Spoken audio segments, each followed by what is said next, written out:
Chapter 23. Well, all day him and the king was hard at it, rigging up a stage and a curtain and a row of candles for footlights, and that night the house was jam full of men in no time.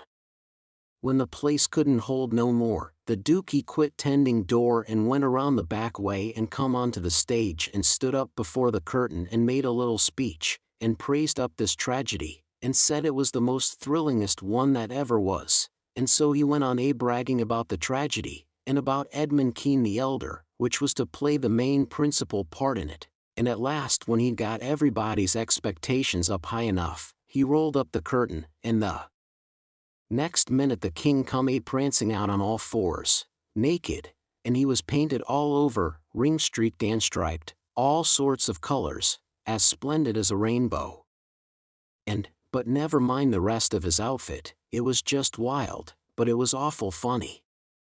The people most killed themselves laughing, and when the king got done capering and capered off behind the scenes, they roared and clapped and stormed and haw-hawed till he come back and done it over again, and after that they made him do it another time. Well, it would make a cow laugh to see the shines that old idiot cut. Then the Duke he lets the curtain down, and bows to the people, and says the great tragedy will be performed only 2 nights more, on accounts of pressing London engagements, where the seats is all sold already for it in Drury Lane, and then he makes them another bow, and says if he has succeeded in pleasing them and instructing them, he will be deeply obliged if they will mention it to their friends and get them to come and see it. 20 people sings out. What, is it over? Is that all? The Duke says yes. Then there was a fine time. Everybody sings out, sold, and rose up mad, and was going for that stage and them tragedians. But a big, fine-looking man jumps up on a bench and shouts, "Hold on! Just a word, gentlemen."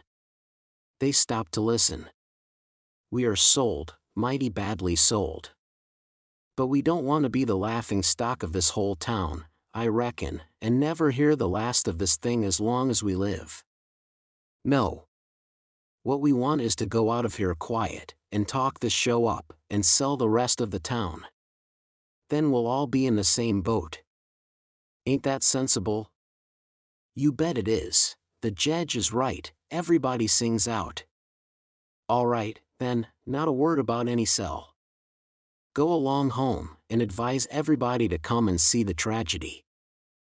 Next day you couldn't hear nothing around that town but how splendid that show was. House was jammed again that night, and we sold this crowd the same way.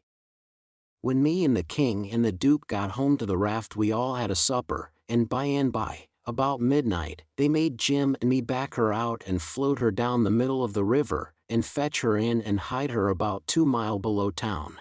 The third night the house was crammed again, and they warn't newcomers this time, but people that was at the show the other 2 nights. I stood by the Duke at the door, and I see that every man that went and had his pockets bulging, or something muffled up under his coat, and I see it warn't no perfumery, neither, not by a long sight. I smelt sickly eggs by the barrel, and rotten cabbages, and such things, and if I know the signs of a dead cat being around, and I bet I do, there was 64 of them went in.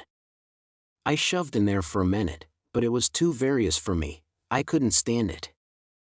Well, when the place couldn't hold no more people the Duke he give a fellow a quarter and told him to tend door for him a minute, and then he started around for the stage door, I after him, but the minute we turned the corner and was in the dark he says, "Walk fast now till you get away from the houses, and then shin for the raft like the Dickens was after you."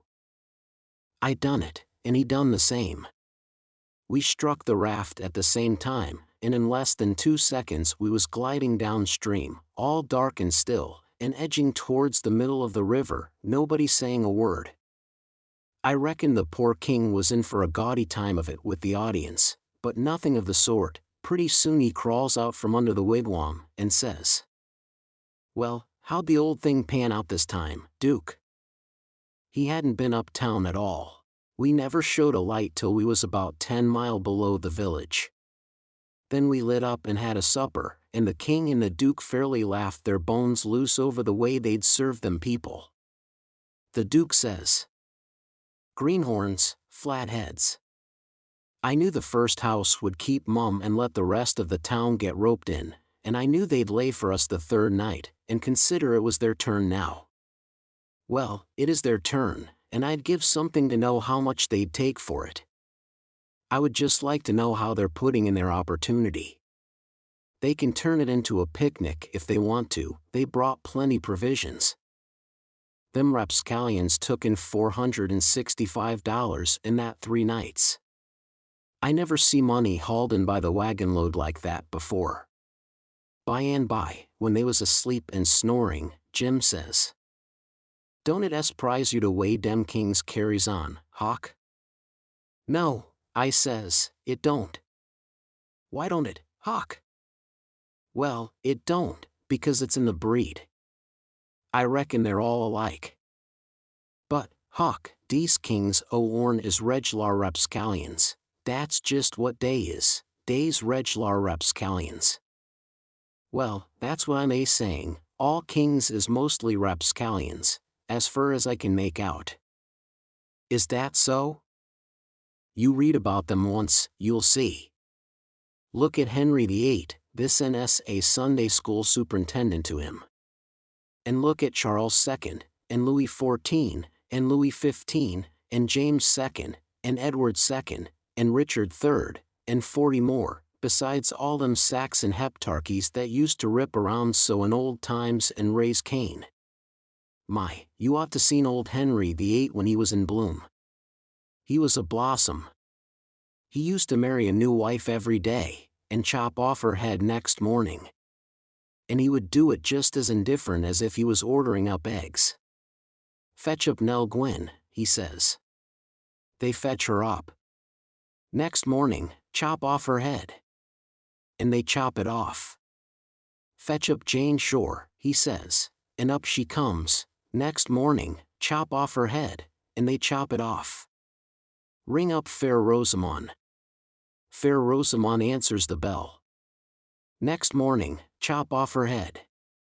And he made every one of them tell him a tale every night, and he kept that up till he had hogged 1,001 tales that way, and then he put them all in a book, and called it Doomsday Book, which was a good name and stated the case. You don't know kings, Jim, but I know them, and this old rip of ourn is one of the cleanest I've struck in history. Well, Henry he takes a notion he wants to get up some trouble with this country. How does he go at it? Give notice, give the country a show? No. All of a sudden he heaves all the tea in Boston Harbor overboard, and whacks out a Declaration of Independence, and dares them to come on. That was his style, he never give anybody a chance. He had suspicions of his father, the Duke of Wellington. Well, what did he do? Ask him to show up? No, drowned dead him in a butt of Mamsie, like a cat. S'pose people left money laying around where he was, what did he do? He collared it. S'pose he contracted to do a thing, and you paid him, and didn't set down there and see that he done it, what did he do? He always done the other thing. S'pose he opened his mouth, what then? If he didn't shut it up powerful quick he'd lose a lie every time. That's the kind of a bug Henry was, and if we'd a had him along 'stead of our kings he'd a fooled that town a heap worse than ourn done. I don't say that ourn is lambs, because they ain't, when you come right down to the cold facts, but they ain't nothing to that old ram, anyway. All I say is, kings is kings, and you got to make allowances. Take them all around, they're a mighty ornery lot. It's the way they're raised. But this one do smell so like the nation, Huck. Well, they all do, Jim. We can't help the way a king smells, history don't tell no way. Now the Duke, he's a tolerable likely man in some ways. Yes, a Duke's different. But not very different.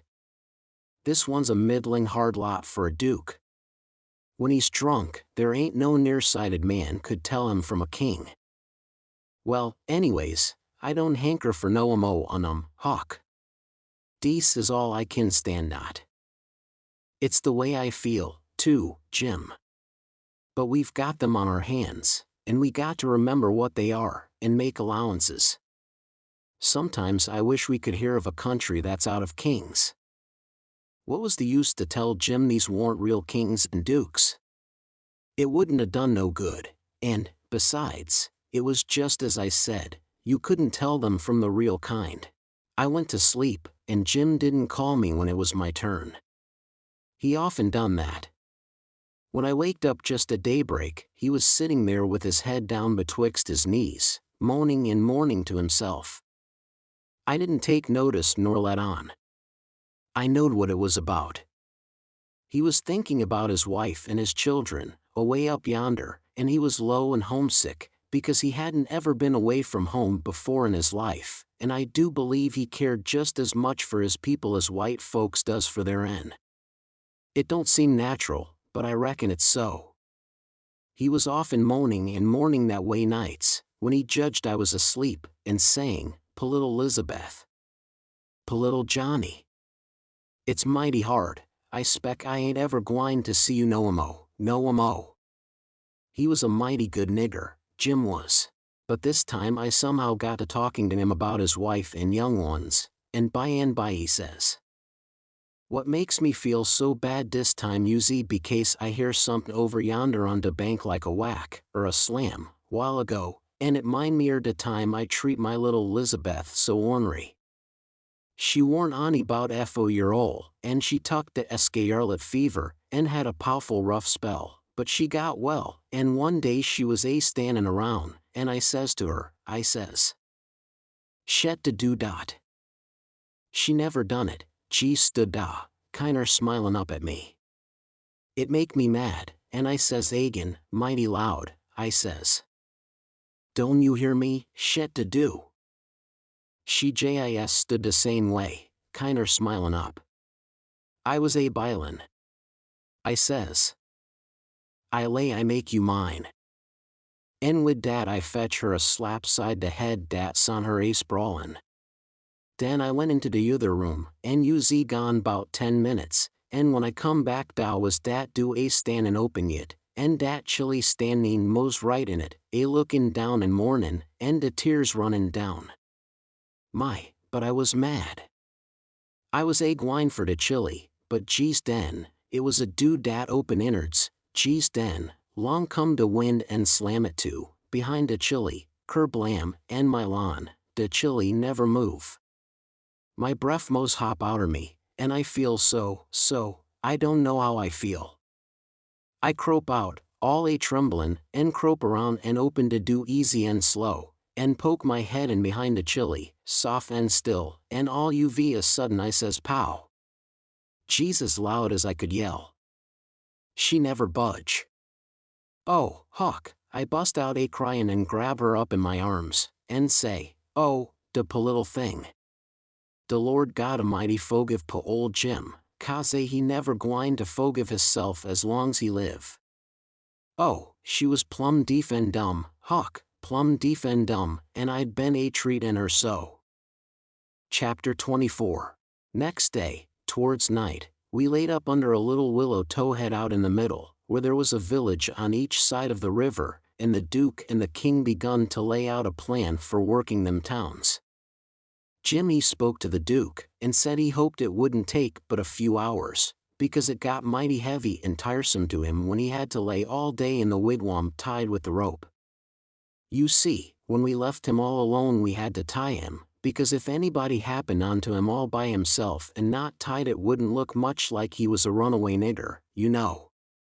So the Duke said it was kind of hard to have to lay roped all day, and he'd cipher out some way to get around it. He was uncommon bright, the Duke was, and he soon struck it. He dressed Jim up in King Lear's outfit. It was a long curtain calico gown, and a white horsehair wig and whiskers, and then he took his theater paint and painted Jim's face and hands and ears and neck all over a dead, dull, solid blue, like a man that's been drowned dead 9 days. Blamed if he warn't the horriblest looking outrage I ever see. Then the Duke took and wrote out a sign on a shingle so. "Sick Arab, but harmless when not out of his head." And he nailed that shingle to a lath, and stood the lath up 4 or 5 foot in front of the wigwam. Jim was satisfied. He said it was a sight better than lying tied a couple of years every day, and trembling all over every time there was a sound. The Duke told him to make himself free and easy, and if anybody ever come meddling around, he must hop out of the wigwam, and carry on a little, and fetch a howl or two like a wild beast, and he reckoned they would light out and leave him alone. Which was sound enough judgment, but you take the average man, and he wouldn't wait for him to howl. Why, he didn't only look like he was dead, he looked considerable more than that. These rapscallions wanted to try the Nonsuch again, because there was so much money in it, but they judged it wouldn't be safe, because maybe the news might have worked along down by this time. They couldn't hit no project that suited exactly, so at last the Duke said he reckoned he'd lay off and work his brains an hour or two and see if he couldn't put up something on the Arkansas village, and the king he allowed he would drop over to t'other village without any plan, but just trust in Providence to lead him the profitable way, meaning the devil, I reckon. We had all bought store clothes where we stopped last, and now the king put his on, and he told me to put mine on. I done it, of course. The king's duds was all black, and he did look real swell and starchy. I never knowed how clothes could change a body before. Why, before, he looked like the orneriest old rip that ever was, but now, when he'd take off his new white beaver and make a bow and do a smile, he looked that grand and good and pious that you'd say he had walked right out of the ark, and maybe was old Leviticus himself. Jim cleaned up the canoe, and I got my paddle ready. There was a big steamboat laying at the shore away up under the point, about 3 miles above the town, been there a couple of hours, taking on freight. Says the king. Seeing how I'm dressed, I reckon maybe I better arrive down from St. Louis or Cincinnati, or some other big place. Go for the steamboat, Huckleberry, we'll come down to the village on her.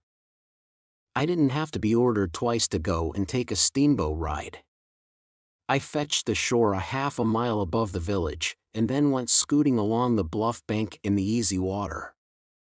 Pretty soon we come to a nice innocent-looking young country Jake setting on a log swabbing the sweat off of his face, for it was powerful warm weather, and he had a couple of big carpet bags by him.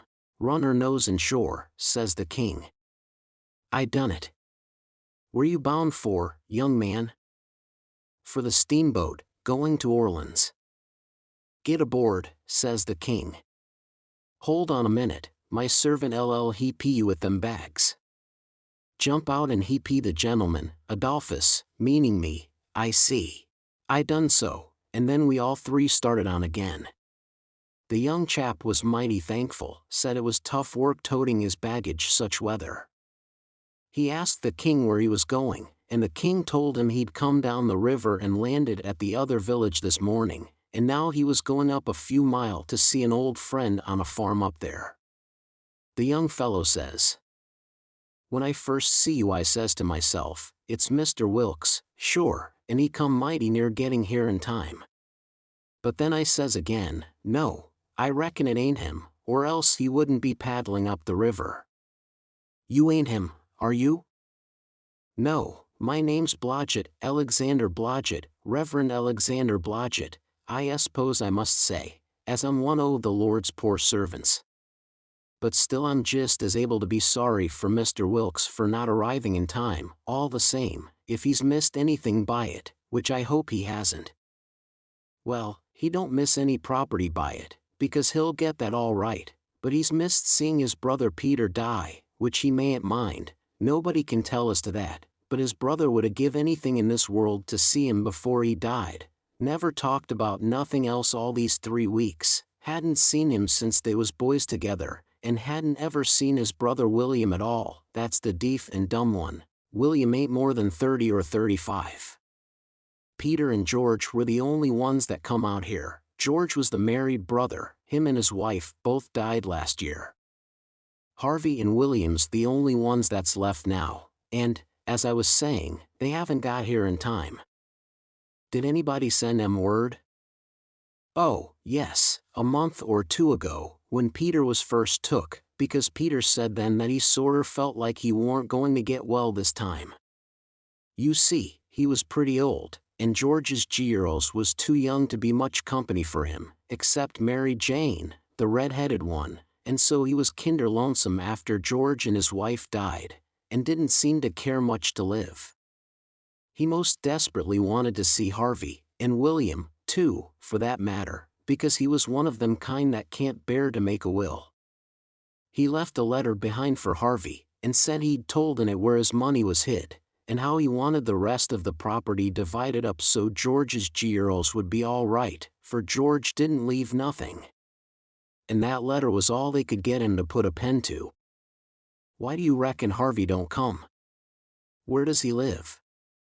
Oh, he lives in England, Sheffield, preaches there, hasn't ever been in this country. He hasn't had any too much time, and besides he mightn't have got the letter at all, you know. Too bad he couldn't have lived to see his brothers, poor soul. You going to Orleans, you say? Yes, but that ain't only a part of it. I'm going in a ship, next Wednesday, for Rio Janeiro, where my uncle lives. It's a pretty long journey. But it'll be lovely, wished I was going. Is Mary Jane the oldest? How old is the others? Mary Jane's 19, Susan's 15, and Joanna's about 14, that's the one that gives herself to good works and has a hare lip. Poor things. To be left alone in the cold world so. Well, they could be worse off. Old Peter have friends, and they ain't going to let them come to no harm. There's Hobson, the Baptist preacher, and Deacon Lot Hovey, and Ben Rucker, and Abner Shackelford, and Levi Bell, the lawyer, and Dr. Robinson, and their wives, and the widow Bartley, and, well, there's a lot of them, but these are the ones that Peter was thickest with, and used to write about sometimes, when he rode home, so Harvey'll know where to look for friends when he gets here. Well, the old man went on asking questions till he just fairly emptied that young fellow. Blamed if he didn't inquire about everybody and everything in that blessed town, and all about the Wilkses, and about Peter's business, which was a tanner, and about George's, which was a carpenter, and about Harvey's, which was a dissentering minister, and so on, and so on. Then he says, "What did you want to walk all the way up to the steamboat for?" "Because she's a big Orleans boat, and I was afeard she mightn't stop there. When they're deep they won't stop for a hail. A Cincinnati boat will, but this is a St. Louis one." Was Peter Wilkes well off? Oh, yes, pretty well off. He had houses and land, and it's reckoned he left 3,000 or 4,000 in cash hid up sommers. When did you say he died? I didn't say, but it was last night. Funeral tomorrow, likely? Yes, about the middle of the day. Well, it's all terrible sad, but we've all got to go, one time or another. So what we want to do is to be prepared, then we're all right. Yes, sir, it's the best way. Ma used to always say that. When we struck the boat she was about done loading, and pretty soon she got off. The king never said nothing about going aboard, so I lost my ride, after all. When the boat was gone the king made me paddle up another mile to a lonesome place, and then he got ashore and says, "Now hustle back, right off, and fetch the Duke up here, and the new carpet bags. And if he's gone over to t'other side, go over there and get him. And tell him to get himself up regardless. Shove along, now." I see what he was up to, but I never said nothing, of course. When I got back with the Duke we hid the canoe, and then they set down on a log, and the king told him everything, just like the young fellow had said it, every last word of it. And all the time he was doing it he tried to talk like an Englishman, and he done it pretty well, too, for a slouch. I can't imitate him, and so I ain't going to try to, but he really done it pretty good. Then he says, "How are you on the deef and dumb, Bilgewater?" The Duke said, "Leave him alone for that," said he had played a deaf and dumb person on the astronomic boards. So then they waited for a steamboat. About the middle of the afternoon a couple of little boats come along, but they didn't come from high enough up the river, but at last there was a big one, and they hailed her. She sent out her yawl, and we went aboard, and she was from Cincinnati, and when they found we only wanted to go 4 or 5 mile they was booming mad, and gave us a cussing, and said they wouldn't land us. But the king was Cam. He says, "If gentlemen can't afford to pay $1 a mile apiece to be took on and put off in a yawl, a steamboat can't afford to carry 'em, can't it?" So they softened down and said it was all right, and when we got to the village they yawled us ashore. About 24 men flock down when they see the yawl coming, and when the king says, "Can any of you gentlemen tell me where Mr. Peter Wilkes lives?" they give a glance at one another, and nodded their heads, as much as to say, "What do I tell you?" Then one of them says, kind of soft and gentle, "I'm sorry, sir, but the best we can do is to tell you where he did live yesterday evening." Sudden as winking the ornery old creetur went in a smash, and fell up against the man, and put his chin on his shoulder, and cried down his back, and says, "Alas, alas, our poor brother, gone, and we never got to see him, oh, it's too hard." Then he turns around, blubbering, and makes a lot of idiotic signs to the Duke on his hands, and blamed if he didn't drop a carpet-bag and bust out crying. If they weren't the beatenest lot, them 2 frauds, that ever I struck. Well, the men gathered around and sympathized with them, and said all sorts of kind things to them, and carried their carpet-bags up the hill for them, and let them lean on them and cry, and told the king all about his brother's last moments, and the king he told it all over again on his hands to the Duke, and both of them took on about that dead tanner like they'd lost the 12 disciples. Well, if ever I struck anything like it, I'm a nigger. It was enough to make a body ashamed of the human race. Chapter 25. The news was all over town in 2 minutes, and you could see the people tearing down on the run from every which way, some of them putting on their coats as they come. Pretty soon we was in the middle of a crowd, and the noise of the tramping was like a soldier march. The windows and dooryards was full, and every minute somebody would say, "Over a fence." "Is it them?" And somebody trotting along with the gang would answer back and say, "You bet it is." When we got to the house the street in front of it was packed, and the 3 girls was standing in the door. Mary Jane was red-headed, but that don't make no difference, she was most awful beautiful, and her face and her eyes was all lit up like glory, she was so glad her uncles was come. The king he spread his arms, and Mary Jane she jumped for them, and the harelip jumped for the Duke, and there they had it. Everybody most, leastways women, cried for joy to see them meet again at last and have such good times. Then the king he hunched the Duke private, I see him do it, and then he looked around and see the coffin, over in the corner on 2 chairs, so then him and the Duke, with a hand across each other's shoulder, and t'other hand to their eyes, walked slow and solemn over there, everybody dropping back to give them room, and all the talk and noise stopping, people saying sh, and all the men taking their hats off and drooping their heads, so you could 'a' heard a pin fall. And when they got there they bent over and looked in the coffin, and took one sight, and then they bust out crying so you could 'a' heard them to Orleans, most, and then they put their arms around each other's necks, and hung their chins over each other's shoulders, and then for 3 minutes, or maybe 4, I never see 2 men leak the way they done.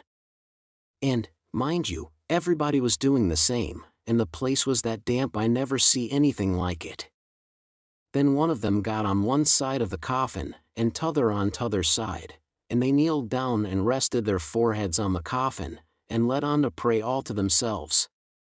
Well, when it come to that it worked the crowd like you never see anything like it, and everybody broke down and went to sobbing right out loud, the poor girls, too, and every woman, nearly, went up to the girls, without saying a word, and kissed them, solemn, on the forehead, and then put their hand on their head, and looked up towards the sky, with the tears running down, and then busted out and went off sobbing and swabbing, and give the next woman a show. I never see anything so disgusting. Well, by and by the king he gets up and comes forward a little, and works himself up and slobbers out a speech, all full of tears and flapdoodle about its being a sore trial for him and his poor brother to lose the diseased, and to miss seeing diseased alive after the long journey of 4,000 mile, but it's a trial that's sweetened and sanctified to us by this dear sympathy and these holy tears, and so he thanks them out of his heart and out of his brother's heart, because out of their mouths they can't, words being too weak and cold, and all that kind of rotten slush, till it was just sickening, and then he blubbers out a pious goody-goody amen, and turns himself loose and goes to crying fit to bust.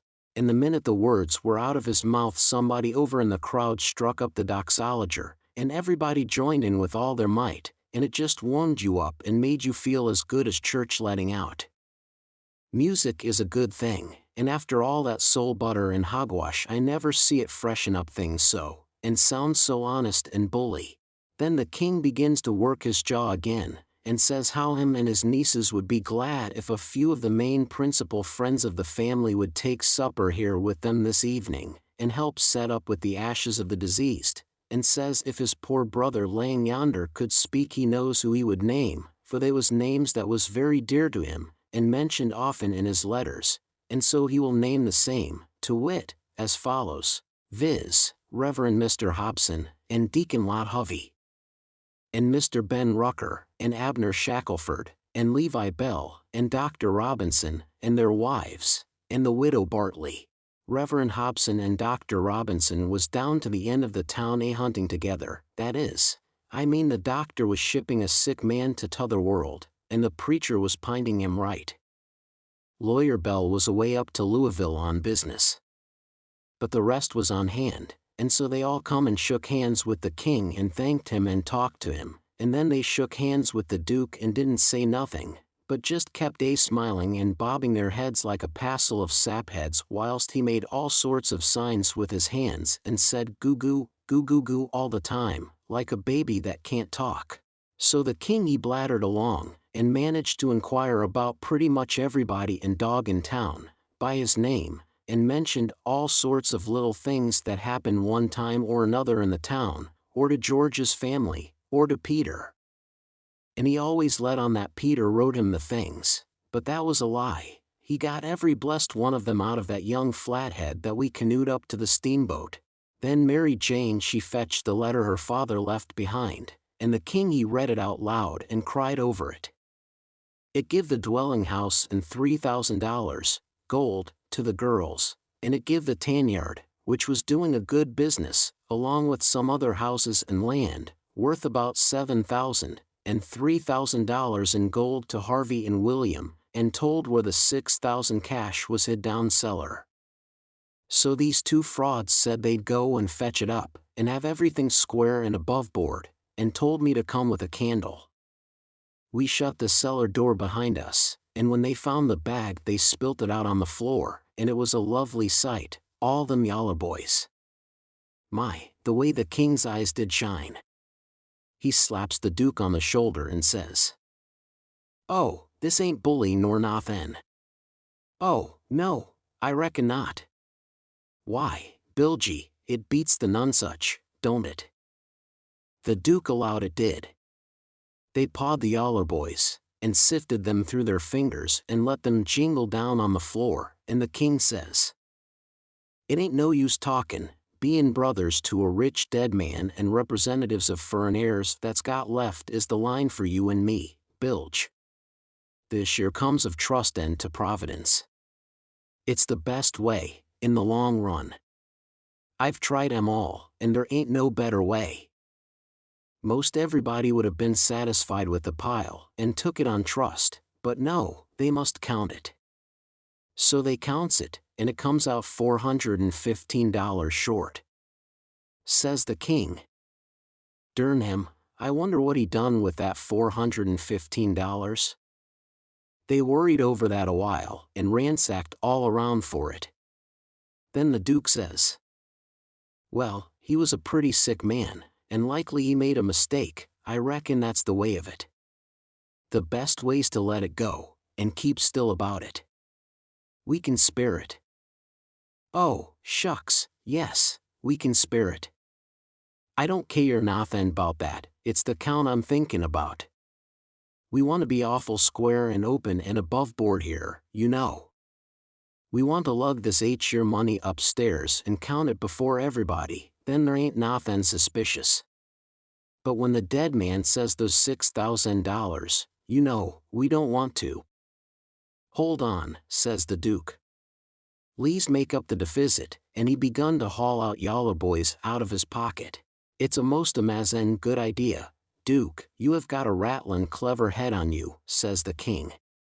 Blessed if the old nunsuch ain't a-heppin' us out agin, and he begun to haul out yaller jackets and stack them up. It most busted them, but they made up the 6,000 clean and clear. Say, says the Duke, I got another idea.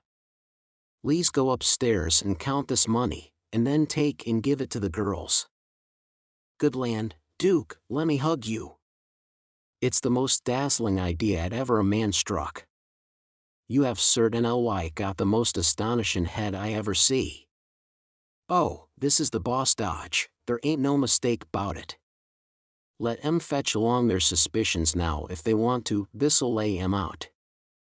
When we got upstairs everybody gathered around the table, and the king he counted it and stacked it up, $300 in a pile, 20 elegant little piles. Everybody looked hungry at it, and licked their chops. Then they raked it into the bag again, and I see the king begin to swell himself up for another speech. He says, Friends all, my poor brother that lays yonder has done generous by them that's left behind in the vale of sorrers. He has done generous by these your poor little lambs that he loved and sheltered, and that's left fatherless and motherless. Yes, and we that knowed him knows that he would have done more generous by 'em if he hadn't been afeard o' woundin' his dear William and me. Now, wouldn't he? There ain't no question 'bout it in my mind. Well, then, what kind o' brothers would it be that d stand in his way at sec a time? And what kind o' uncles would it be that d rob, yes, rob, sec poor sweet lambs as these that he loved so at sec a time? If I know William, and I think I do, well, I'll just ask him. He turns around and begins to make a lot of signs to the Duke with his hands, and the Duke he looks at him stupid and leather-headed a while, then all of a sudden he seems to catch his meaning, and jumps for the king, goo-gooing with all his might for joy, and hugs him about 15 times before he lets up.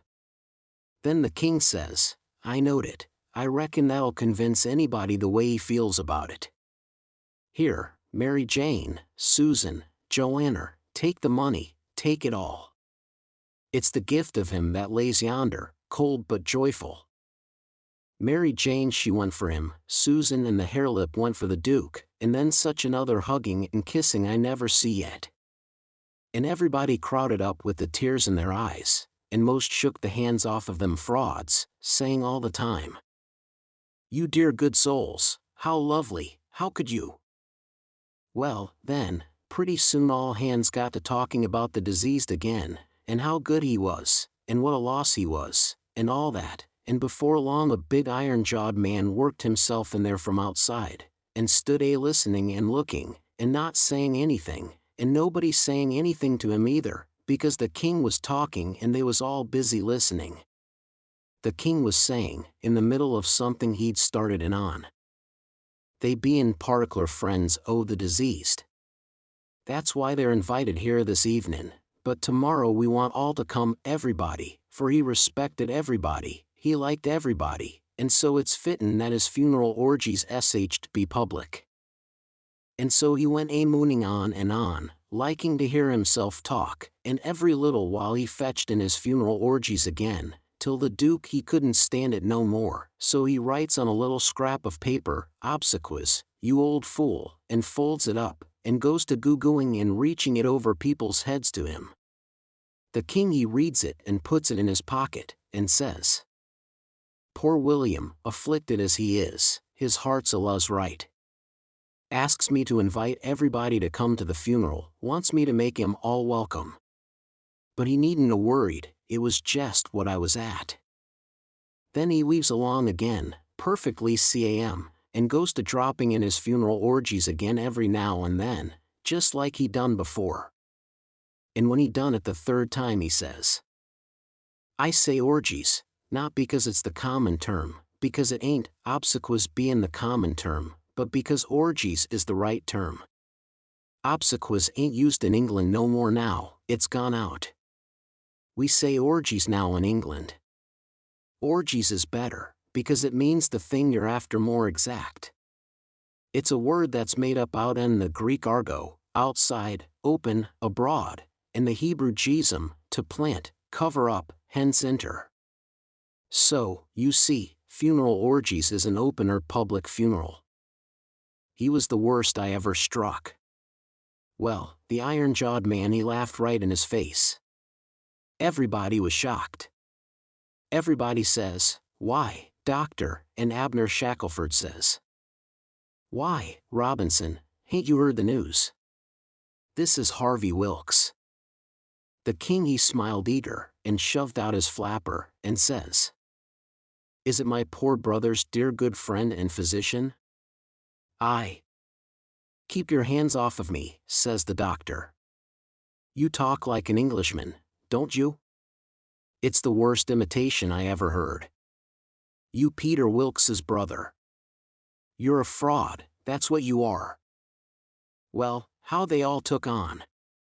They crowded around the doctor and tried to quiet him down, and tried to explain to him and tell him how Harvey D showed in 40 ways that he was Harvey, and knowed everybody by name, and the names of the very dogs, and begged him not to hurt Harvey's feelings and the poor girl's feelings, and all that.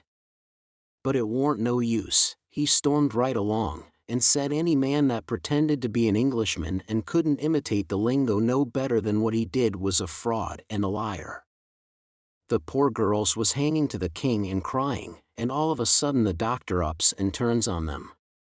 He says, I was your father's friend, and I'm your friend, and I warn you as a friend, and an honest one that wants to protect you and keep you out of harm and trouble, to turn your backs on that scoundrel and have nothing to do with him, the ignorant tramp, with his idiotic Greek and Hebrew, as he calls it. He is the thinnest kind of an impostor, has come here with a lot of empty names and facts which he picked up somewheres, and you take them for proofs, and are helped to fool yourselves by these foolish friends here, who ought to know better. Mary Jane Wilkes, you know me for your friend, and for your unselfish friend, too. Now listen to me, turn this pitiful rascal out, I beg you to do it. Will you? Mary Jane straightened herself up, and but she was handsome. She says, here is my answer. She hove up the bag of money and put it in the king's hands, and says, take this $6,000, and invest for me and my sisters any way you want to, and don't give us no receipt for it. Then she put her arm around the king on one side, and Susan and the harelip done the same on the other. Everybody clapped their hands and stomped on the floor like a perfect storm, whilst the king held up his head and smiled proud. The doctor says, all right, I wash my hands of the matter. But I warn you all that a time is coming when you're going to feel sick whenever you think of this day. And away he went. All right, doctor, says the king, kinder mocking him, we'll try and get him to send for you, which made them all laugh, and they said it was a prime good hit. Chapter 26. Well, when they was all gone, the king he asks Mary Jane how they was off for spare rooms, and she said she had one spare room, which would do for Uncle William, and she'd give her own room to Uncle Harvey, which was a little bigger, and she would turn into the room with her sisters and sleep on a cot, and up garret was a little cubby, with a pallet in it. The king said the cubby would do for his valley, meaning me.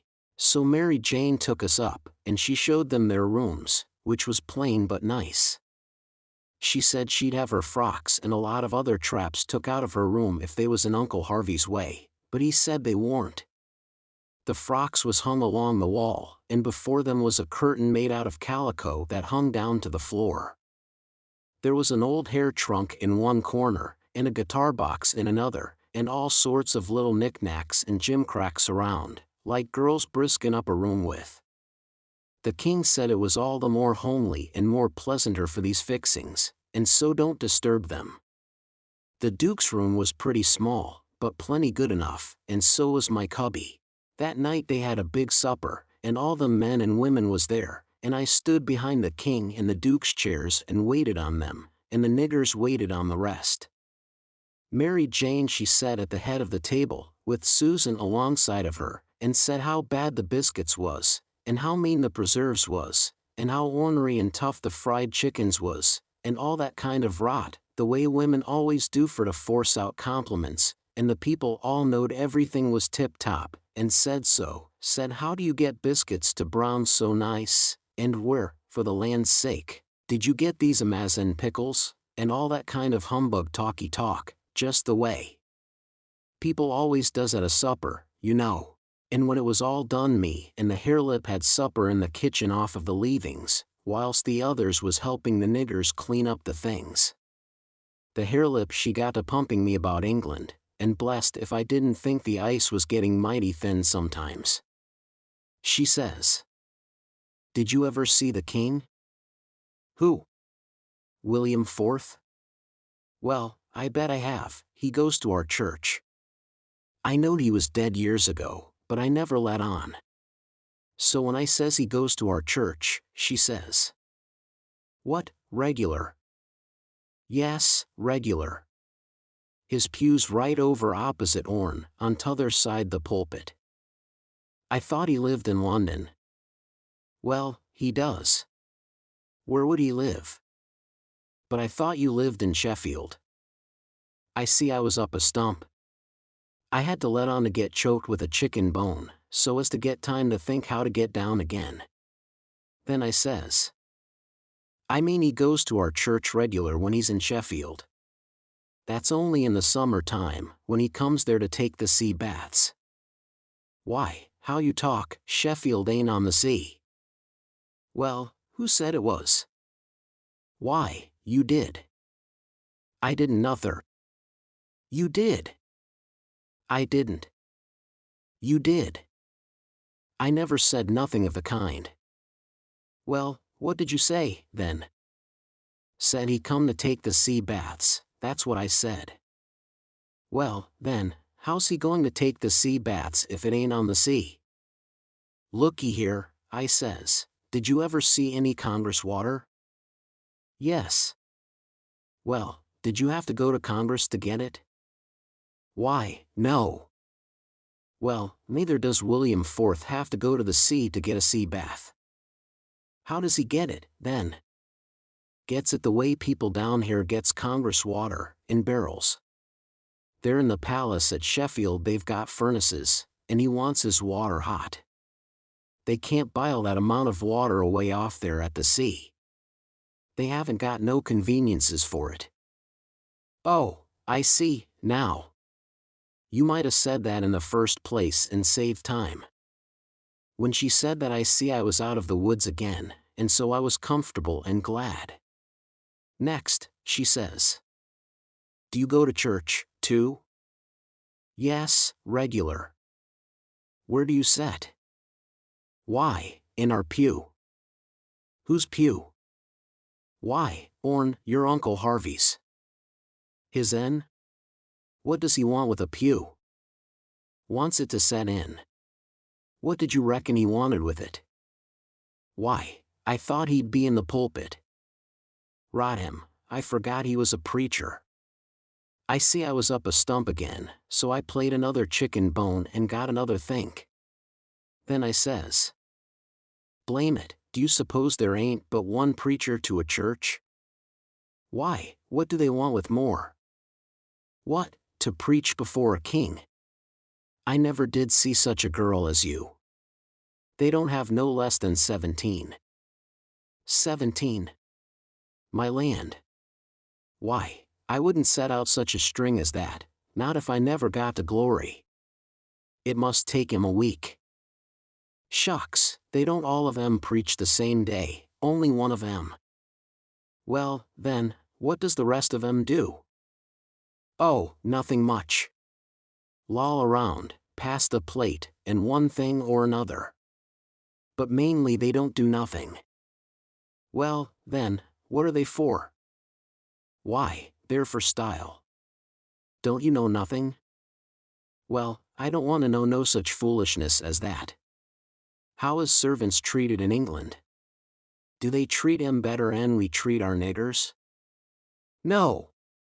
A servant ain't nobody there. They treat them worse than dogs. Don't they give 'em holidays, the way we do, Christmas and New Year's week, and 4th of July? Oh, just listen. A body could tell you hain't ever been to England by that.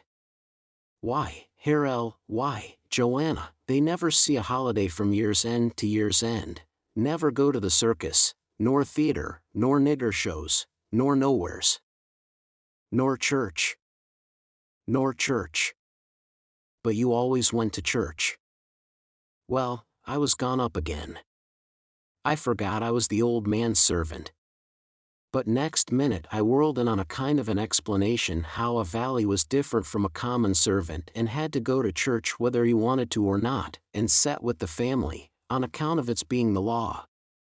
But I didn't do it pretty good, and when I got done I see she warn't satisfied.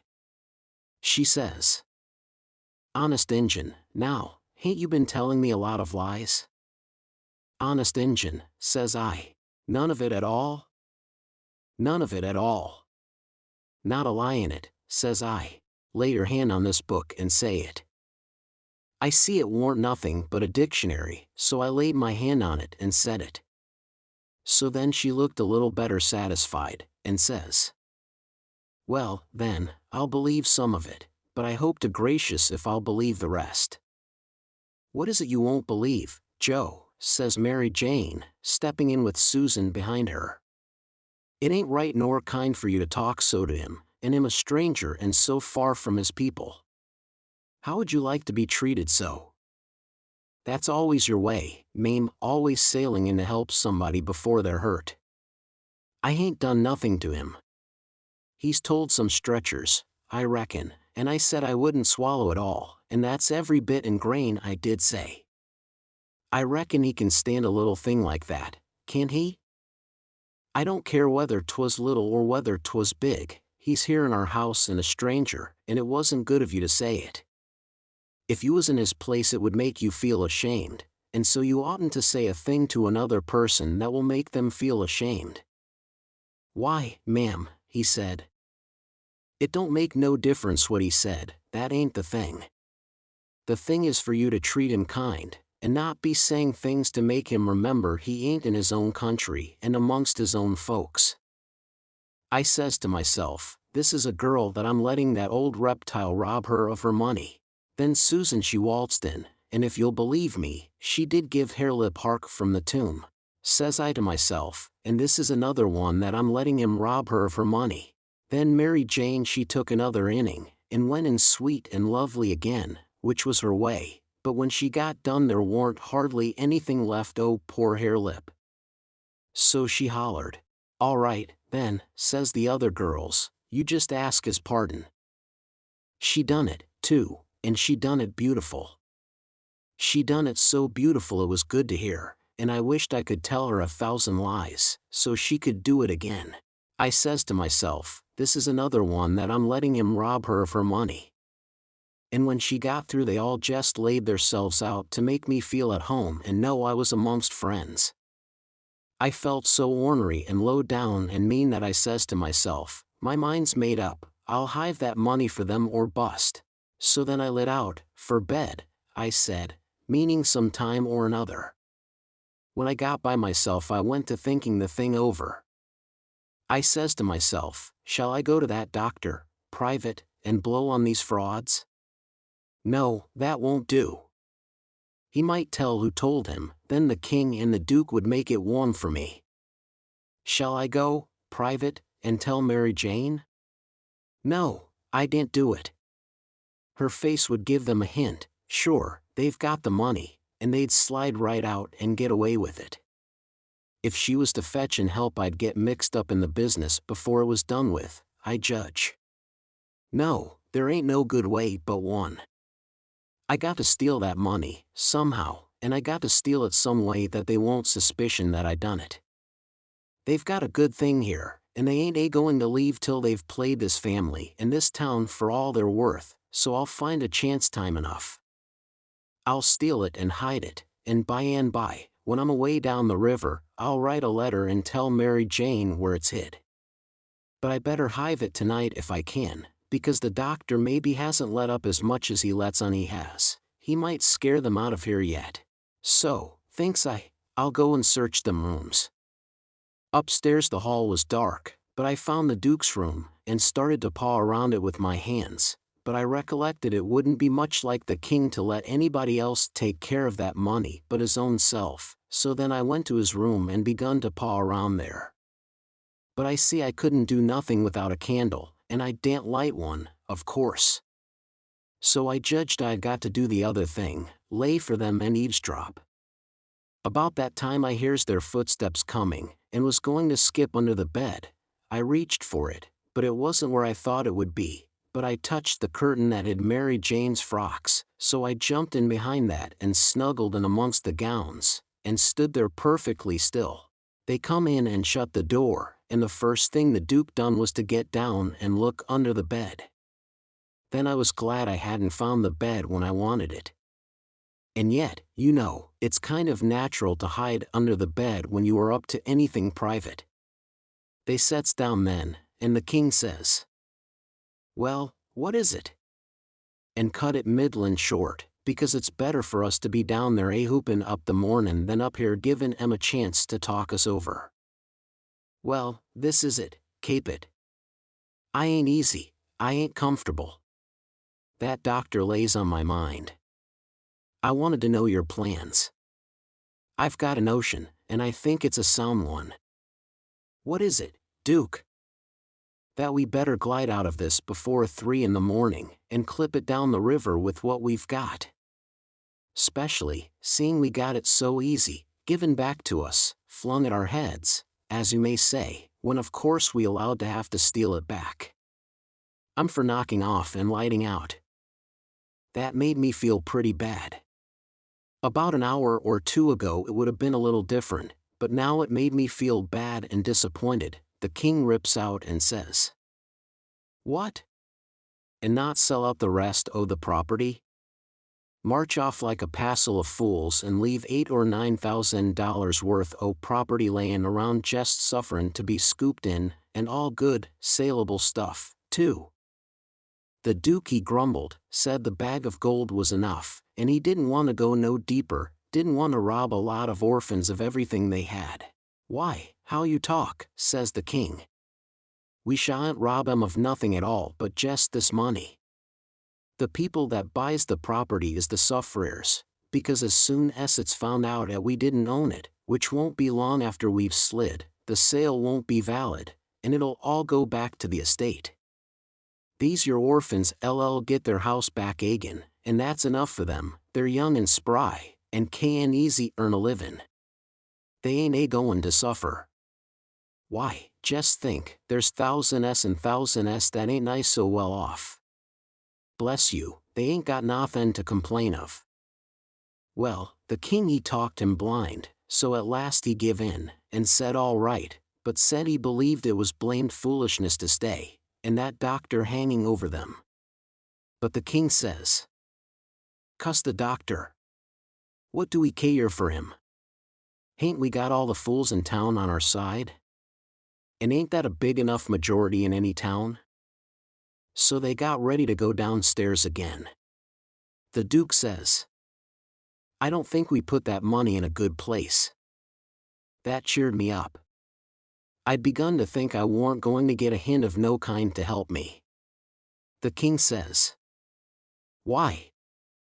"Because Mary Jane LL be in mourning from this out, and first you know the nigger that does up the rooms will get an order to box these duds up and put 'em away, and do you reckon a nigger can run across money and not borrow some of it?" "Your head's level agin, Duke," says the king, and he comes fumbling under the curtain 2 or 3 foot from where I was. I stuck tight to the wall and kept mighty still, though quivery, and I wondered what them fellows would say to me if they catched me, and I tried to think what I'd better do if they did catch me. But the king he got the bag before I could think more than about a half a thought, and he never suspicioned I was around. They took and shoved the bag through a rip in the straw tick that was under the feather bed, and crammed it in a foot or two amongst the straw and said it was all right now, because a nigger only makes up the feather bed, and don't turn over the straw tick only about twice a year, and so it warn't in no danger of getting stole now. But I knowed better. I had it out of there before they was halfway downstairs. I groped along up to my cubby, and hid it there till I could get a chance to do better. I judged I better hide it outside of the house somewheres, because if they missed it they would give the house a good ransacking. I knowed that very well. Then I turned in, with my clothes all on, but I couldn't 'a' gone to sleep if I'd 'a' wanted to. I was in such a sweat to get through with the business. By and by I heard the king and the duke come up, so I rolled off my pallet and laid with my chin at the top of my ladder, and waited to see if anything was going to happen. But nothing did, so I held until all the late sounds had quit and the early ones hadn't begun yet, and then I slipped down the ladder. Chapter 27. I crept to their doors and listened. They was snoring. So I tiptoed along, and got downstairs all right. There warn't a sound anywheres.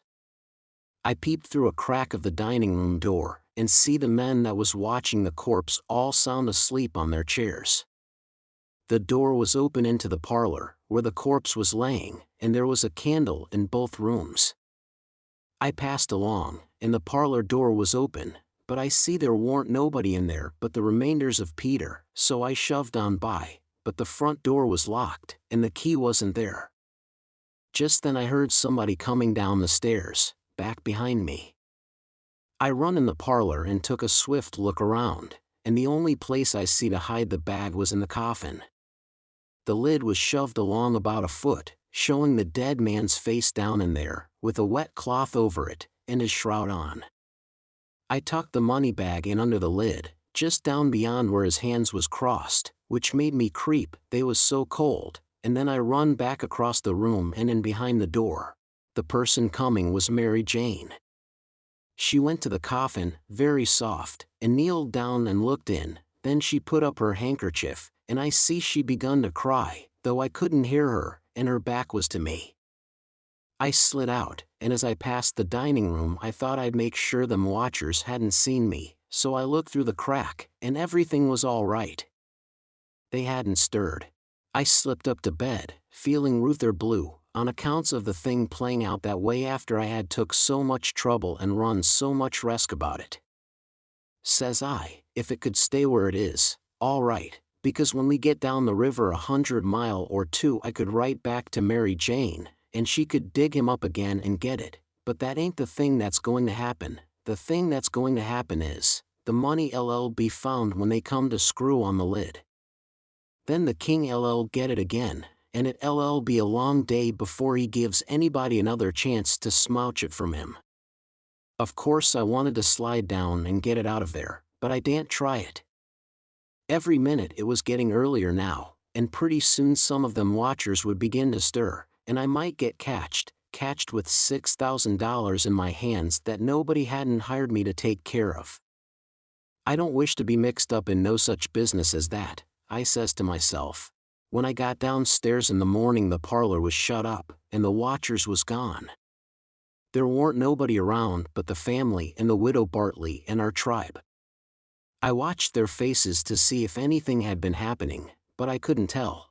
Towards the middle of the day the undertaker come with his man, and they set the coffin in the middle of the room on a couple of chairs, and then set all our chairs in rows, and borrowed more from the neighbors till the hall and the parlor and the dining room was full.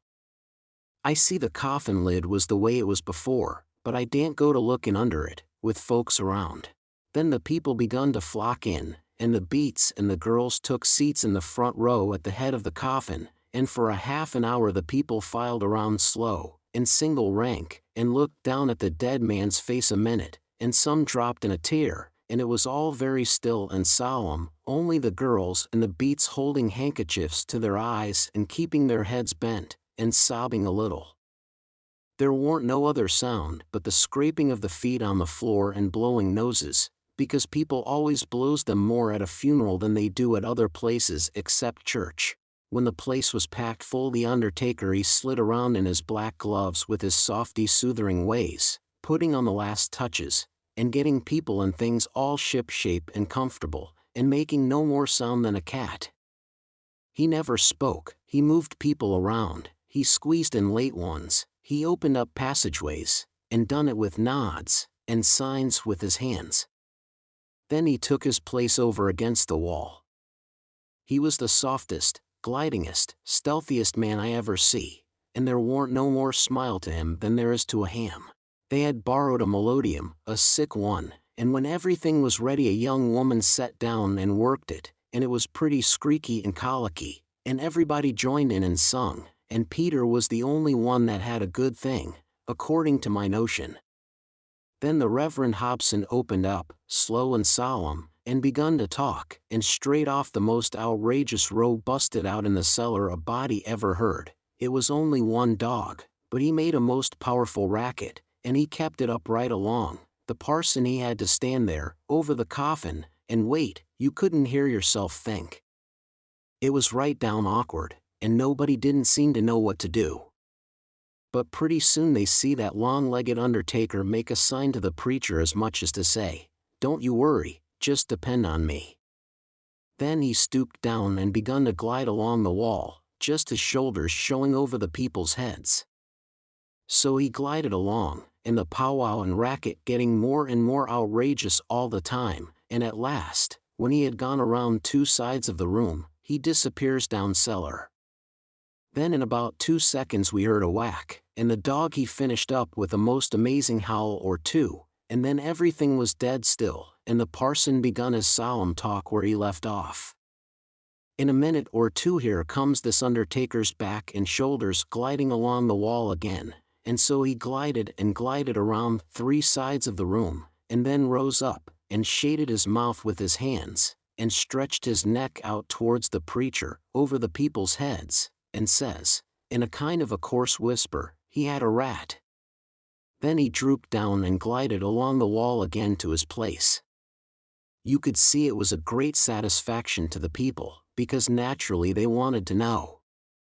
A little thing like that don't cost nothing, and it's just the little things that makes a man to be looked up to and liked. There warn't no more popular man in town than what that undertaker was. Well, the funeral sermon was very good, but pison long and tiresome, and then the king he shoved in and got off some of his usual rubbish, and at last the job was through, and the undertaker begun to sneak up on the coffin with his screwdriver. I was in a sweat then, and watched him pretty keen. But he never meddled at all, just slid the lid along as soft as mush, and screwed it down tight and fast. So there I was. I didn't know whether the money was in there or not. "So," says I, "s'pose somebody has hogged that bag on the sly, now how do I know whether to write to Mary Jane or not? S'pose she dug him up and didn't find nothing, what would she think of me? Blame it," I says, "I might get hunted up and jailed. I'd better lay low and keep dark, and not write at all. The thing's awful mixed now, trying to better it, I've worsened it 100 times, and I wish to goodness I'd just let it alone." Dad fetched the whole business. They buried him, and we come back home, and I went to watching faces again. I couldn't help it, and I couldn't rest easy. But nothing come of it, the faces didn't tell me nothing. The king he visited around in the evening, and sweetened everybody up, and made himself ever so friendly, and he gave out the idea that his congregation over in England would be in a sweat about him, so he must hurry and settle up the estate right away and leave for home. He was very sorry he was so pushed, and so was everybody. They wished he could stay longer, but they said they could see it couldn't be done. And he said of course him and William would take the girls home with them, and that pleased everybody too, because then the girls would be well fixed and amongst their own relations, and it pleased the girls, too, tickled them so they clean forgot they ever had a trouble in the world, and told him to sell out as quick as he wanted to, they would be ready. Them poor things was that glad and happy it made my heart ache to see them getting fooled and lied to so, but I didn't see no safe way for me to chip in and change the general tune.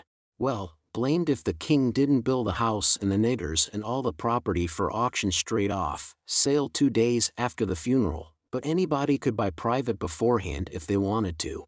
So the next day after the funeral, along about noontime, the girl's joy got the first jolt. A couple of nigger traders come along, and the king sold them the niggers reasonable, for 3-day drafts as they called it, and away they went, the 2 sons up the river to Memphis, and their mother down the river to Orleans. I thought them poor girls and them niggers would break their hearts for grief. They cried around each other, and took on so it most made me down sick to see it. The girls said they hadn't ever dreamed of seeing the family separated or sold away from the town. I can't ever get it out of my memory, the sight of them poor miserable girls and niggers hanging around each other's necks and crying, and I reckon I couldn't have stood it all, but would have had to bust out and tell on our gang if I hadn't knowed the sale warn't no account and the niggers would be back home in a week or 2.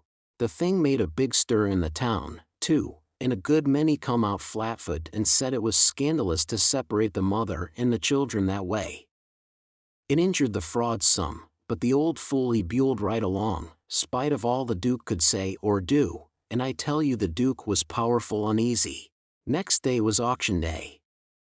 About broad day in the morning the king and the Duke come up in the garret and woke me up, and I see by their look that there was trouble.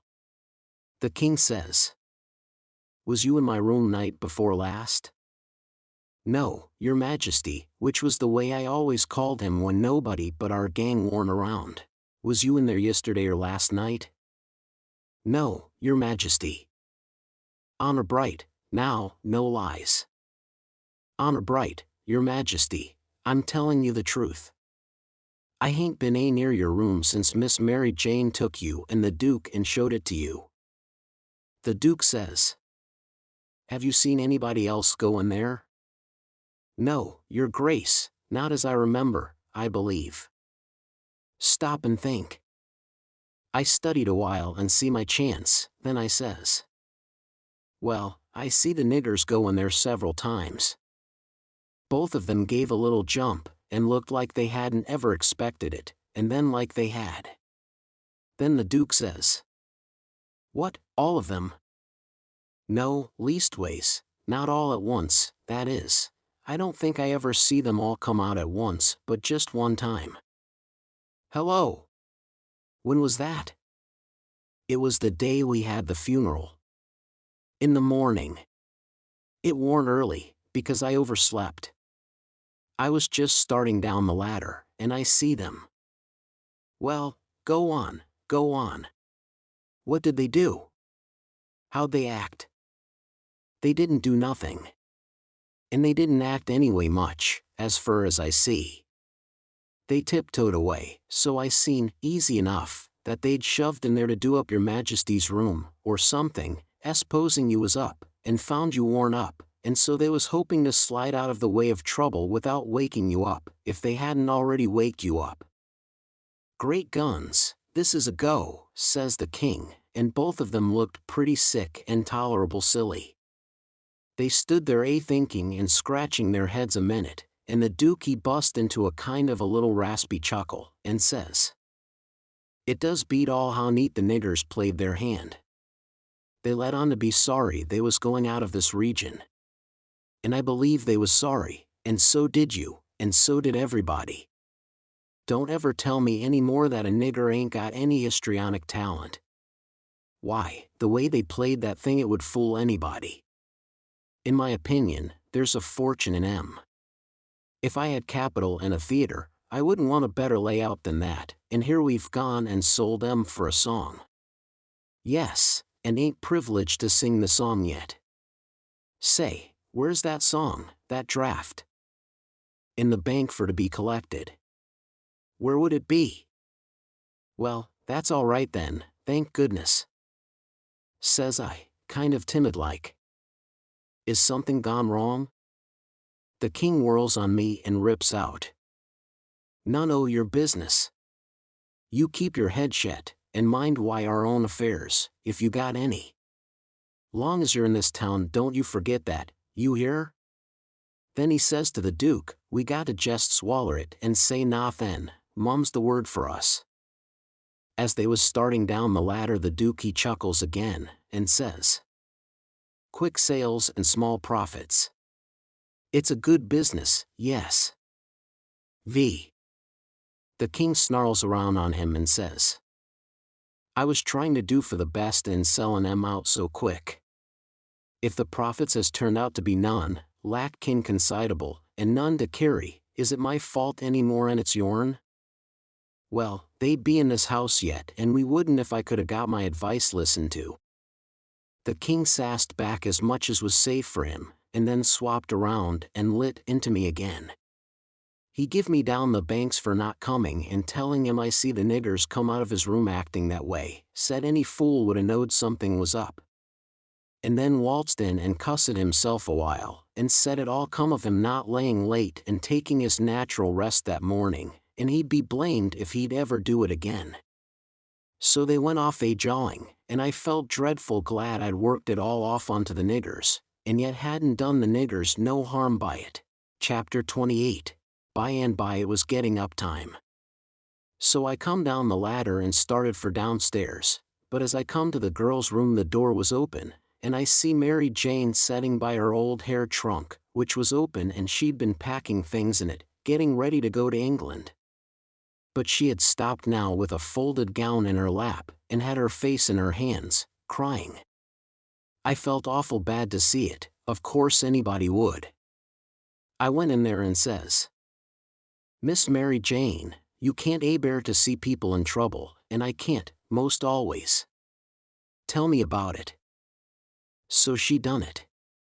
And it was the niggers, I just expected it. She said the beautiful trip to England was most about spoiled for her. She didn't know how she was ever going to be happy there, knowing the mother and the children weren't ever going to see each other no more, and then busted out bitterer than ever, and flung up her hands, and says, oh, dear, dear, to think they ain't ever going to see each other any more. But they will, and inside of 2 weeks, and I know it, says I. Laws, it was out before I could think. And before I could budge she throws her arms around my neck and told me to say it again, say it again, say it again.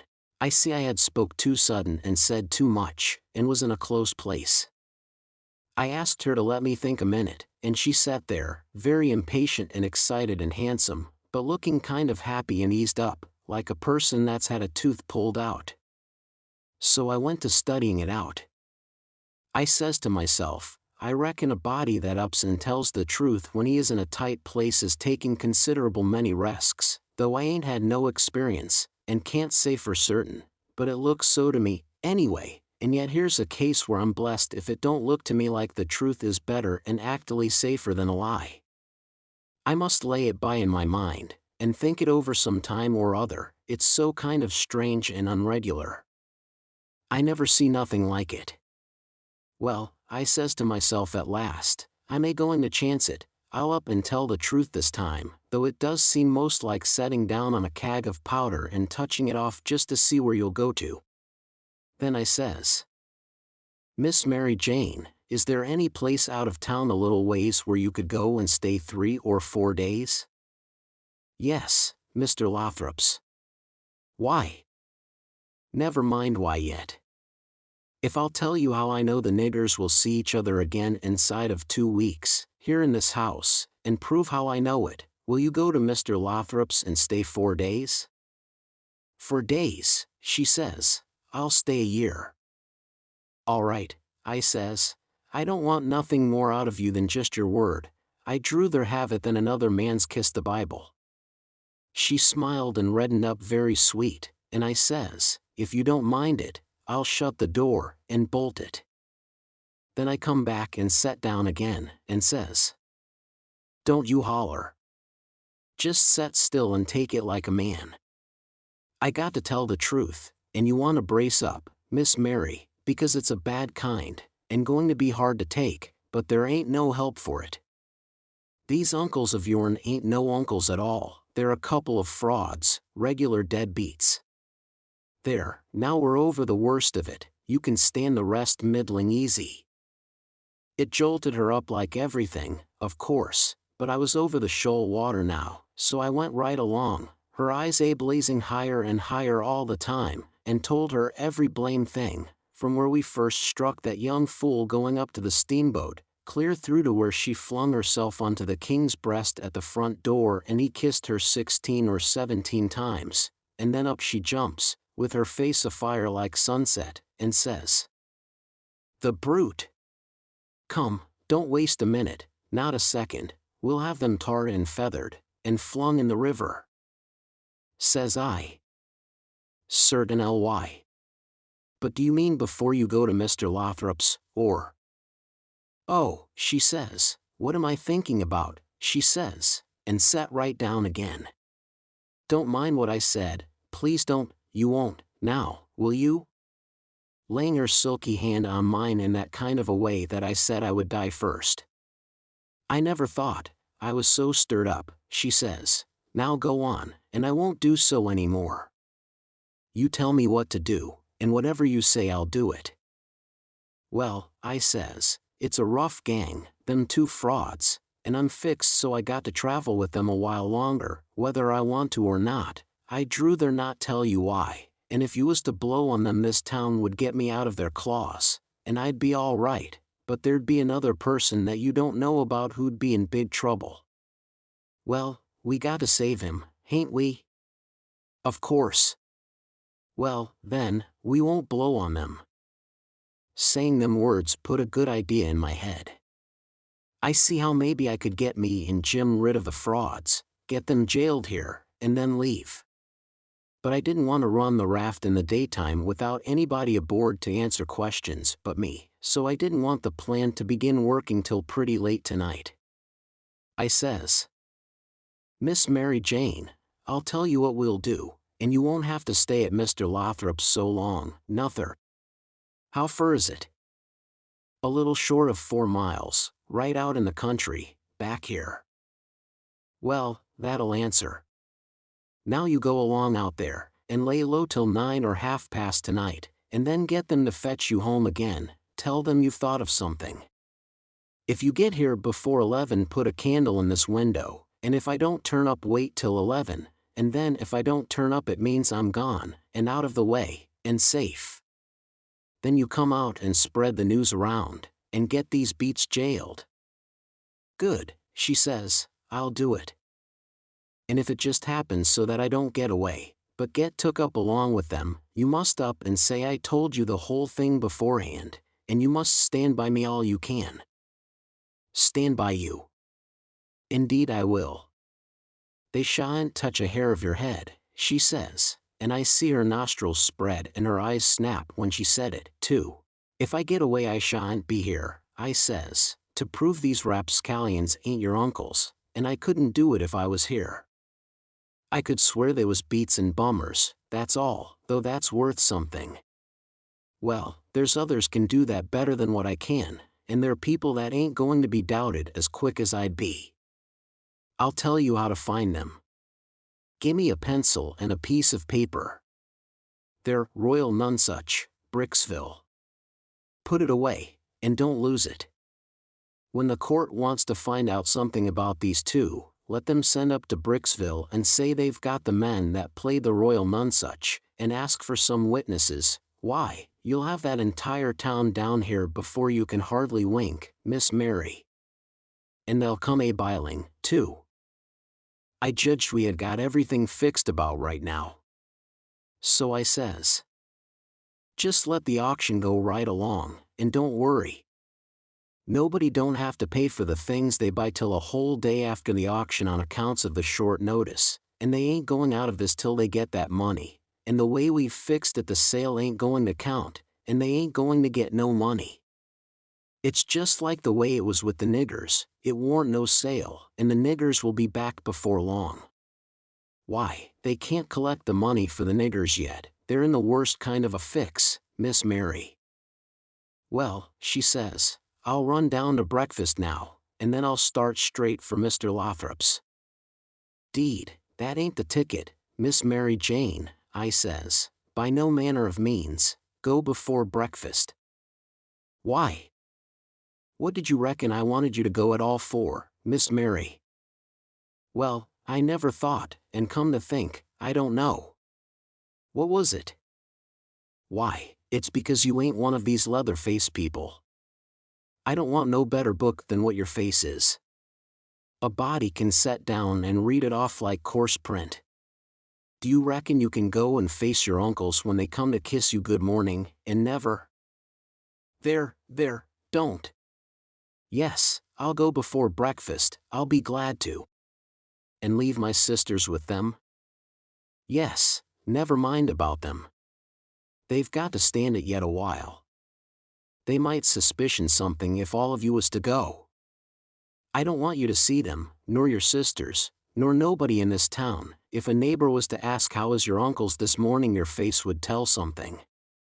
No, you go right along, Miss Mary Jane, and I'll fix it with all of them. I'll tell Miss Susan to give your love to your uncles and say you've went away for a few hours for to get a little rest and change, or to see a friend, and you'll be back tonight or early in the morning. Gone to see a friend is all right, but I won't have my love given to them." Well, then, it shan't be. It was well enough to tell her so, no harm in it. It was only a little thing to do, and no trouble, and it's the little things that smooths people's roads the most. Down here below, it would make Mary Jane comfortable, and it wouldn't cost nothing. Then I says, "There's one more thing, that bag of money." "Well, they've got that, and it makes me feel pretty silly to think how they got it." "No, you're out, there. They hain't got it." "Why, who's got it?" "I wish I knowed, but I don't. I had it, because I stole it from them, and I stole it to give to you, and I know where I hid it, but I'm afraid it ain't there no more. I'm awful sorry, Miss Mary Jane, I'm just as sorry as I can be, but I done the best I could, I did honest. I come nigh getting caught, and I had to shove it into the first place I come to, and run, and it warn't a good place." "Oh, stop blaming yourself, it's too bad to do it, and I won't allow it, you couldn't help it, it wasn't your fault." "Where did you hide it?" "I didn't want to set her to thinking about her troubles again, and I couldn't seem to get my mouth to tell her what would make her see that corpse laying in the coffin with that bag of money on his stomach. So for a minute I didn't say nothing, then I says, 'I'd ruther not tell you where I put it, Miss Mary Jane, if you don't mind letting me off, but I'll write it for you on a piece of paper, and you can read it along the road to Mr. Lothrop's, if you want to. Do you reckon that'll do?' Oh, yes." So I wrote, I put it in the coffin. It was in there when you was crying there, away in the night. I was behind the door, and I was mighty sorry for you, Miss Mary Jane. It made my eyes water a little to remember her crying there all by herself in the night, and them devils laying there right under her own roof, shaming her and robbing her, and when I folded it up and give it to her I see the water come into her eyes, too, and she shook me by the hand, hard, and says, 'Goodbye. I'm going to do everything just as you've told me, and if I don't ever see you again, I shan't ever forget you, and I'll think of you a many a time, and I'll pray for you, too.' And she was gone. Pray for me. I reckon if she knowed me she'd take a job that was more nearer her size. But I bet she done it, just the same, she was just that kind. She had the grit to pray for Judas if she took the notion, there warn't no back down to her, I judge. You may say what you want to, but in my opinion she had more sand in her than any girl I ever see. In my opinion she was just full of sand. It sounds like flattery, but it ain't no flattery. And when it comes to beauty, and goodness, too, she lays over them all. I hain't ever seen her since that time that I see her go out of that door, no, I hain't ever seen her since, but I reckon I've thought of her a many a million times, and of her saying she would pray for me, and if ever I'd a thought it would do any good for me to pray for her, blamed if I wouldn't a done it or bust. Well, Mary Jane she lit out the back way, I reckon, because nobody see her go. When I struck Susan in the harelip, I says, "What's the name of them people over on t'other side of the river that you all goes to see sometimes?" They says, "There's several, but it's the Proctors, mainly." "That's the name," I says. "I most forgot it." "Well, Miss Mary Jane she told me to tell you she's gone over there in a dreadful hurry, one of them's sick." "Which one?" "I don't know, leastways, I kinder forget, but I thinks it's—" "Sakes alive, I hope it ain't Hanner." "I'm sorry to say it," I says, "but Hanner's the very one." "My goodness, and she's so well only last week." "Is she took bad?" "It ain't no name for it. They set up with her all night," Miss Mary Jane said, "and they don't think she'll last many hours." Only think of that, now! What's the matter with her? I couldn't think of anything reasonable, right off that way, so I says, "Mumps." "Mumps your granny." "They don't set up with people that's got the mumps." "They don't they?" "You better bet they do with these mumps. These mumps is different." "It's a new kind," Miss Mary Jane said. "How's it a new kind?" "Because it's mixed up with other things." "What other things?" "Well, measles, and whooping cough, and erysipelas, and consumption, and yaller janders, and brain fever, and I don't know what all." "My land! And they call it the mumps?" "That's what Miss Mary Jane said." "Well, what in the nation do they call it the mumps for?" "Why, because it is the mumps. That's what it starts with." "Well, there ain't no sense in it. A body might stump his toe, and take pison, and fall down the well, and break his neck, and bust his brains out, and somebody come along and ask what killed him, and some numbskull up and say, 'Why, he stumped his toe.' Would there be any sense in that? No. And there ain't no sense in this, nuther. Is it catching? Is it catching? Why, how you talk. Is a harrow catching, in the dark? If you don't hitch on to one tooth, you're bound to on another, ain't you? And you can't get away with that tooth without fetching the whole harrow along, can you? Well, these kind of mumps is a kind of a harrow, as you may say, and it ain't no slouch of a harrow, nuther, you come to get it hitched on good." "Well, it's awful, I think," says the harelip. "I'll go to Uncle Harvey, and—" "Oh, yes," I says, "I would. Of course I would.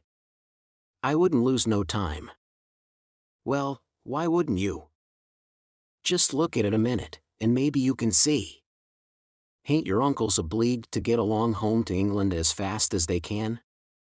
And do you reckon they'd be mean enough to go off and leave you to go all that journey by yourselves? You know they'll wait for you. So fur, so good. Your Uncle Harvey's a preacher, ain't he? Very well, then, is a preacher going to deceive a steamboat clerk? Is he going to deceive a ship clerk, so as to get them to let Miss Mary Jane go aboard? Now you know he ain't. What will he do, then? Why, he'll say, 'It's a great pity, but my church matters has got to get along the best way they can, for my niece has been exposed to the dreadful pluribus unum mumps, and so it's my bounden duty to set down here and wait the 3 months it takes to show on her if she's got it.' But never mind, if you think it's best to tell your Uncle Harvey. Shucks, and stay fooling around here when we could all be having good times in England whilst we was waiting to find out whether Mary Jane's got it or not. Why, you talk like a muggins. Well, anyway, maybe you'd better tell some of the neighbors. Listen at that, now. You do beat all for natural stupidness. Can't you see that they'd go and tell? There ain't no way but just to not tell anybody at all." "Well, maybe you're right, yes, I judge you are right. But I reckon we ought to tell Uncle Harvey she's gone out a while, anyway, so he won't be uneasy about her." "Yes, Miss Mary Jane she wanted you to do that. She says, Tell them to give Uncle Harvey and William my love and a kiss, and say I've run over the river to see Mr. What is the name of that rich family your Uncle Peter used to think so much of? I mean the one that. Why, you must mean the Apthorps, ain't it? Of course, bother them kind of names, a body can't ever seem to remember them, half the time, somehow. Yes, she said, say she has run over for to ask the Apthorps to be sure and come to the auction and buy this house, because she allowed her Uncle Peter would ruther they had it than anybody else, and she's going to stick to them till they say they'll come, and then, if she ain't too tired, she's coming home, and if she is, she'll be home in the morning anyway. She said, don't say nothing about the Proctors, but only about the Apthorps, which'll be perfectly true, because she is going there to speak about their buying the house. I know it, because she told me so herself. All right, they said, and cleared out to lay for their uncles, and give them the love and the kisses, and tell them the message. Everything was all right now. The girls wouldn't say nothing because they wanted to go to England, and the king and the duke would ruther Mary Jane was off working for the auction than around in reach of Dr. Robinson. I felt very good. I judged I had done it pretty neat. I reckon Tom Sawyer couldn't have done it no neater himself.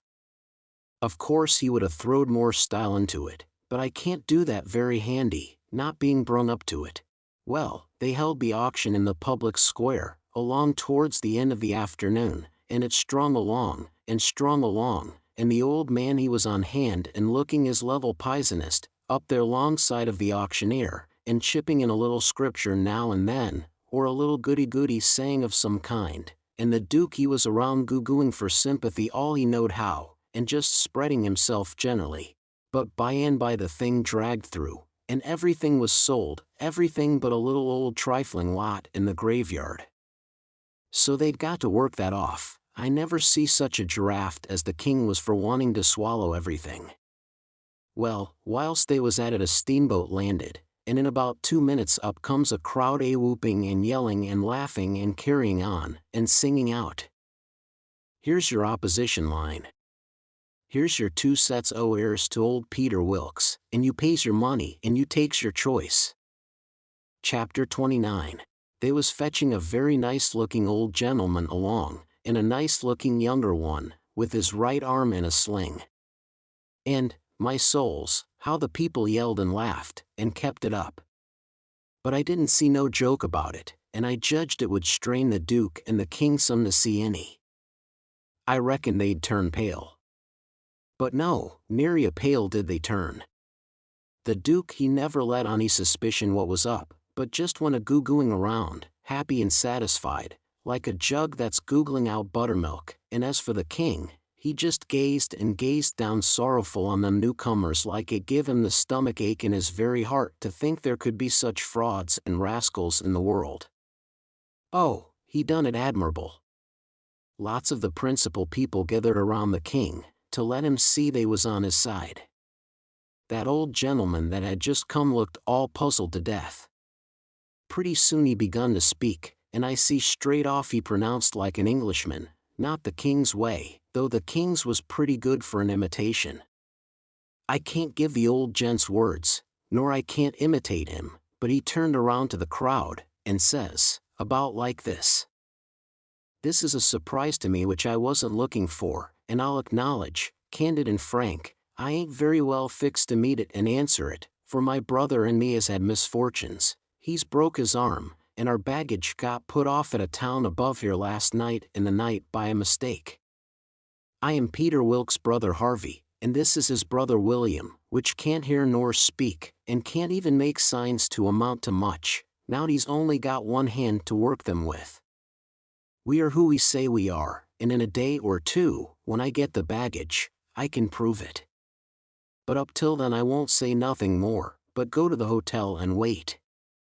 So him and the new dummy started off, and the king he laughs, and blethers out. Broke his arm, very likely, ain't it, and very convenient, too, for a fraud that's got to make signs, and ain't learned how. Lost their baggage. That's mighty good, and mighty ingenious, under the circumstances. So he laughed again, and so did everybody else, except 3 or 4, or maybe half a dozen. One of these was that doctor, another one was a sharp-looking gentleman, with a carpet bag of the old-fashioned kind made out of carpet stuff, that had just come off of the steamboat and was talking to him in a low voice, and glancing towards the king now and then and nodding their heads. It was Levi Bell, the lawyer that was gone up to Louisville, and another one was a big rough husky that come along and listened to all the old gentleman said, and was listening to the king now. And when the king got done, this husky up and says, "Say, looky here, if you are Harvey Wilkes, when you come to this town?" "The day before the funeral, friend," says the king. "But what time o' day?" "In the evenin', 'bout an hour or 2 before sundown." "How'd you come?" "I come down on the Susan Powell from Cincinnati." "Well, then, how'd you come to be up at the Pint in the mornin', in a canoe?" "I warn't up at the Pint in the mornin'." "It's a lie." Several of them jumped for him and begged him not to talk that way to an old man and a preacher. "Preacher be hanged, he's a fraud and a liar. He was up at the Pint that mornin'." "I live up there, don't I?" "Well, I was up there, and he was up there. I see him there. He come in a canoe, along with Tim Collins and a boy." The doctor he up and says, "Would you know the boy again if you was to see him, Hines?" "I reckon I would, but I don't know." "Why, yonder he is, now. I know him perfectly easy. It was me he pointed at." The doctor says, "Neighbors, I don't know whether the new couple is frauds or not, but if these two ain't frauds, I am an idiot, that's all. I think it's our duty to see that they don't get away from here till we've looked into this thing. Come along, Hines, come along, the rest of you. We'll take these fellows to the tavern and affront them with t'other couple, and I reckon we'll find out something before we get through." It was nuts for the crowd, though maybe not for the king's friends, so we all started. It was about sundown. The doctor he led me along by the hand, and was plenty kind enough, but he never let go my hand. We all got in a big room in the hotel, and lit up some candles, and fetched in the new couple.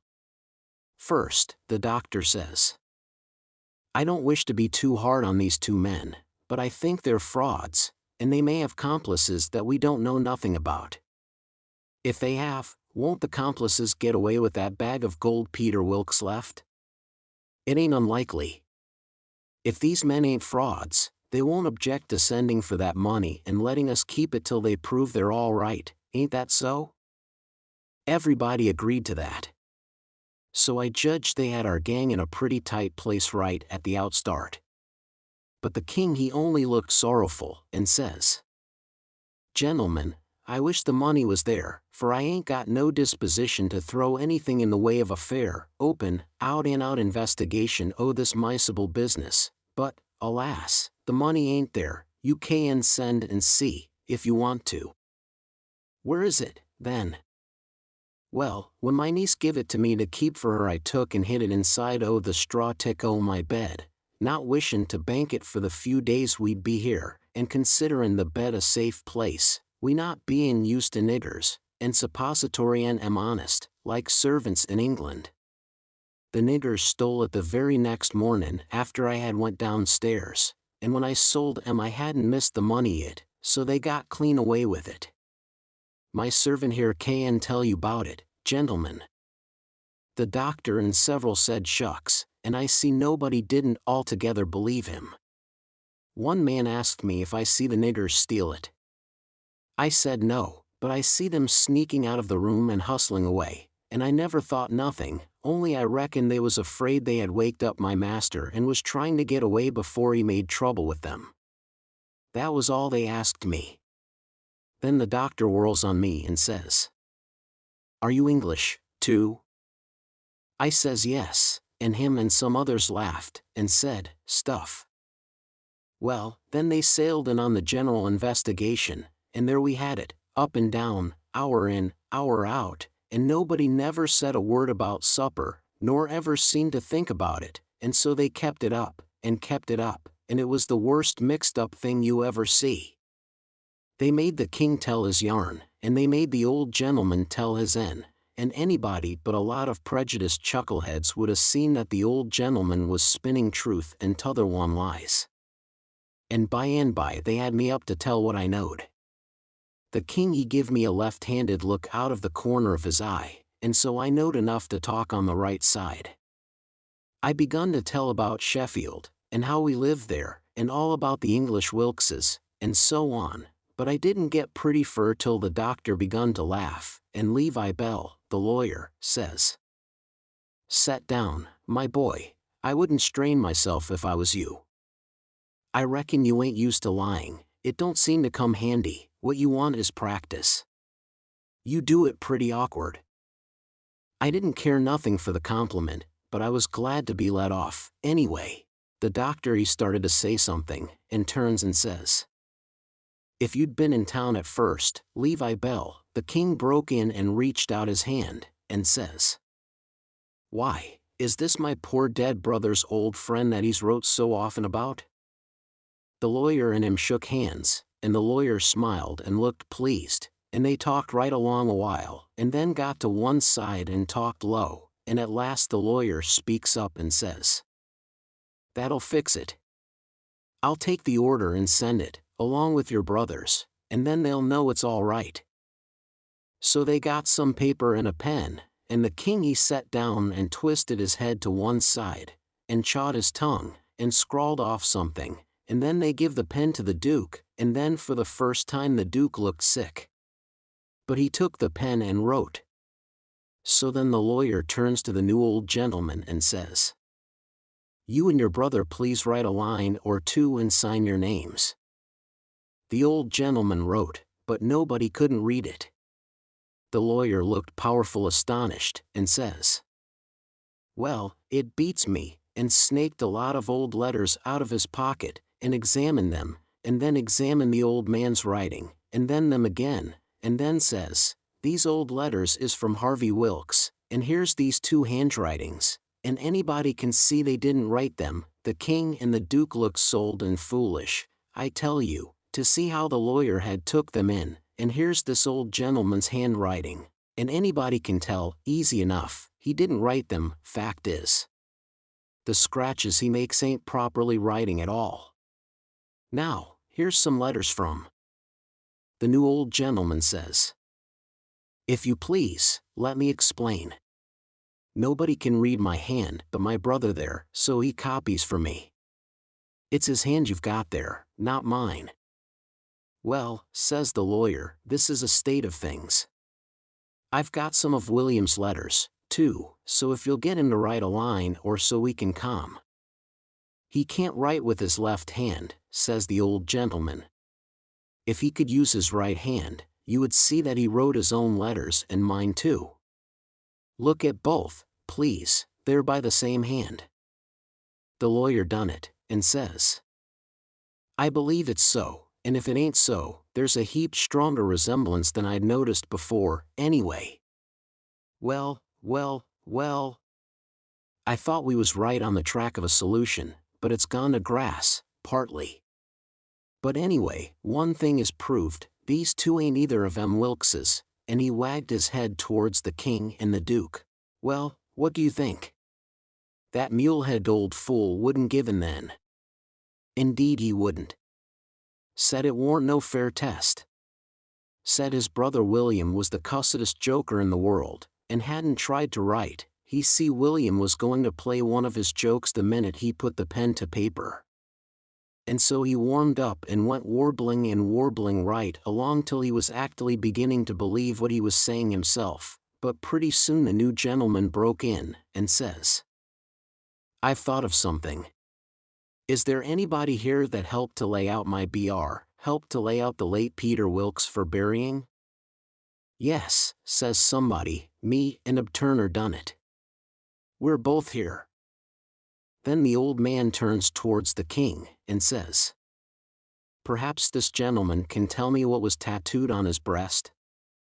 Blamed if the king didn't have to brace up mighty quick, or he'd a scooshed down like a bluff bank that the river has cut under. It took him so sudden, and, mind you, it was a thing that was calculated to make most anybody scush to get fetched such a solid one as that without any notice, because how was he going to know what was tattooed on the man? He whitened a little, he couldn't help it, and it was mighty still in there, and everybody bending a little forwards and gazing at him. Says I to myself, now he'll throw up the sponge, there ain't no more use. Well, did he? A body can't hardly believe it, but he didn't. I reckon he thought he'd keep the thing up till he tired them people out, so they'd thin out, and him and the Duke could break loose and get away. Anyway, he sat there, and pretty soon he begun to smile, and says, "MF. It's a very tough question, ain't it?" "Yes, sir, I can tell you what's tattooed on his breast. It's just a small, thin, blue arrow, that's what it is, and if you don't look clost, you can't see it. Now what do you say, hey?" Well, I never see anything like that old blister for clean out and out cheek. The new old gentleman turns brisk towards Turner and his pard, and his eye lights up like he judged he'd got the king this time, and says, "There, you've heard what he said. Was there any such mark on Peter Wilkes' breast?" Both of them spoke up and says, "We didn't see no such mark." "Good," says the old gentleman. "Now, what you did see on his breast was a small dim P, and a B, which is an initial he dropped when he was young, and a W, with dashes between them, so P, B, W, and he marked them that way on a piece of paper. Come, ain't that what you saw?" Both of them spoke up again, and says, "No, we didn't. We never seen any marks at all." Well, everybody was in a state of mind now, and they sings out, the whole bilin' of MS frauds. "Lee's duck M. Lee's drown M. Lee's ride M on a rail," and everybody was whooping at once, and there was a rattling powwow. But the lawyer he jumps on the table and yells, and says, "Gentlemen, gentlemen. Hear me just a word, just a single word, if you please. There's one way yet, let's go and dig up the corpse and look." That took them. "Hooray!" they all shouted, and was starting right off, but the lawyer and the doctor sung out, hold on, collar all these 4 men and the boy, and fetch them along, too." "We'll do it," they all shouted, "and if we don't find them marks we'll lynch the whole gang." I was scared, now, I tell you. But there warn't no getting away, you know. They gripped us all, and marched us right along, straight for the graveyard, which was 1.5 miles down the river, and the whole town at our heels, for we made noise enough, and it was only 9 in the evening. As we went by our house I wished I hadn't sent Mary Jane out of town, because now if I could tip her the wink she'd light out and save me, and blow on our dead beats. Well, we swung along down the river road, just carrying on like wildcats, and to make it more scary the sky was darking up, and the lightning beginning to wink and flitter, and the wind to shiver amongst the leaves. This was the most awful trouble and most dangersome I ever was in, and I was kinder stunned. Everything was going so different from what I had allowed for, 'stead of being fixed so I could take my own time if I wanted to, and see all the fun, and have Mary Jane at my back to save me and set me free when the clothes fit come. Here was nothing in the world betwixt me and sudden death but just them tattoo marks. If they didn't find them, I couldn't bear to think about it, and yet, somehow, I couldn't think about nothing else. It got darker and darker, and it was a beautiful time to give the crowd the slip, but that big husky had me by the wrist, Hines, and a body might as well try to give Goliard the slip. He dragged me right along, he was so excited, and I had to run to keep up. When they got there they swarmed into the graveyard and washed over it like an overflow. And when they got to the grave they found they had about 100 times as many shovels as they wanted, but nobody hadn't thought to fetch a lantern. But they sailed into digging anyway by the flicker of the lightning, and sent a man to the nearest house, a half a mile off, to borrow one. So they dug and dug like everything, and it got awful dark, and the rain started, and the wind swished and swushed along, and the lightning come brisker and brisker, and the thunder boomed, but them people never took no notice of it. They was so full of this business, and 1 minute you could see everything in every face in that big crowd, and the shovelfuls of dirt sailing up out of the grave, and the next second the dark wiped it all out, and you couldn't see nothing at all. At last they got out the coffin and begun to unscrew the lid, and then such another crowding and shouldering and shoving as there was, to scrooge in and get a sight, you never see, and in the dark, that way, it was awful. Heinz he hurt my wrist dreadful pulling and tugging so, and I reckon he clean forgot I was in the world, he was so excited and panting. All of a sudden the lightning let go a perfect sluice of white glare, and somebody sings out, "By the living jingo, here's the bag of gold on his breast." Heinz let out a whoop, like everybody else, and dropped my wrist and give a big surge to bust his way in and get a look, and the way I lit out and shinned for the road in the dark there ain't nobody can tell. I had the road all to myself, and I fairly flew, leastways, I had it all to myself except the solid dark, and the now and then glares, and the buzzing of the rain, and the thrashing of the wind, and the splitting of the thunder, and sure as you were born I did clip it along. When I struck the town I see there warn't nobody out in the storm, so I never hunted for no back streets, but humped it straight through the main one, and when I begun to get towards our house I aimed my eye and set it. No light there, the house all dark, which made me feel sorry and disappointed. I didn't know why. But at last, just as I was sailing by, flash comes the light in Mary Jane's window. And my heart swelled up sudden, like to bust, and the same second the house and all was behind me in the dark, and wasn't ever going to be before me no more in this world. She was the best girl I ever see, and had the most sand. The minute I was far enough above the town to see I could make the towhead, I begun to look sharp for a boat to borrow, and the first time the lightning showed me one that wasn't chained I snatched it and shoved. It was a canoe, and warn't fastened with nothing but a rope. The towhead was a rattling big distance off, away out there in the middle of the river, but I didn't lose no time, and when I struck the raft at last I was so faggied I would have just laid down to blow and gasp if I could afforded it. But I didn't. As I sprung aboard I sung out, "Out with you, Jim, and set her loose. Glory be to goodness, we're shut of them." Jim lit out, and was coming for me with both arms spread. He was so full of joy, but when I glimpsed him in the lightning my heart shot up in my mouth and I went overboard backwards, for I forgot he was old King Lear and a drowned dead Arab all in one, and it most scared the livers and lights out of me. But Jim fished me out, and was going to hug me and bless me, and so on. He was so glad I was back and we was shut of the king and the duke, but I says, "Not now, have it for breakfast, have it for breakfast. Cut loose and let her slide." So in 2 seconds away we went sliding down the river, and it did seem so good to be free again and all by ourselves on the big river, and nobody to bother us. I had to skip around a bit, and jump up and crack my heels a few times.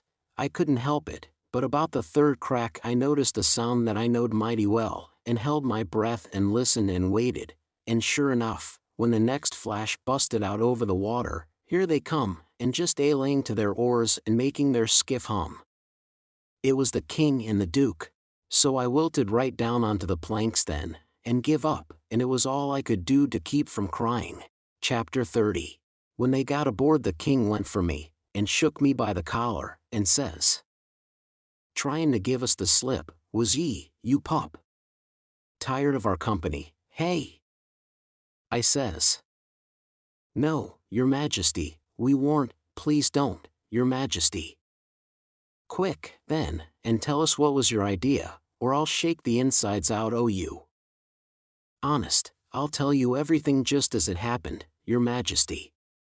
The man that had a holt of me was very good to me, and kept saying he had a boy about as big as me that died last year, and he was sorry to see a boy in such a dangerous fix, and when they was all took by surprise by finding the gold, and made a rush for the coffin, he lets go of me and whispers, "Heal it now, or they'll hang ye, sure," and I lit out.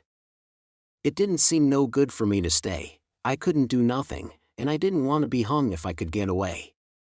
So I never stopped running till I found the canoe, and when I got here I told Jim to hurry, or they'd catch me and hang me yet, and said I was afeard you and the Duke wasn't alive now, and I was awful sorry, and so was Jim, and was awful glad when we see you coming. You may ask Jim if I didn't.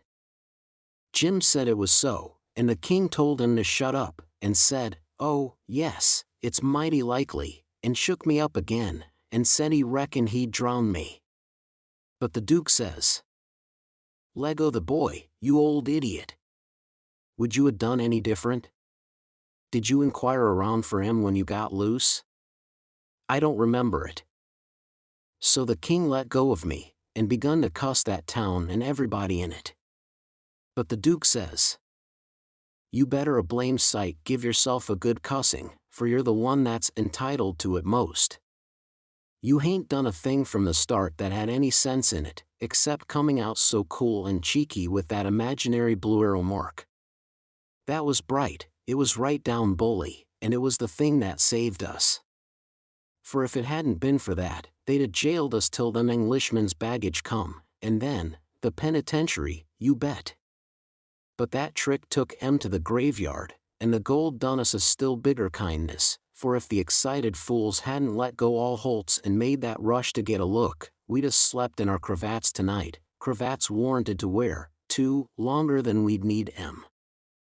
They was still a minute, thinking, then the king says, kind of absent-minded like, "MF. And we reckon the niggers stole it." That made me squirm. "Yes," says the Duke, kinder slow and deliberate and sarcastic, "we did." After about a half a minute the king drawls out, "Leastways, I did." The Duke says, "The same way." "On the contrary, I did." The king kind of ruffles up, and says, "Looky here, Bilgewater, what are you referring to?" The Duke says, pretty brisk, "When it comes to that, maybe you'll let me ask, what was you referring to?" "Shucks," says the king, very sarcastic, "but I don't know, maybe you was asleep, and didn't know what you was about." The Duke bristles up now, and says, "Oh, let up on this cussed nonsense, do you take me for a blame fool? Don't you reckon I know who hid that money in that coffin?" "Yes, sir. I know you do know, because you done it yourself." "It's a lie." And the Duke went for him. The king sings out, "Take our hands off, Lego my throat, I take it all back." The Duke says, "Well, you just own up, first, that you did hide that money there, intending to give me the slip one of these days, and come back and dig it up, and have it all to yourself." "Wait just a minute, Duke, answer me this one question, honest and fair. If you didn't put the money there, say it, and I'll believe you, and take back everything I said." "You old scoundrel, I didn't, and you know I didn't." "There, now." "Well, then, I believe you. But answer me only just this one more, now don't get mad, didn't you have it in your mind to hook the money and hide it?" The Duke never said nothing for a little bit, then he says, "Well, I don't care if I did, I didn't do it, anyway. But you not only had it in mind to do it, but you done it. I wished I never die if I done it, Duke, and that's honest. I won't say I warn't goin' to do it, because I was, but you, I mean somebody, got in ahead o' me. It's a lie. You done it, and you got to say you done it, or—" The king began to gurgle, and then he gasps out, "'Nuff, I own up." I was very glad to hear him say that, it made me feel much more easier than what I was feeling before.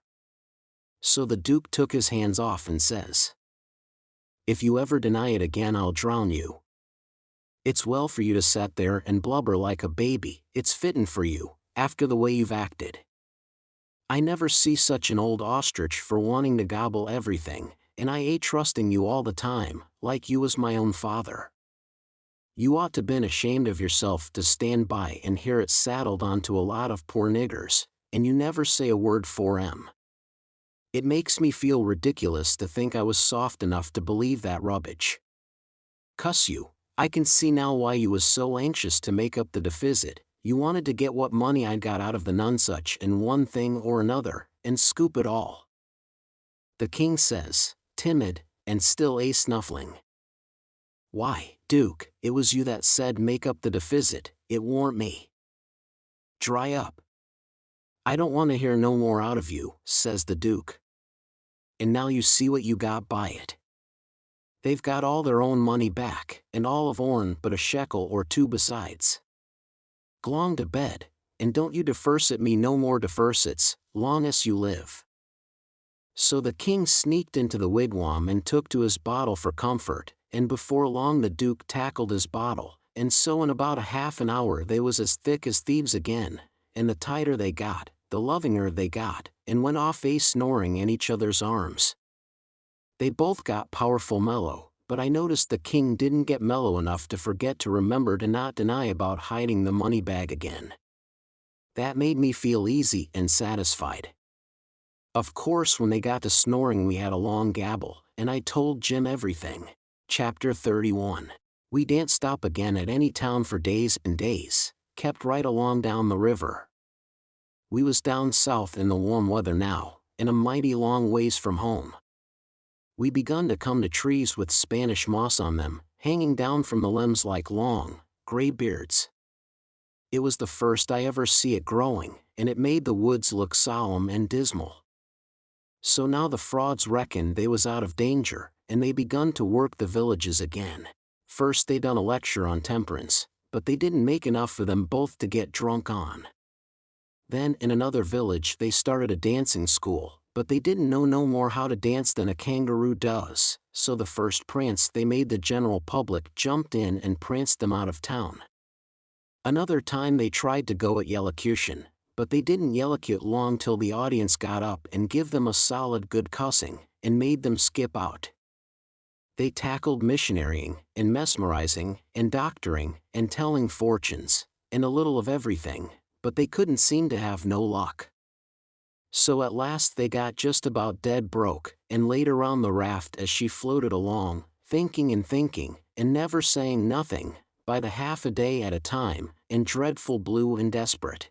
And at last they took a change and begun to lay their heads together in the wigwam and talk low and confidential 2 or 3 hours at a time. Jim and me got uneasy.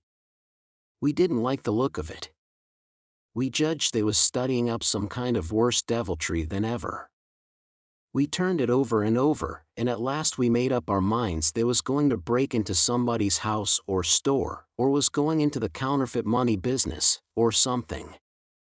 So then we was pretty scared, and made up an agreement that we wouldn't have nothing in the world to do with such actions, and if we ever got the least show we would give them the cold shake and clear out and leave them behind. Well, early one morning we hid the raft in a good, safe place about 2 miles below a little bit of a shabby village named Pikesville, and the king he went ashore and told us all to stay hid whilst he went up to town and smelt around to see if anybody had got any wind of the royal nonsuch there yet. House to rob, you mean, says I to myself, and when you get through robbing it you'll come back here and wonder what has become of me and Jim and the raft, and you'll have to take it out in wondering.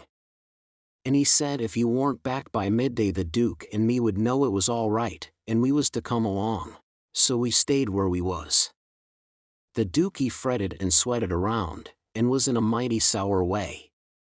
He scolded us for everything, and we couldn't seem to do nothing right. He found fault with every little thing.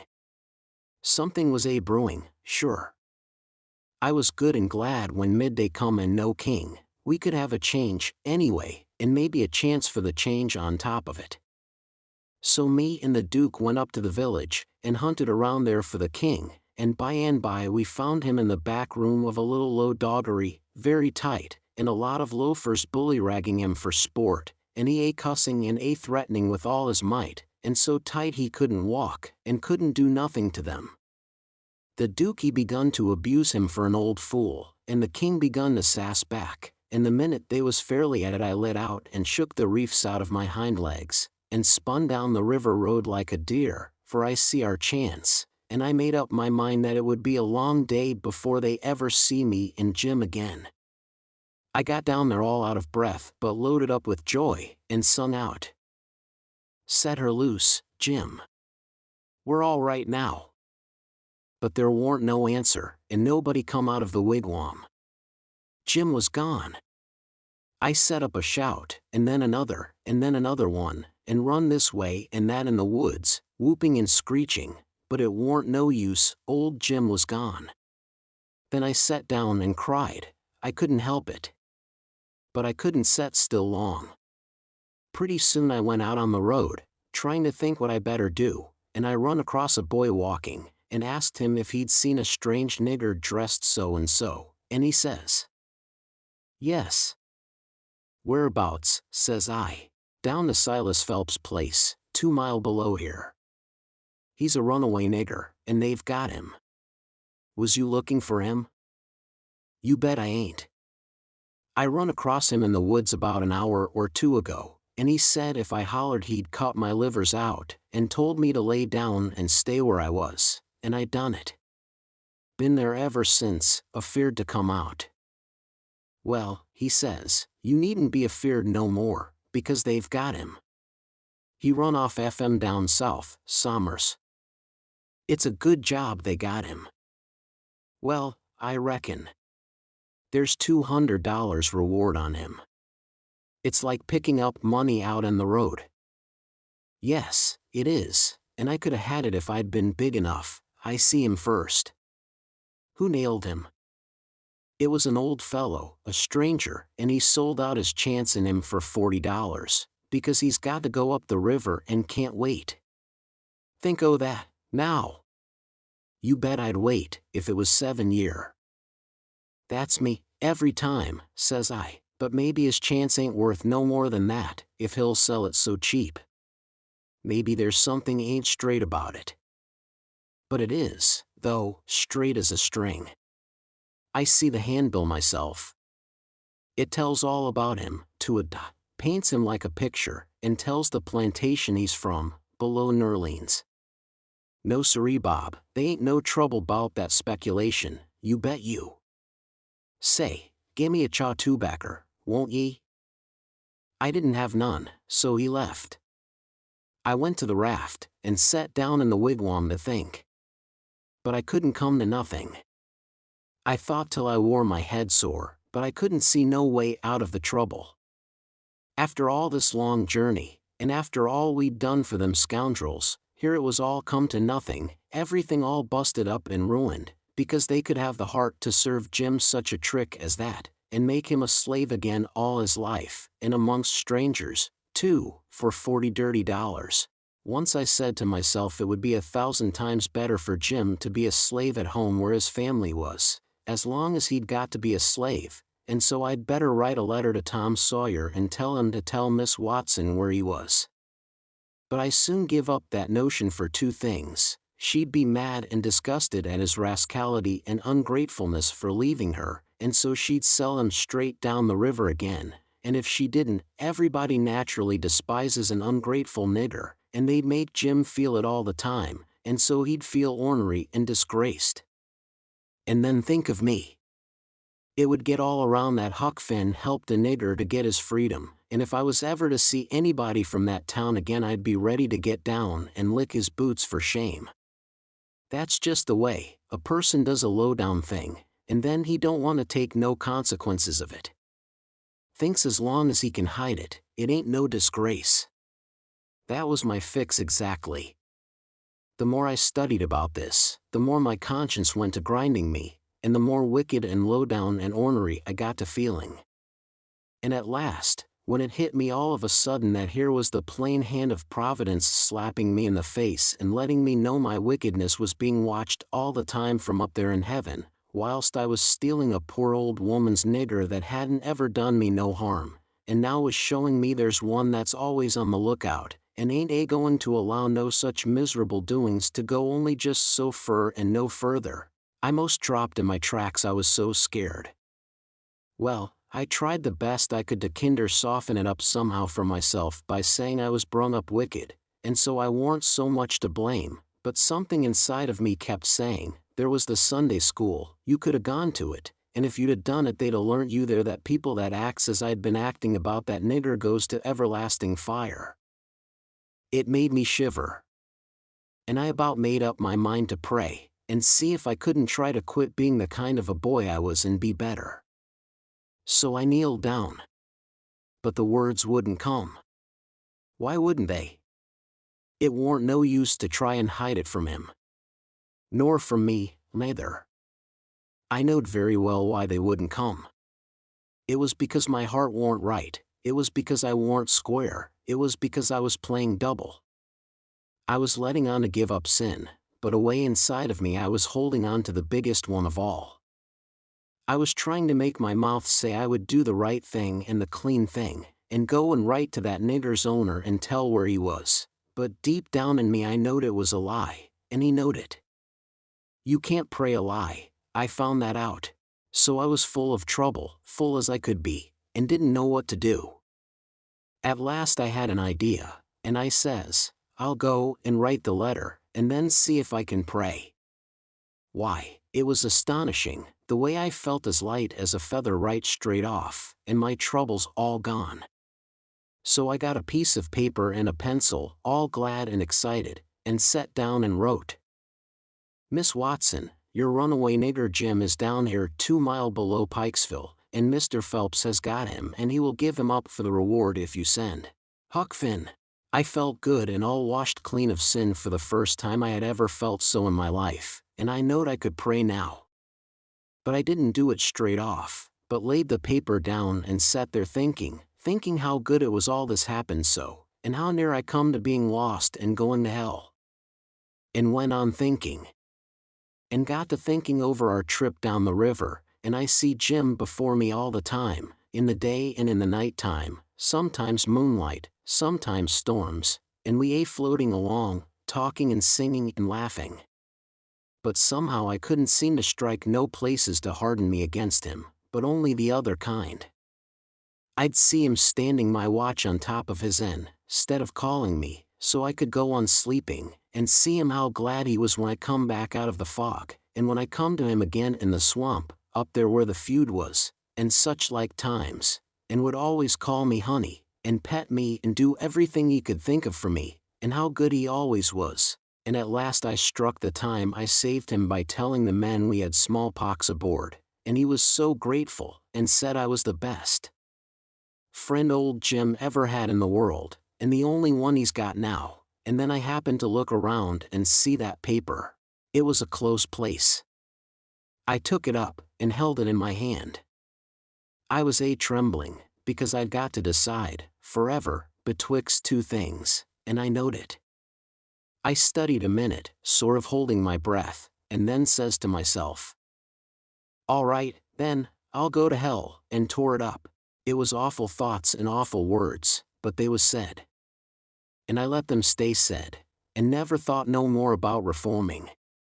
I shoved the whole thing out of my head, and said I would take up wickedness again, which was in my line, being brung up to it, and the other warn't. And for a starter I would go to work and steal Jim out of slavery again, and if I could think up anything worse, I would do that, too, because as long as I was in, and in for good, I might as well go the whole hog. Then I set to thinking over how to get at it, and turned over some considerable many ways in my mind, and at last fixed up a plan that suited me. So then I took the bearings of a woody island that was down the river a piece, and as soon as it was fairly dark I crept out with my raft and went for it, and hid it there, and then turned in. I slept the night through, and got up before it was light, and had my breakfast, and put on my store clothes, and tied up some others and one thing or another in a bundle, and took the canoe and cleared for shore. I landed below where I judged was Phelps's place, and hid my bundle in the woods, and then filled up the canoe with water, and loaded rocks into her and sunk her where I could find her again when I wanted her, about a quarter of a mile below a little steam sawmill that was on the bank. Then I struck up the road, and when I passed the mill I see a sign on it, Phelps's Sawmill, and when I come to the farmhouses, 200 or 300 yards further along, I kept my eyes peeled, but didn't see nobody around, though it was good daylight now. But I didn't mind, because I didn't want to see nobody just yet. I only wanted to get the lay of the land. According to my plan, I was going to turn up there from the village, not from below. So I just took a look and shoved along, straight for town. Well, the very first man I see when I got there was the Duke. He was sticking up a bill for the Royal Nonsuch, 3-night performance, like that other time. They had the cheek, them frauds. I was right on him before I could shirk. He looked astonished, and says, "Hello. Where'd you come from?" Then he says, kind of glad and eager, "Where's the raft? Got her in a good place." I says, "Why, that's just what I was going to ask your grace." Then he didn't look so joyful, and says, "What was your idea for asking me?" he says. "Well," I says, "when I see the king in that doggery yesterday, I says to myself, we can't get him home for hours, till he's sober, so I went loafing around town to put in the time and wait. A man up and offered me 10 cents to help him pull a skiff over the river and back to fetch a sheep, and so I went along, but when we was dragging him to the boat, and the man left me a holt of the rope and went behind him to shove him along, he was too strong for me and jerked loose and run, and we after him. We didn't have no dog, and so we had to chase him all over the country till we tired him out.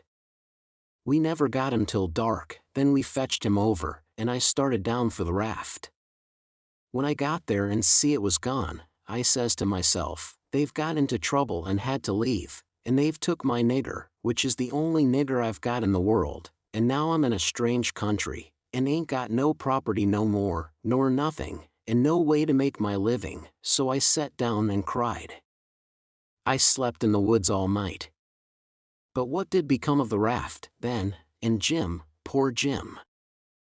Blamed if I know, that is, what's become of the raft.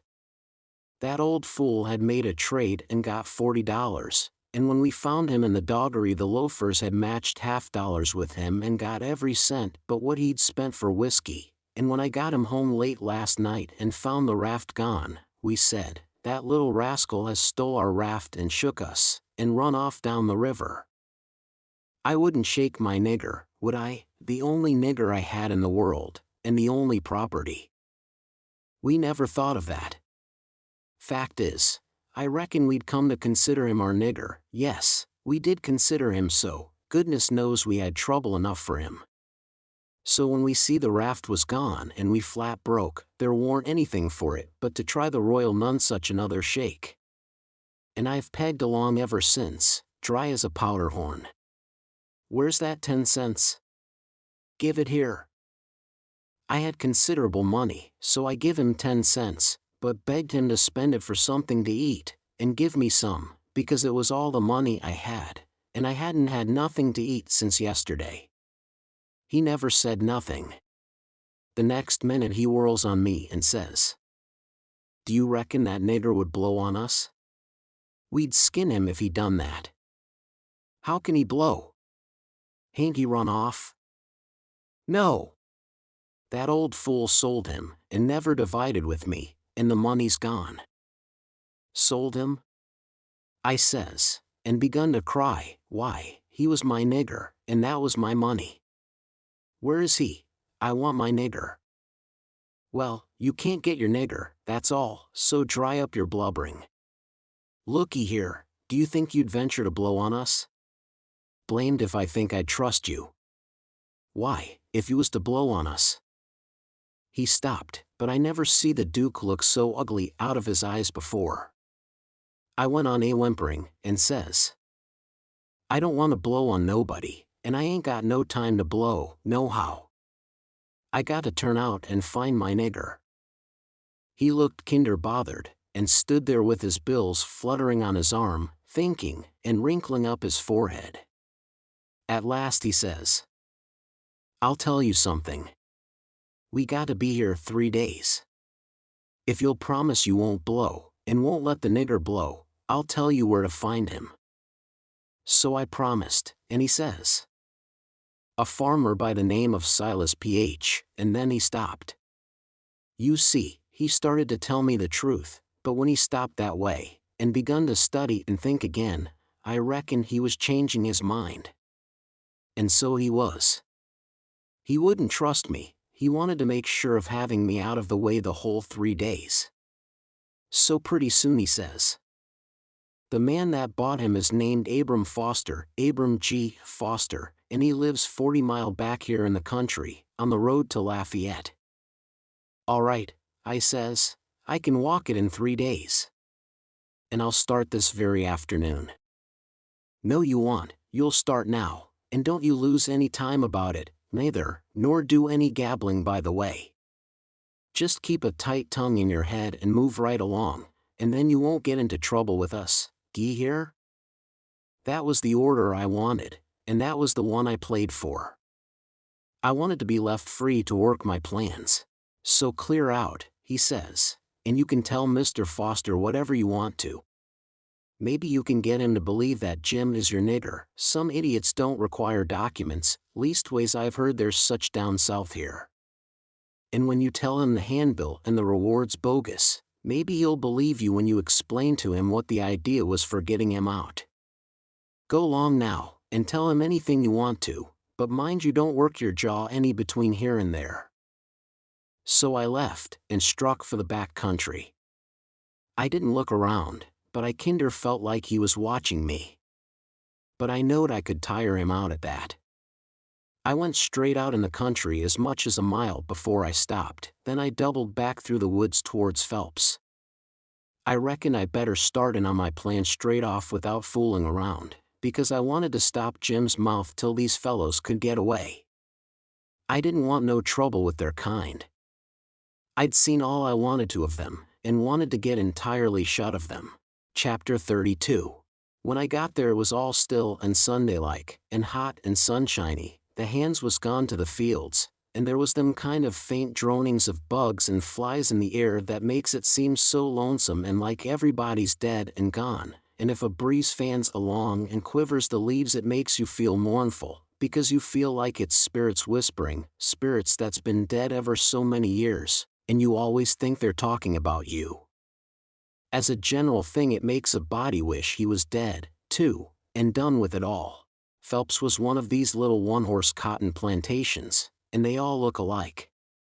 A rail fence round a 2-acre yard, a stile made out of logs sawed off and upended in steps, like barrels of a different length, to climb over the fence with, and for the women to stand on when they're going to jump onto a horse, some sickly grass patches in the big yard, but mostly it was bare and smooth, like an old hat with the nap rubbed off, big double log house for the white folks, hewed logs, with the chinks stopped up with mud or mortar, and these mud stripes been whitewashed some time or another, round log kitchen, with a big broad, open but roofed passage joining it to the house, log smokehouse back of the kitchen, 3 little log nigger cabins in a row t'other side the smokehouse, 1 little hut all by itself away down against the back fence, and some outbuildings down a piece the other side, ash hopper and big kettle to bile soap in by the little hut, bench by the kitchen door, with bucket of water and a gourd, hound asleep there in the sun, more hounds asleep.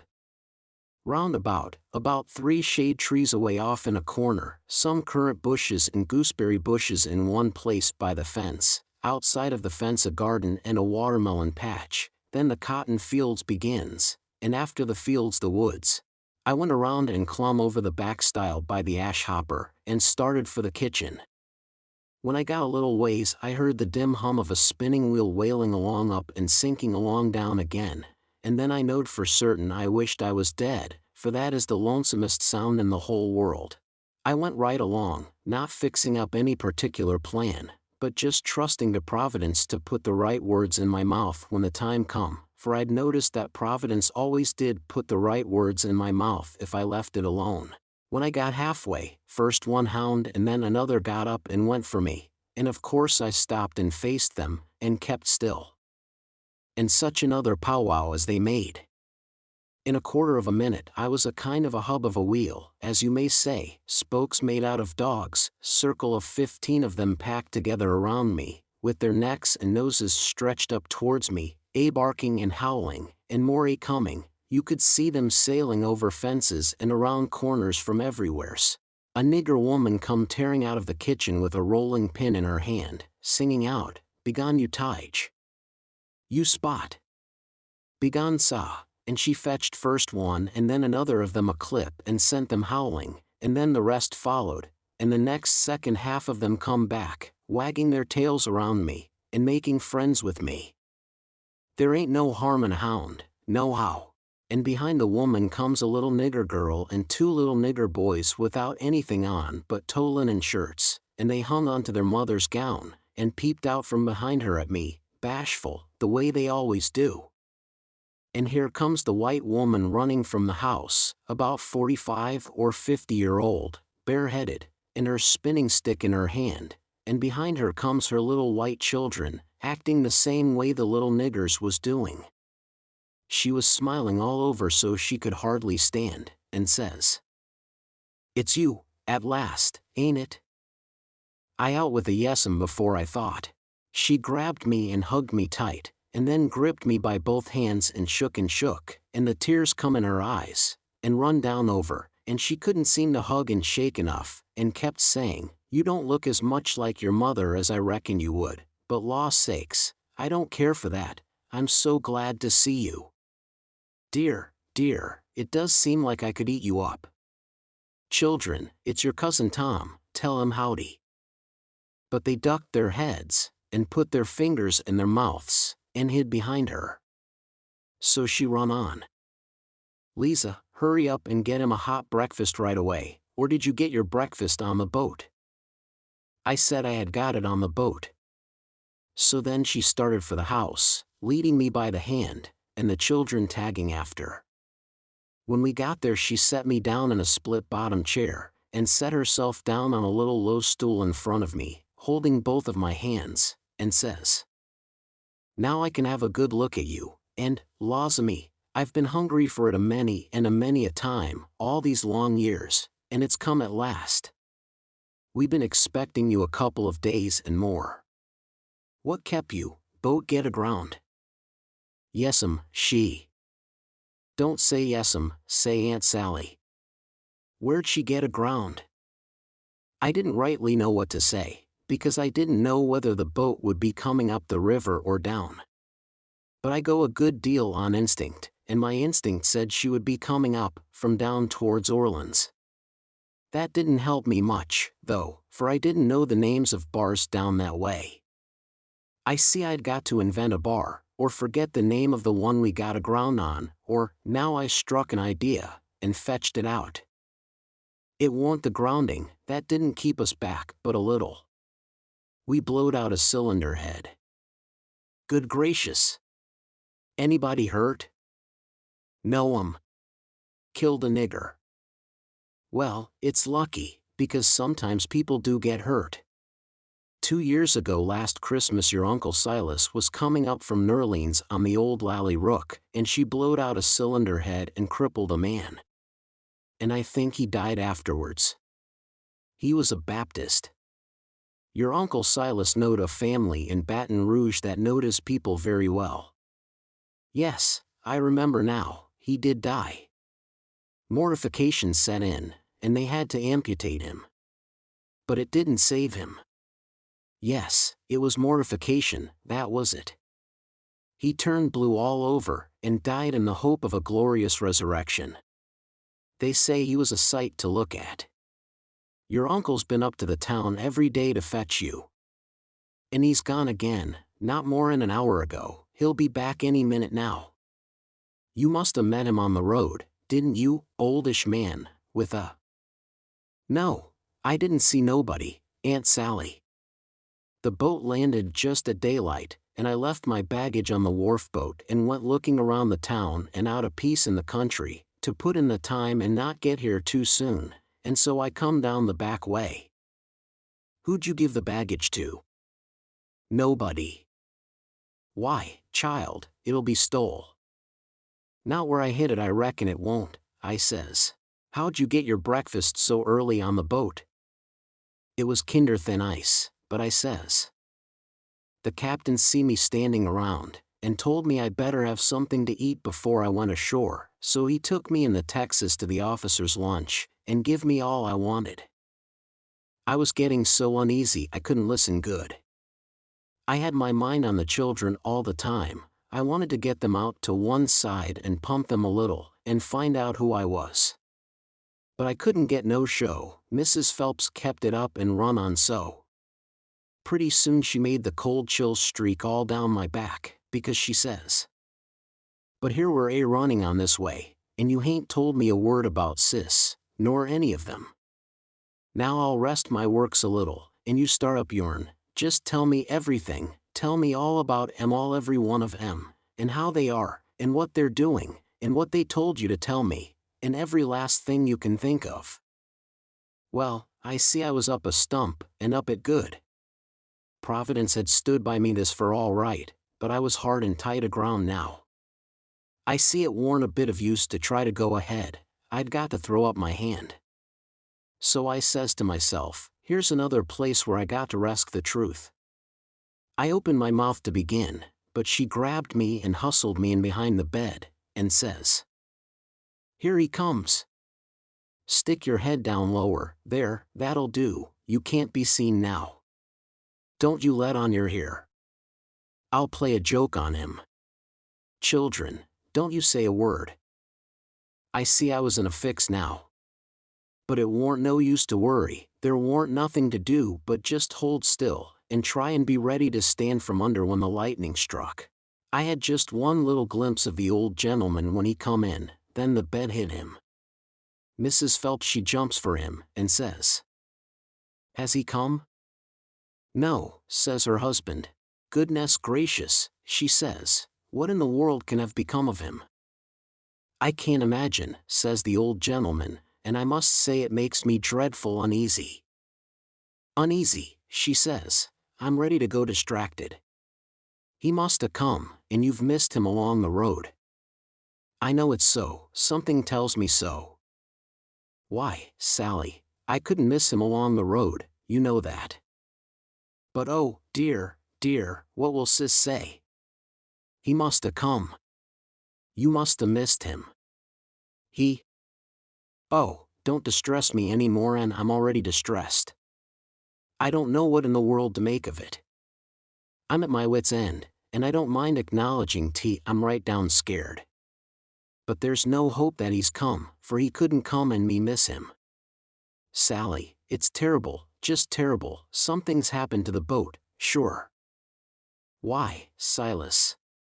Look yonder, up the road, ain't that somebody coming?" He sprung to the window at the head of the bed, and that give Mrs. Phelps the chance she wanted. She stooped down quick at the foot of the bed and give me a pull, and out I come, and when he turned back from the window there she stood, beaming and smiling like a house afire, and I standing pretty meek and sweaty alongside. The old gentleman stared, and says, "Why, who's that?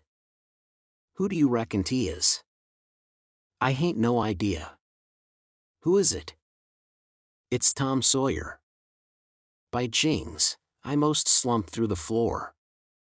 But there warn't no time to swap knives. The old man grabbed me by the hand and shook, and kept on shaking, and all the time how the woman did dance around and laugh and cry, and then how they both did fire off questions about Sid, and Mary, and the rest of the tribe. But if they was joyful, it warn't nothing to what I was, for it was like being born again. I was so glad to find out who I was. Well, they froze to me for 2 hours, and at last, when my chin was so tired it couldn't hardly go any more, I had told them more about my family, I mean the Sawyer family, than ever happened to any 6 Sawyer families. And I explained all about how we blowed out a cylinder head at the mouth of White River, and it took us 3 days to fix it. Which was all right, and worked first rate, because they didn't know but what it would take 3 days to fix it. If I'd a called it a bolt head it would have done just as well. Now I was feeling pretty comfortable all down one side, and pretty uncomfortable all up the other. Being Tom Sawyer was easy and comfortable, and it stayed easy and comfortable till by and by I hear a steamboat coughing along down the river. Then I says to myself, "S'pose Tom Sawyer comes down on that boat? And s'pose he steps in here any minute, and sings out my name before I can throw him a wink to keep quiet?" Well, I couldn't have it that way. It wouldn't do at all. I must go up the road and waylay him. So I told the folks I reckoned I would go up to the town and fetch down my baggage. The old gentleman was for going along with me, but I said no, I could drive the horse myself, and I drew there he wouldn't take no trouble about me. Chapter 33. So I started for town in the wagon, and when I was halfway I see a wagon coming, and sure enough it was Tom Sawyer, and I stopped and waited till he come along. I says hold on, and it stopped alongside, and his mouth opened up like a trunk, and stayed so, and he swallowed 2 or 3 times like a person that's got a dry throat, and then says, "I hain't ever done you no harm. You know that. So, then, what you want to come back and haunt me for?" I says, "I hain't come back, I hain't been gone." When he heard my voice it righted him up some, but he warn't quite satisfied yet. He says, "Don't you play nothing on me, because I wouldn't on you. Honest Injun now, you ain't a ghost?" "Honest Injun, I ain't," I says. "Well, well, that ought to settle it, of course, but I can't somehow seem to understand it no way. Looky here, warn't you ever murdered at all?" "No. I warn't ever murdered at all," I played it on them. "You come in here and feel of me if you don't believe me." So he done it, and it satisfied him, and he was that glad to see me again he didn't know what to do. And he wanted to know all about it right off, because it was a grand adventure, and mysterious, and so it hit him where he lived. But I said, leave it alone till by and by, and told his driver to wait, and we drove off a little piece, and I told him the kind of a fix I was in, and what did he reckon we better do? He said, let him alone a minute, and don't disturb him. So he thought, and pretty soon he says, "It's all right, I've got it.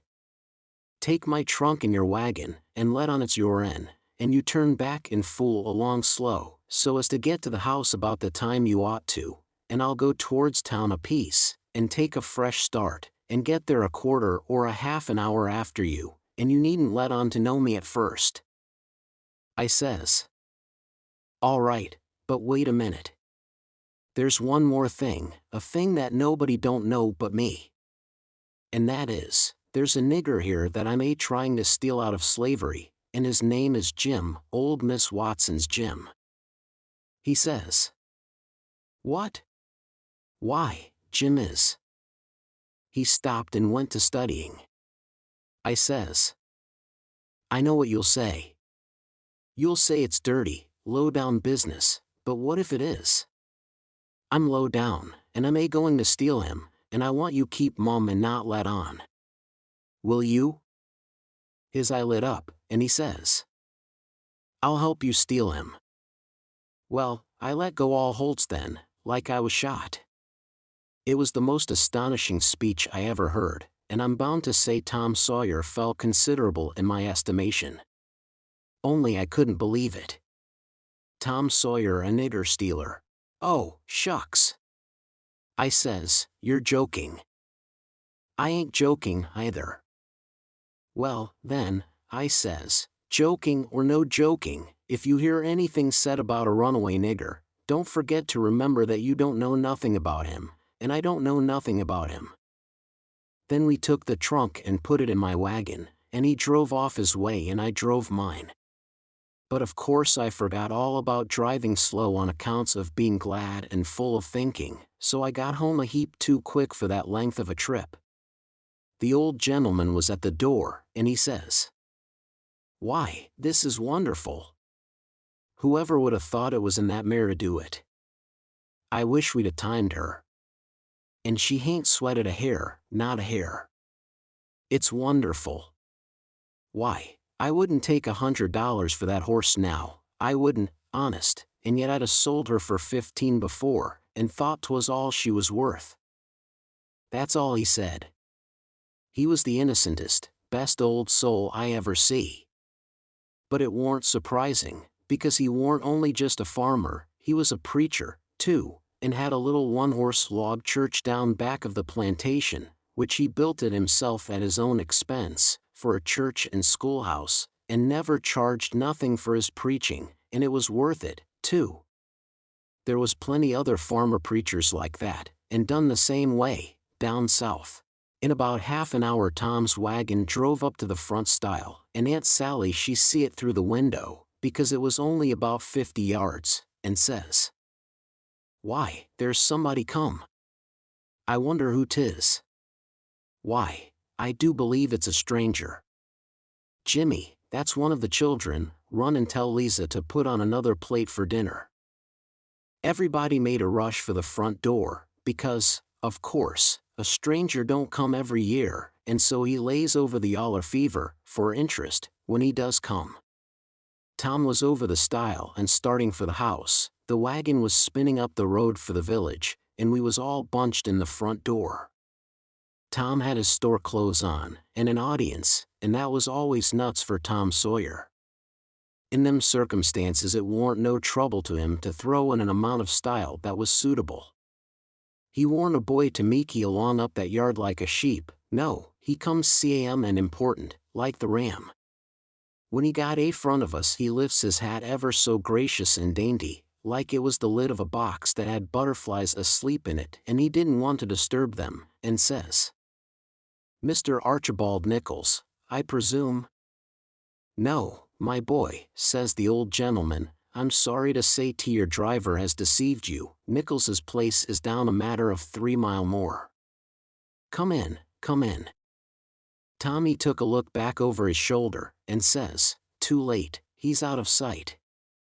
"Yes, he's gone, my son, and you must come in and eat your dinner with us, and then we'll hitch up and take you down to Nichols's." "Oh, I can't make you so much trouble, I couldn't think of it." "I'll walk, I don't mind the distance." "But we won't let you walk, it wouldn't be Southern hospitality to do it. Come right in." "Oh, do," says Aunt Sally, "it ain't a bit of trouble to us, not a bit in the world. You must stay. It's a long, dusty 3 mile, and we can't let you walk. And, besides, I've already told them to put on another plate when I see you coming, so you mustn't disappoint us. Come right in and make yourself at home." So Tom he thanked them very hearty and handsome, and let himself be persuaded, and come in, and when he was in he said he was a stranger from Hicksville, Ohio, and his name was William Thompson, and he made another bow. Well, he run on, and on, and on, making up stuff about Hicksville and everybody in it he could invent, and I getting a little nervous, and wondering how this was going to help me out of my scrape, and at last, still talking along, he reached over and kissed Aunt Sally right on the mouth, and then settled back again in his chair comfortable, and was going on talking, but she jumped up and wiped it off with the back of her hand, and says, "You audacious puppy." He looked kind of hurt, and says, "I'm surprised at you, ma'am. You're SRP, why, what do you reckon I am? I've a good notion to take and say, what do you mean by kissing me?" He looked kind of humble, and says, "I didn't mean nothing, ma'am. I didn't mean no harm. I thought you'd like it." "Why, you born fool." She took up the spinning stick, and it looked like it was all she could do to keep from giving him a crack with it. "What made you think I'd like it?" "Well, I don't know. Only, they told me you would." "They told you I would. Whoever told you's another lunatic. I never heard the beat of it." "Who's they?" "Why, everybody. They all said so, ma'am."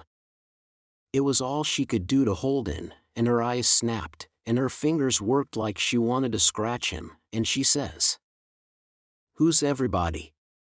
Out with their names, or they'll be an idiot short." He got up and looked distressed, and fumbled his hat, and says, "I'm sorry, and I warn't expecting it. They told me to. They all told me to. They all said, kiss her, and said she'd like it. They all said it, every one of them. But I'm sorry, ma'am, and I won't do it no more, I won't, honest." "You won't you?" "Well, I reckon you won't." "No, I'm honest about it. I won't ever do it again, till you ask me." "Till I ask you." "Well, I never see the beat of it in my born days. I lay you'll be the Methuselah numskull of creation before ever I ask you, or the likes of you." "Well," he says, "it does surprise me so. I can't make it out, somehow.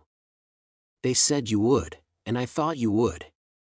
But, he stopped and looked around slow, like he wished he could run across a friendly eye somewheres, and fetched up on the old gentleman's, and says, "Didn't you think she'd like me to kiss her, sir?" "Why, no, well, no, I believe I didn't." Then he looks around the same way to me, and says, "Tom, didn't you think Aunt Sally D open out her arms and say, 'Sid Sawyer'?" "My land," she says, breaking in and jumping for him, "you impudent young rascal, to fool a body so," and was going to hug him, but he fended her off, and says, "No, not till you've asked me first." So she didn't lose no time, but asked him, and hugged him and kissed him over and over again, and then turned him over to the old man, and he took what was left. And after they got a little quiet again, she says, "Why, dear me, I never see such a surprise. We weren't looking for you at all, but only Tom. Sis never wrote to me about anybody coming but him. It's because it warn't intended for any of us to come but Tom," he says, "but I begged, and at the last minute she let me come, too, so, coming down the river, me and Tom thought it would be a first-rate surprise for him to come here to the house first, and for me to by tag along and drop in, and let on to be a stranger. But it was a mistake, Aunt Sally. This ain't no healthy place for a stranger to come. No, not impudent whelps, Sid. You ought to had your jaws boxed. I hain't been so put out since I don't know when. But I don't care, I don't mind the terms. I'd be willing to stand 1,000 such jokes to have you here. Well, to think of that performance. I don't deny it, I was most putrefied with astonishment when you give me that smack. We had dinner out in that broad open passage betwixt the house and the kitchen, and there was things enough on that table for 7 families, and all hot, too, none of your flabby, tough meat that's laid in a cupboard in a damp cellar all night and tastes like a hunk of old cold cannibal in the morning. Uncle Silas he asked a pretty long blessing over it, but it was worth it, and it didn't cool it a bit, neither, the way I've seen them kind of interruptions do lots of times. There was a considerable good deal of talk all the afternoon, and me and Tom was on the lookout all the time, but it warn't no use. They didn't happen to say nothing about any runaway nigger, and we was afraid to try to work up to it. But at supper, at night, one of the little boys says, "Pa, mayn't Tom and Sid and me go to the show?" "No," says the old man, "I reckon there ain't going to be any, and you couldn't go if there was, because the runaway nigger told Burton and me all about that scandalous show, and Burton said he would tell the people, so I reckon they've drove the audacious loafers out of town before this time." So there it was, but I couldn't help it. Tom and me was to sleep in the same room and bed, so, being tired, we bid good night and went up to bed right after supper, and clumb out of the window and down the lightning rod, and shoved for the town, for I didn't believe anybody was going to give the king and the duke a hint, and so if I didn't hurry up and give them one they'd get into trouble sure.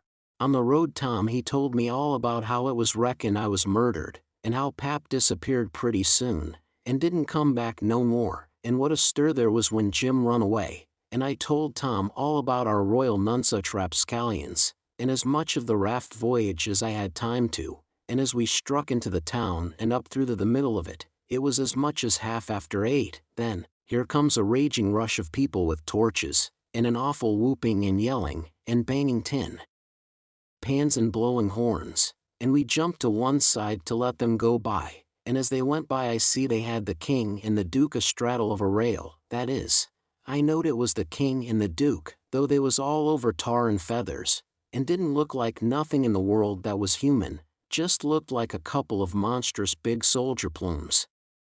Well, it made me sick to see it, and I was sorry for them poor pitiful rascals. It seemed like I couldn't ever feel any hardness against them any more in the world. It was a dreadful thing to see. Human beings can be awful cruel to one another. We see we was too late, couldn't do no good.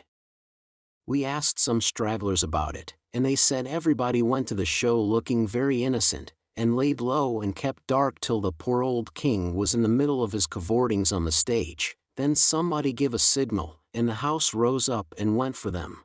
So we poked along back home, and I warn't feeling so brash as I was before, but kind of ornery, and humble, and to blame, somehow, though I hadn't done nothing.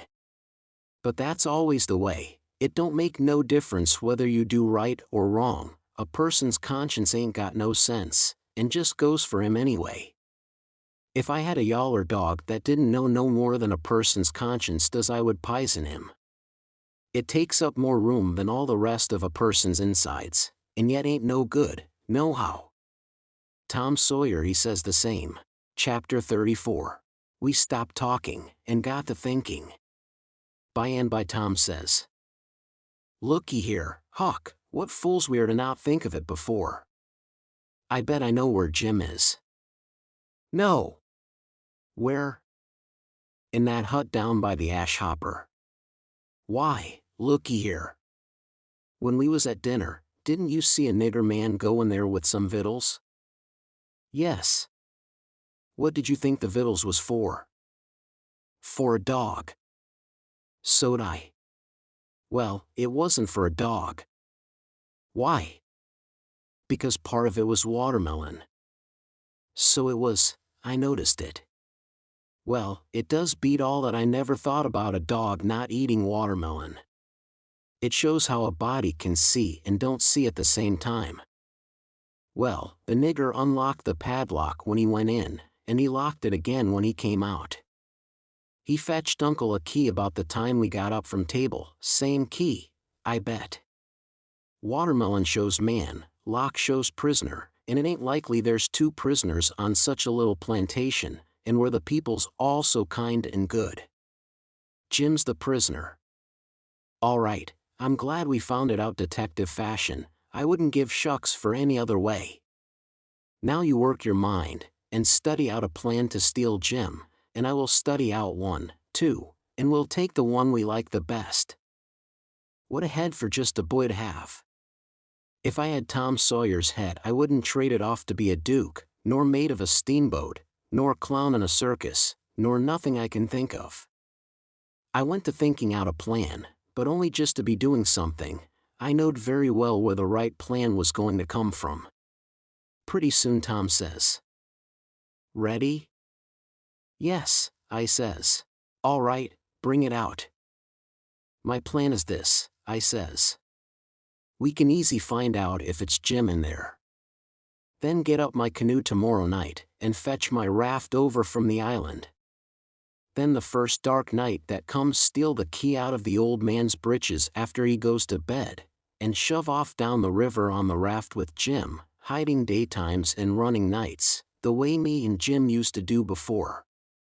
Wouldn't that plan work?" "Work? Why, certainly it would work, like rats a-fighting. But it's too blame simple, there ain't nothing to it. What's the good of a plan that ain't no more trouble than that? It's as mild as goose milk. Why, Huck, it wouldn't make no more talk than breaking into a soap factory." I never said nothing, because I warn't expecting nothing different, but I knowed mighty well that whenever he got his plan ready it wouldn't have none of them objections to it. And it didn't. He told me what it was, and I see in a minute it was worth 15 of mine for style, and would make Jim just as free a man as mine would, and maybe get us all killed besides. So I was satisfied, and said we would waltz in on it.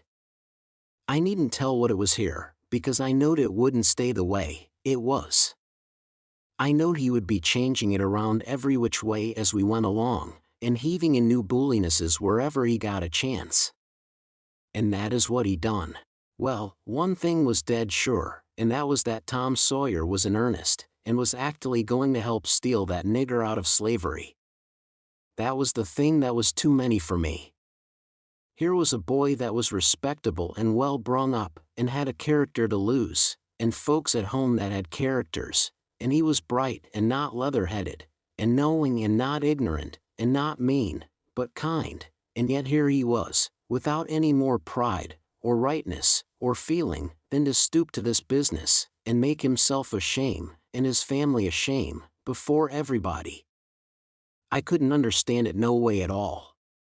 It was outrageous, and I knowed I ought to just up and tell him so, and so be his true friend, and let him quit the thing right where he was and save himself.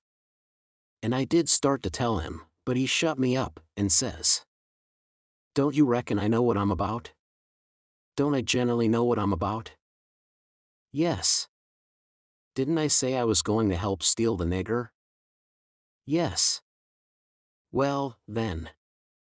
That's all he said, and that's all I said.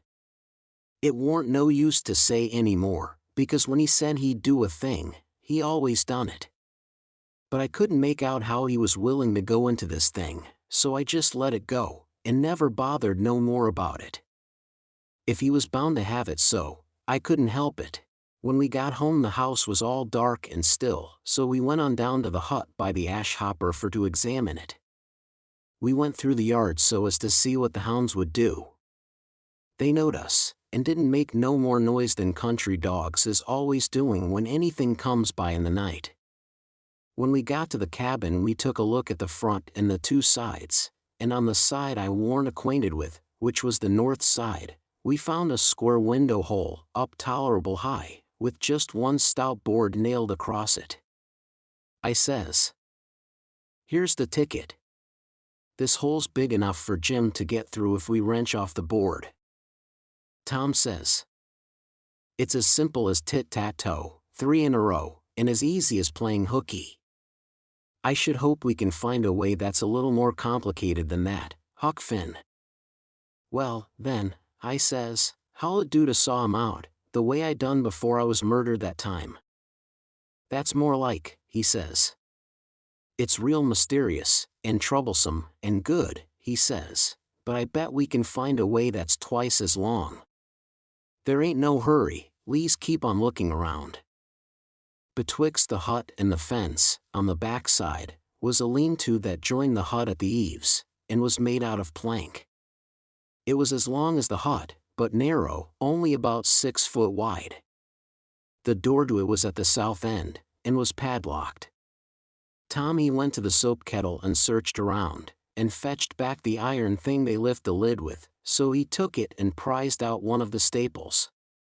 The chain fell down, and we opened the door and went in, and shut it, and struck a match, and see the shed was only built against a cabin and hadn't no connection with it, and there warn't no floor to the shed, nor nothing in it but some old rusty played-out hose and spades and picks and a crippled plow.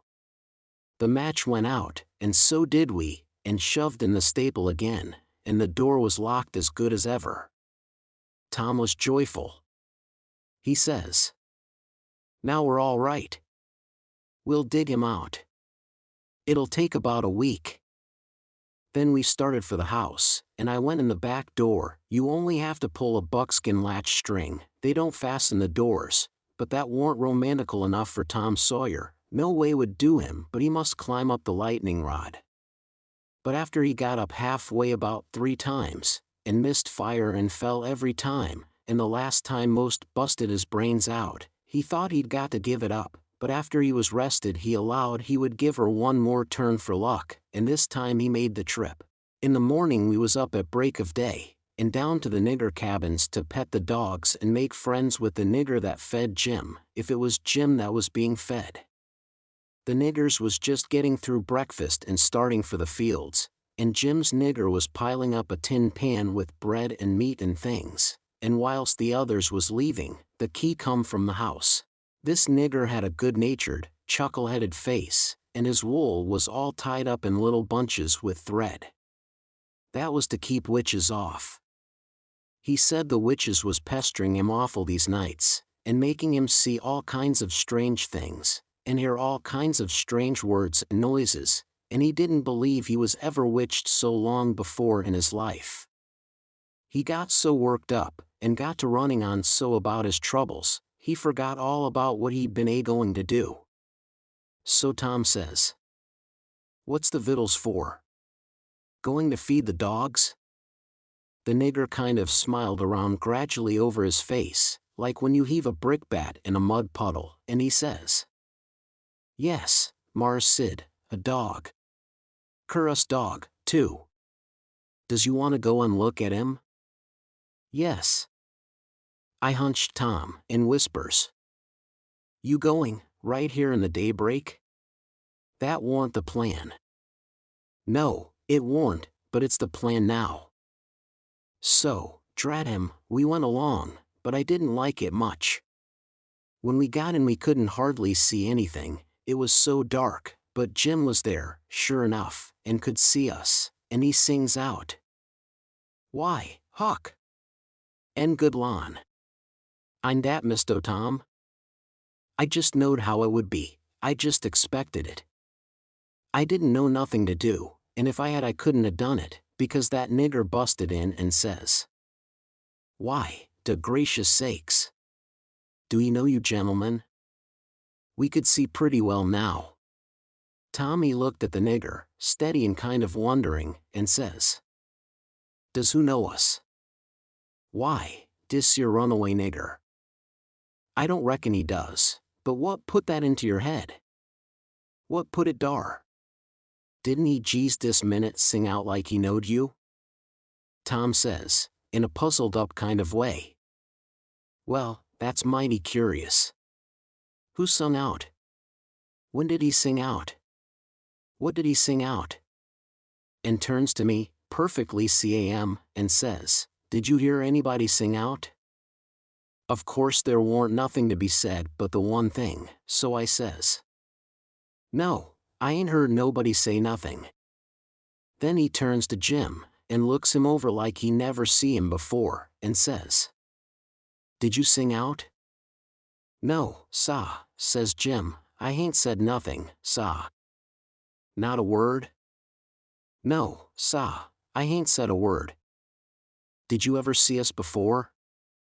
"No, sah, not as I knows on." So Tom turns to the nigger, which was looking wild and distressed, and says, kind of severe, "What do you reckon's the matter with you, anyway? What made you think somebody sung out?" "Oh, it's de dad blame witches, sah, and I wished I was dead, I do. Dey's allus at it, sah, and dey do most kill me, dey scares me so. Please don't tell nobody 'bout it, sah, or ol' Mars Silas he'll scold me, 'case he say dey ain't no witches. I jeez wish to goodness he was here now, then what would he say? I jeez bet he couldn't find no way to get around at dis time. But it's allus jeez so, people dat sot, stay sot, dey won't look into nothin' and find it out for deyselves, and when you find it out and tell 'em 'bout it, dey don't believe you." Tom give him a dime, and said we wouldn't tell nobody, and told him to buy some more thread to tie up his wool with, and then looks at Jim, and says, "I wonder if Uncle Silas is going to hang this nigger. If I was to catch a nigger that was ungrateful enough to run away, I wouldn't give him up, I'd hang him." And whilst the nigger stepped to the door to look at the dime and bite it to see if it was good, he whispers to Jim and says, "Don't ever let on to know us. And if you hear any digging going on nights, it's us, we're going to set you free." Jim only had time to grab us by the hand and squeeze it, then the nigger come back, and we said we'd come again sometime if the nigger wanted us to, and he said he would, more particular if it was dark, because the witches went for him mostly in the dark, and it was good to have folks around then. Chapter 35. It would be most an hour yet till breakfast, so we left and struck down into the woods, because Tom said we got to have some light to see how to dig by, and a lantern makes too much, and might get us into trouble. What we must have was a lot of them rotten chunks that's called foxfire, and just makes a soft kind of a glow when you lay them in a dark place. We fetched an armful and hid it in the weeds, and sat down to rest, and Tom says, kind of dissatisfied, "Blame it, this whole thing is just as easy and awkward as it can be. And so it makes it so rotten difficult to get up a difficult plan. There ain't no watchman to be drugged, now there ought to be a watchman. There ain't even a dog to give a sleeping mixture to. And there's Jim chained by one leg, with a 10-foot chain, to the leg of his bed. Why, all you got to do is to lift up the bedstead and slip off the chain. And Uncle Silas he trusts everybody, sends the key to the pumpkin-headed nigger, and don't send nobody to watch the nigger. Jim could have got out of that window hole before this, only there wouldn't be no use trying to travel with a 10-foot chain on his leg. Why, drat it, Huck, it's the stupidest arrangement I ever see. You got to invent all the difficulties. Well, we can't help it, we got to do the best we can with the materials we've got. Anyhow, there's one thing, there's more honor in getting him out through a lot of difficulties and dangers, where there warn't one of them furnished to you by the people who it was their duty to furnish them, and you had to contrive them all out of your own head. Now look at just that one thing of the lantern.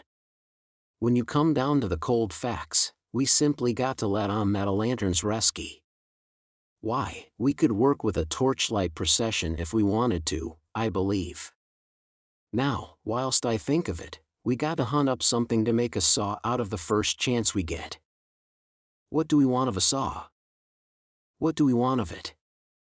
Hain't we got to saw the leg of Jim's bed off, so as to get the chain loose?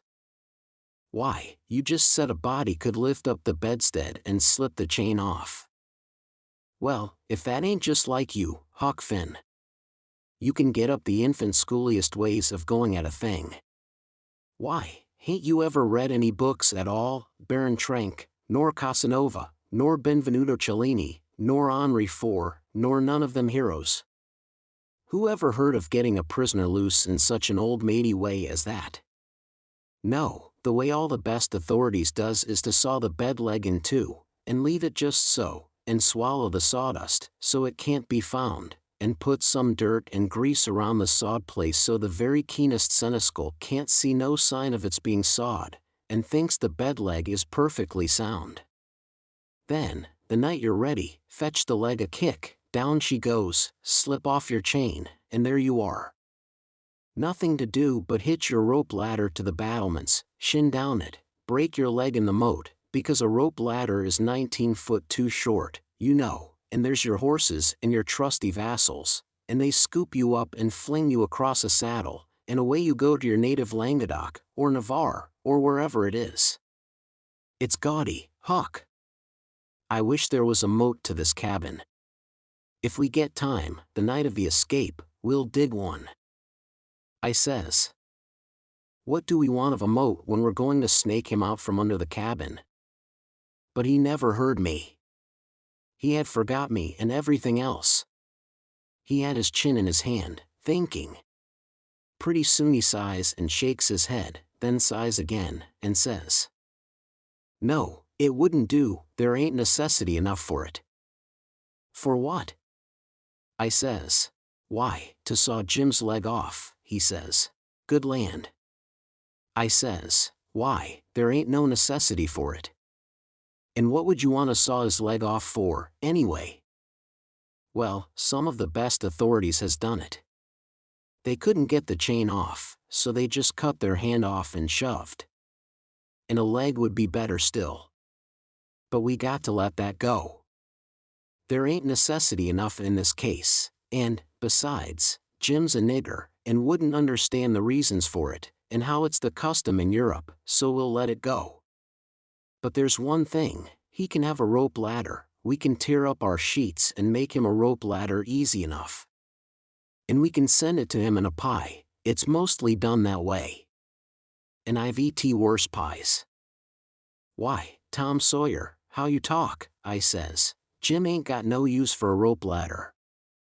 He has got use for it. How you talk, you better say, you don't know nothing about it. He's got to have a rope ladder, they all do. What in the nation can he do with it? Do with it? He can hide it in his bed, can't he? That's what they all do, and he's got to, too. Huck, you don't ever seem to want to do anything that's regular, you want to be starting something fresh all the time. S'pose he don't do nothing with it? Ain't it there in his bed, for a clue, after he's gone? And don't you reckon they'll want clues? Of course they will. And you wouldn't leave them any? That would be a pretty howdy-do, wouldn't it? I never heard of such a thing. Well, I says, if it's in the regulations, and he's got to have it, all right, let him have it, because I don't wish to go back on no regulations. But there's one thing, Tom Sawyer, if we go to tearing up our sheets to make Jim a rope ladder, we're going to get into trouble with Aunt Sally, just as sure as you're born.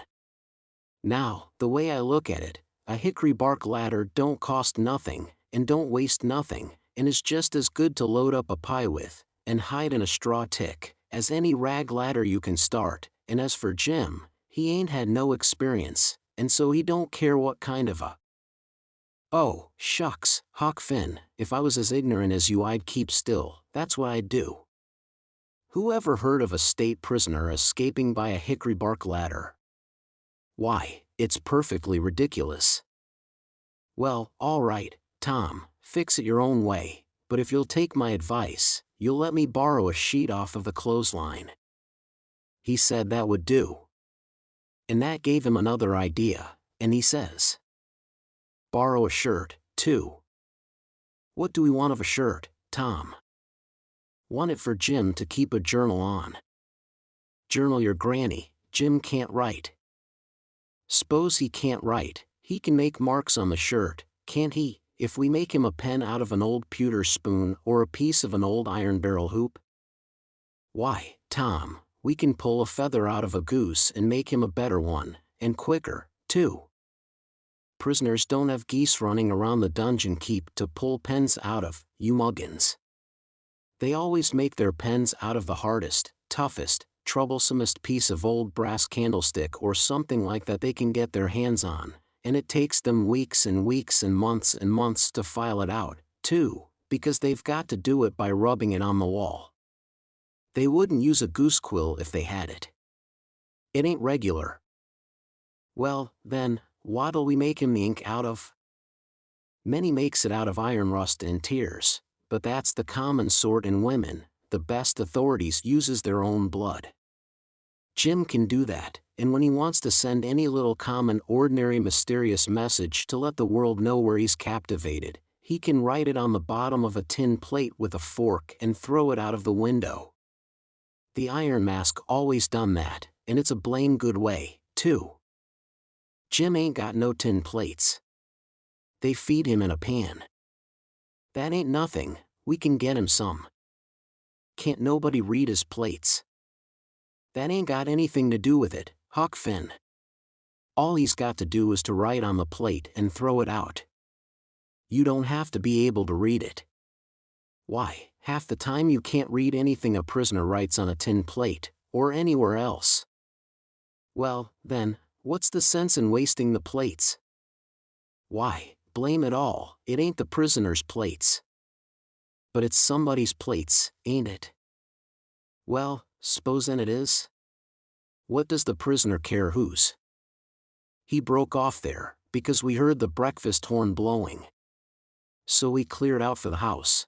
Along during the morning I borrowed a sheet and a white shirt off of the clothesline, and I found an old sack and put them in it, and we went down and got the foxfire, and put that in too. I called it borrowing, because that was what Pap always called it, but Tom said it warn't borrowing, it was stealing. He said we was representing prisoners, and prisoners don't care how they get a thing so they get it, and nobody don't blame them for it, either.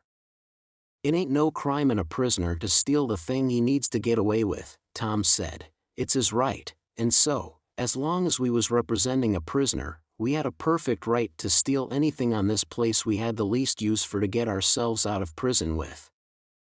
He said if we weren't prisoners it would be a very different thing, and nobody but a mean, ornery person would steal when he weren't a prisoner. So we allowed we would steal everything there was that come handy. And yet he made a mighty fuss, one day, after that, when I stole a watermelon out of the nigger patch and eat it, and he made me go and give the niggers a dime without telling them what it was for. Tom said that what he meant was, we could steal anything we needed. Well, I says, I needed the watermelon. But he said I didn't need it to get out of prison with, there's where the difference was. He said if I'd wanted it to hide a knife in, and smuggle it to Jim to kill the seneschal with, it would have been all right. So I let it go at that, though I couldn't see no advantage in my representing a prisoner if I got to set down and chaw over a lot of gold leaf distinctions like that every time I see a chance to hog a watermelon. Well, as I was saying, we waited that morning till everybody was settled down to business, and nobody in sight around the yard. Then Tom he carried the sack into the lean-to whilst I stood off a piece to keep watch. By and by he come out, and we went and sat down on the woodpile to talk. He says, everything's all right now except tools, and that's easy fixed. Tools? I says, yes. Tools for what? Why, to dig with. We ain't a-going to gnaw 'em out, are we? Ain't them old crippled picks and things and they're good enough to dig a nigger out with? I says. He turns on me, looking pitying enough to make a body cry, and says, Huck Finn, did you ever hear of a prisoner having picks and shovels, and all the modern conveniences in his wardrobe to dig himself out with? Now I want to ask you, if you got any reasonableness in you at all, what kind of a show would that give him to be a hero? Why, they might as well lend him the key and done with it. Picks and shovels, why, they wouldn't furnish 'em to a king. Well, then, I says, if we don't want the picks and shovels, what do we want? A couple of case knives. To dig the foundations out from under that cabin with? Yes. Confound it, it's foolish, Tom. It don't make no difference how foolish it is. It's the right way, and it's the regular way. And there ain't no other way, that ever I heard of, and I've read all the books that gives any information about these things. They always dig out with a case knife, and not through dirt, mind you, generally it's through solid rock. And it takes them weeks and weeks and weeks, and forever and ever. Why, look at one of them prisoners in the bottom dungeon of the Castle d'If, in the harbor of Marseilles, that dug himself out that way. How long was he at it, you reckon? I don't know. Well, guess. I don't know. A month and a half. 37 year, and he come out in China. That's the kind. I wish the bottom of his fortress was solid rock. Jim don't know nobody in China. What's that got to do with it? Neither did that other fellow. But you're always wandering off on a side issue. Why can't you stick to the main point? All right, I don't care where he comes out, so he comes out, and Jim don't either, I reckon. But there's one thing, anyway, Jim's too old to be dug out with a case knife. He won't last. Yes, he will last, too. You don't reckon it's going to take 37 years to dig out through a dirt foundation, do you? How long will it take, Tom? Well, we can't risk being as long as we ought to, because it mayn't take very long for Uncle Silas to hear from down there by New Orleans. He'll hear Jim ain't from there. Then his next move will be to advertise Jim, or something like that. So we can't risk being as long digging him out as we ought to. By rights I reckon we ought to be a couple of years, but we can't. Things being so uncertain, what I recommend is this, that we really dig right in, as quick as we can, and after that, we can let on, to ourselves, that we was at it 37 years. Then we can snatch him out and rush him away the first time there's an alarm. Yes, I reckon that'll be the best way. Now, there's sense in that, I says. Letting on don't cost nothing, letting on ain't no trouble, and if it's any object, I don't mind letting on we was at it 150 year. It wouldn't strain me none, after I got my hand in. So I'll mosey along now, and smouch a couple of case knives. Smouch 3, he says, we want one to make a saw out of. Tom, if it ain't unregular and irreligious to suggest it, I says, there's an old rusty saw blade around yonder sticking under the weatherboarding behind the smokehouse. He looked kind of weary and discouraged like, and says, it ain't no use to try to learn you nothing, Huck. Run along and smouch the knives, 3 of them. So I done it. Chapter 36. As soon as we reckoned everybody was asleep that night, we went down the lightning rod, and shut ourselves up in the lean-to, and got out our pile of foxfire, and went to work. We cleared everything out of the way, about 4 or 5 foot along the middle of the bottom log. Tom said he was right behind Jim's bed now, and we'd dig in under it, and when we got through there couldn't nobody in the cabin ever know there was any hole there, because Jim's counterpin hung down most to the ground, and you'd have to raise it up and look under to see the hole. So we dug and dug with the case knives till most midnight, and then we was dog tired, and our hands was blistered, and yet you couldn't see we'd done anything hardly. At last I says, this ain't no 37-year job, this is a 38-year job, Tom Sawyer. He never said nothing. But he sighed, and pretty soon he stopped digging, and then for a good little while I knowed that he was thinking. Then he says, it ain't no use, Huck, it ain't going to work. If we was prisoners it would, because then we'd have as many years as we wanted, and no hurry, and we wouldn't get but a few minutes to dig, every day, while they was changing watches, and so our hands wouldn't get blistered, and we could keep it up right along, year in and year out, and do it right, and the way it ought to be done. But we can't fool along, we got to rush, we ain't got no time to spare. If we was to put in another night this way we'd have to knock off for a week to let our hands get well, couldn't touch a case knife with them sooner. Well, then, what we going to do, Tom? I'll tell you. It ain't right, and it ain't moral, and I wouldn't like it to get out, but there ain't only just the one way, we got to dig him out with the picks, and let on its case knives. Now you're talking. I says, your head gets leveler and leveler all the time, Tom Sawyer, I says. Picks is the thing, moral or no moral, and as for me, I don't care shucks for the morality of it, nohow. When I start in to steal a nigger, or a watermelon, or a Sunday school book, I ain't no ways particular how it's done, so it's done. What I want is my nigger, or what I want is my watermelon, or what I want is my Sunday school book, and if a pick's the handiest thing, that's the thing I'm going to dig that nigger or that watermelon or that Sunday school book out with, and I don't give a dead rat what the authorities thinks about it nother. Well, he says, there's excuse for picks and letting on in a case like this. If it weren't so, I wouldn't approve of it, nor I wouldn't stand by and see the rules broke, because right is right, and wrong is wrong, and a body ain't got no business doing wrong when he ain't ignorant and knows better. It might answer for you to dig Jim out with a pick, without any letting on, because you don't know no better, but it wouldn't for me, because I do know better. Gimme a case knife. He had his own by him, but I handed him mine.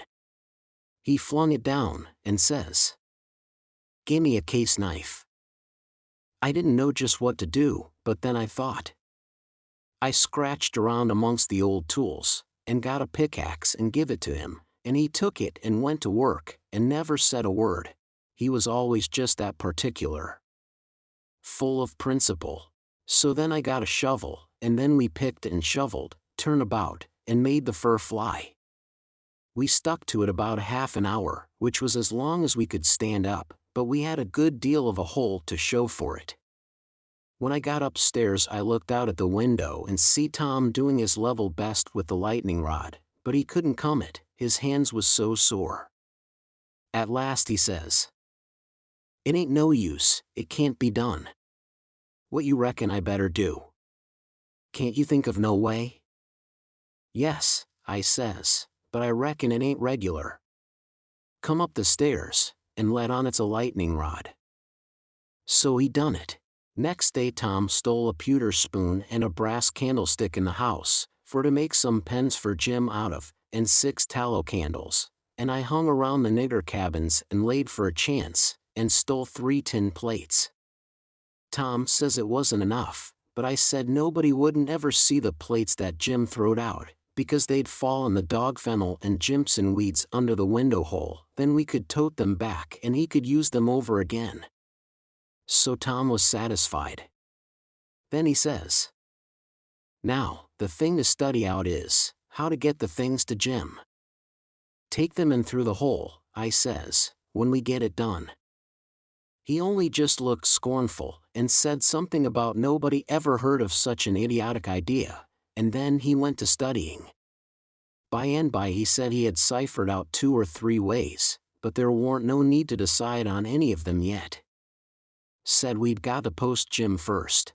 That night we went down the lightning rod a little after 10, and took one of the candles along, and listened under the window hole, and heard Jim snoring, so we pitched it in, and it didn't wake him.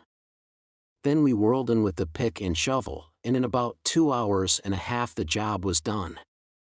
We crept in under Jim's bed and into the cabin, and pawed around and found the candle and lit it, and stood over Jim a while, and found him looking hearty and healthy, and then we woke him up gentle and gradual. He was so glad to see us he most cried, and called us honey, and all the pet names he could think of, and was for having us hunt up a cold chisel to cut the chain off of his leg with right away, and clearing out without losing any time. But Tom he showed him how unregular it would be, and sat down and told him all about our plans, and how we could alter them in a minute any time there was an alarm, and not to be the least afraid, because we would see he got away, sure. So Jim he said it was all right, and we sat there and talked over old times a while, and then Tom asked a lot of questions, and when Jim told him Uncle Silas come in every day or 2 to pray with him, and Aunt Sally come in to see if he was comfortable and had plenty to eat, and both of them was kind as they could be, Tom says, "Now I know how to fix it. We'll send you some things by them." I said, "Don't do nothing of the kind, it's one of the most jackass ideas I ever struck," but he never paid no attention to me, went right on. It was his way when he'd got his plans set. So he told Jim how we'd have to smuggle in the rope ladder pie and other large things by Nat, the nigger that fed him, and he must be on the lookout, and not be surprised, and not let Nat see him open them, and we would put small things in Uncle's coat pockets and he must steal them out, and we would tie things to Aunt's apron strings or put them in her apron pocket, if we got a chance, and told him what they would be and what they was for. And told him how to keep a journal on the shirt with his blood, and all that. He told him everything. Jim he couldn't see no sense in the most of it, but he allowed we was white folks and knowed better than him, so he was satisfied, and said he would do it all just as Tom said. Jim had plenty corncob pipes and tobacco, so we had a right down good sociable time, then we crawled out through the hole, and so home to bed, with hands that looked like they'd been chawed. Tom was in high spirits. He said it was the best fun he ever had in his life, and the most intellectual, and said if he only could see his way to it we would keep it up all the rest of our lives and leave Jim to our children to get out, for he believed Jim would come to like it better and better the more he got used to it. He said that in that way it could be strung out to as much as 80 year, and would be the best time on record. And he said it would make us all celebrated that had a hand in it. In the morning we went out to the woodpile and chopped up the brass candlestick into handy sizes, and Tom put them in the pewter spoon in his pocket.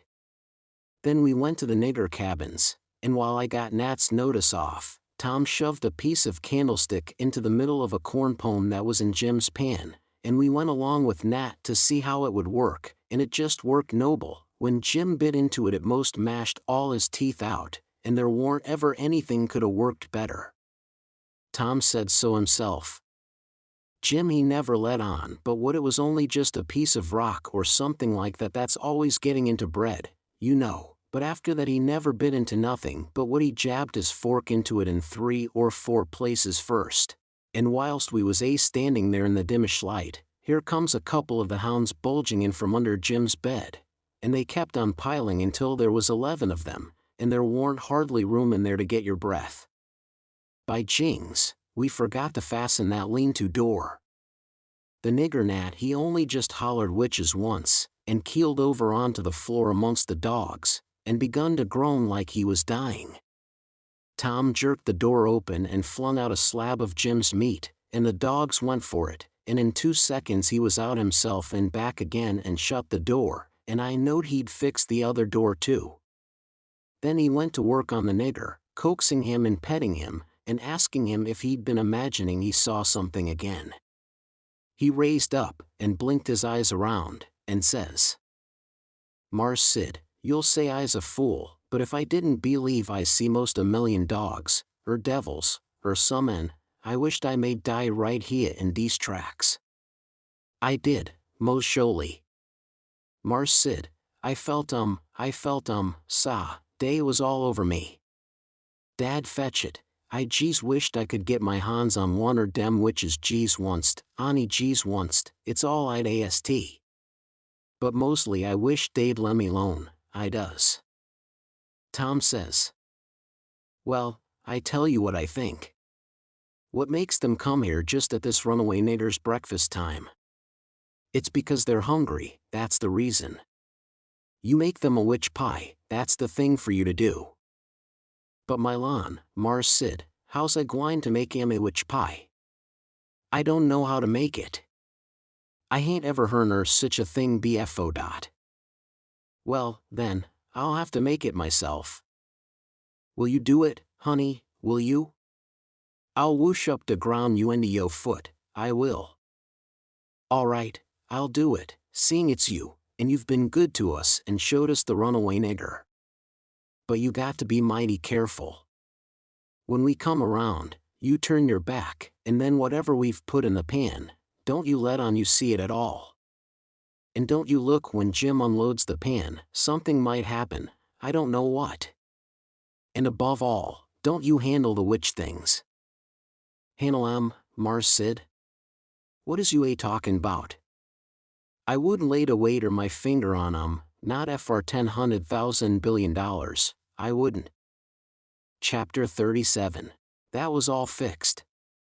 So then we went away and went to the rubbish pile in the backyard, where they keep the old boots, and rags, and pieces of bottles, and wore-out tin things, and all such truck, and scratched around and found an old tin washpan, and stopped up the holes as well as we could, to bake the pie in, and took it down cellar and stole it full of flour and started for breakfast, and found a couple of shingle nails that Tom said would be handy for a prisoner to scrabble his name and sorrows on the dungeon walls with, and dropped one of them in Aunt Sally's apron pocket which was hanging on a chair, and t'other we stuck in the band of Uncle Silas's hat, which was on the bureau, because we heard the children say their pa and ma was going to the runaway nigger's house this morning, and then went to breakfast, and Tom dropped the pewter spoon in Uncle Silas's coat pocket, and Aunt Sally wasn't come yet, so we had to wait a little while.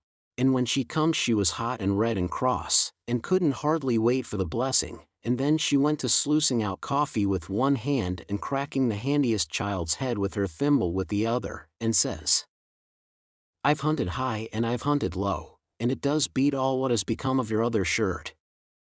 My heart fell down amongst my lungs and livers and things, and a hard piece of corn crust started down my throat after it and got met on the road with a cough, and was shot across the table, and took one of the children in the eye and curled him up like a fishing worm, and let a cry out of him the size of a war whoop, and Tommy turned kinder blue around the gills, and it all amounted to a considerable state of things for about a quarter of a minute or as much as that, and I would have sold out for half price if there was a bidder. But after that we was all right again, it was the sudden surprise of it that knocked us so kind of cold. Uncle Silas, he says. It's most uncommon curious, I can't understand it. I know perfectly well I took it off, because you hain't got but one on. Just listen at the man. I know you took it off, and know it by a better way than your wool-gathering memory, too, because it was on the CLO's line yesterday. I see it there myself. But it's gone, that's the long and the short of it, and you'll just have to change to a red flannel one till I can get time to make a new one. And it'll be the third I've made in 2 years. It just keeps a body on the jump to keep you in shirts, and whatever you do manage to do with them all is more than I can make out. A body, do you think you would learn to take some sort of care of them at your time of life? I know it, Sally, and I do try all I can. But it oughtn't to be altogether my fault, because, you know, I don't see them nor have nothing to do with them except when they're on me, and I don't believe I've ever lost one of them off of me. Well, it ain't your fault if you haven't, Silas, you'd have done it if you could, I reckon. And the shirt ain't all that's gone, nuther. There's a spoon gone, and that ain't all. There was 10, and now there's only 9. The calf got the shirt, I reckon, but the calf never took the spoon, that's certain. Why, what else is gone, Sally? There's 6 candles gone, that's what. The rats could have got the candles, and I reckon they did. I wonder they don't walk off with the whole place, the way you're always going to stop their holes and don't do it, and if they weren't fools they'd sleep in your hair, Silas, you'd never find it out, but you can't lay the spoon on the rats, and that I know. Well, Sally, I'm in fault, and I acknowledge it, I've been remiss, but I won't let tomorrow go by without stopping up them holes. Oh, I wouldn't hurry, next year'll do. Matilda Angelina Araminta Phelps. Whack comes the thimble, and the child snatches her claws out of the sugar bowl without fooling around any.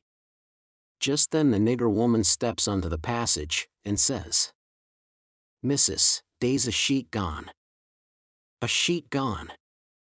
Well, for the land's sake. I'll stop up them holes today, says Uncle Silas, looking sorrowful.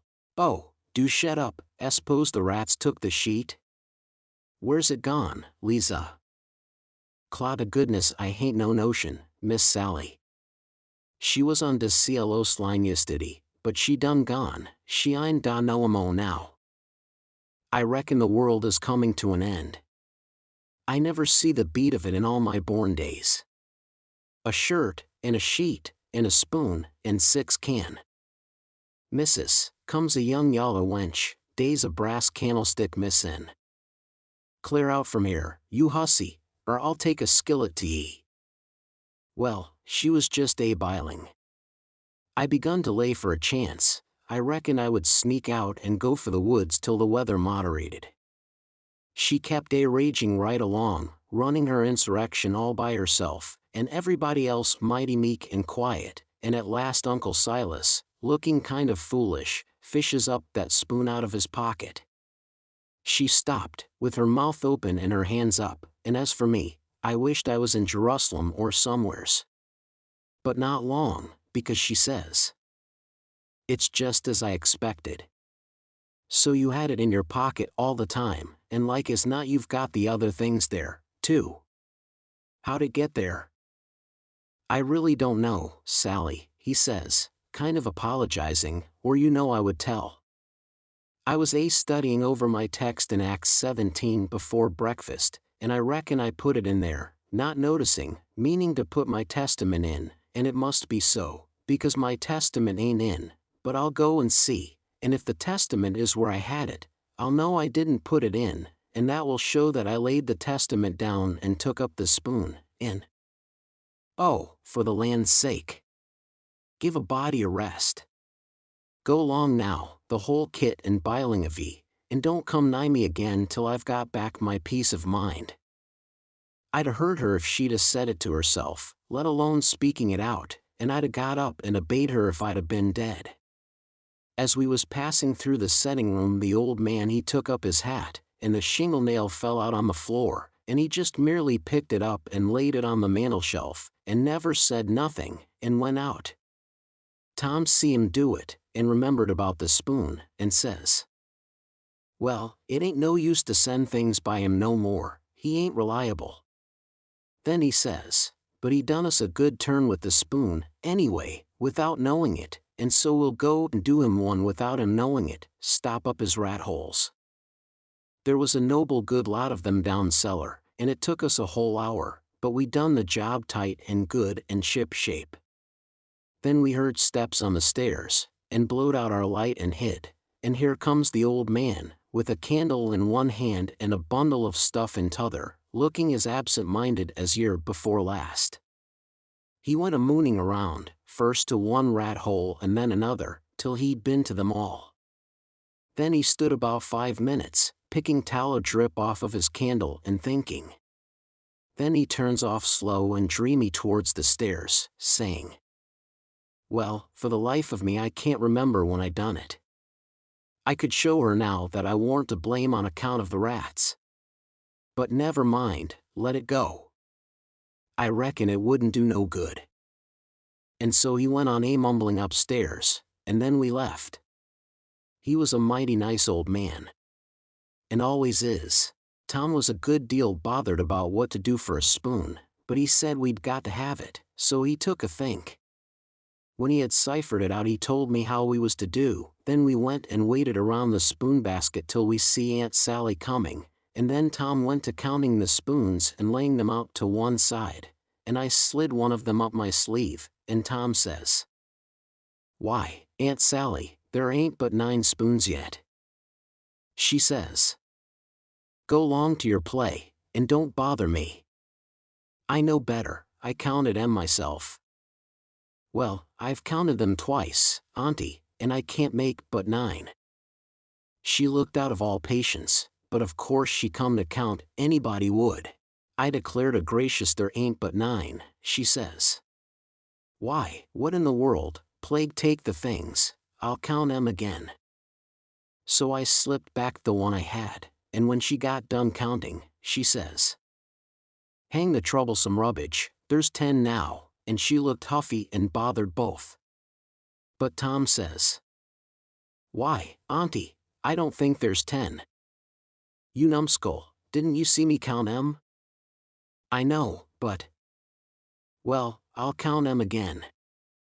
So I smouched one, and they come out 9, same as the other time. Well, she was in a tearing way, just trembling all over, she was so mad. But she counted and counted till she got that addled she'd start to count in the basket for a spoon sometimes, and so, 3 times they come out right, and 3 times they come out wrong. Then she grabbed up the basket and slammed it across the house and knocked the cat galley west, and she said "Clear out and let her have some peace, and if we come bothering around her again betwixt that and dinner she'd skin us." So we had the odd spoon, and dropped it in her apron pocket whilst she was giving us our sailing orders, and Jim got it all right, along with her shingle nail, before noon. We was very well satisfied with this business, and Tom allowed it was worth twice the trouble it took, because he said now she couldn't ever count them spoons twice alike again to save her life, and wouldn't believe she'd counted them right if she did, and said that after she'd about counted her head off for the next 3 days he judged she'd give it up and offer to kill anybody that wanted her to ever count them any more. So we put the sheet back on the line that night, and stole one out of her closet, and kept on putting it back and stealing it again for a couple of days till she didn't know how many sheets she had any more, and she didn't care, and warn't going to bullyrag the rest of her soul out about it, and wouldn't count them again not to save her life. She drew their die first. So we was all right now, as to the shirt and the sheet and the spoon and the candles, by the help of the calf and the rats and the mixed-up counting, and as to the candlestick, it warn't no consequence, it would blow over by and by. But that pie was a job, we had no end of trouble with that pie. We fixed it up away down in the woods, and cooked it there, and we got it done at last, and very satisfactory, too, but not all in one day, and we had to use up 3 washpans full of flour before we got through, and we got burnt pretty much all over, in places, and eyes put out with the smoke, because, you see, we didn't want nothing but a crust, and we couldn't prop it up right, and she would always cave in. But of course we thought of the right way at last, which was to cook the latter, too, in the pie. So then we laid in with Jim the second night, and tore up the sheet all in little strings and twisted them together, and long before daylight we had a lovely rope that you could hung a person with. We let on it took 9 months to make it, and in the forenoon we took it down to the woods, but it wouldn't go into the pie. Being made of a whole sheet, that way, there was rope enough for 40 pies if we'd wanted them, and plenty left over for soup, or sausage, or anything you choose. We could have had a whole dinner, but we didn't need it. All we needed was just enough for the pie, and so we throwed the rest away. We didn't cook none of the pies in the washpan, afraid the solder would melt, but Uncle Silas he had a noble brass warming pan which he thought considerable of, because it belonged to one of his ancestors with a long wooden handle that come over from England with William the Conqueror in the Mayflower or one of them early ships, and was hid away up garret with a lot of other old pots and things that was valuable, not on account of being any account, because they warn't, but on account of them being relics, you know, and we snaked her out, private, and took her down there, but she failed on the first pies, because we didn't know how, but she come up smiling on the last one.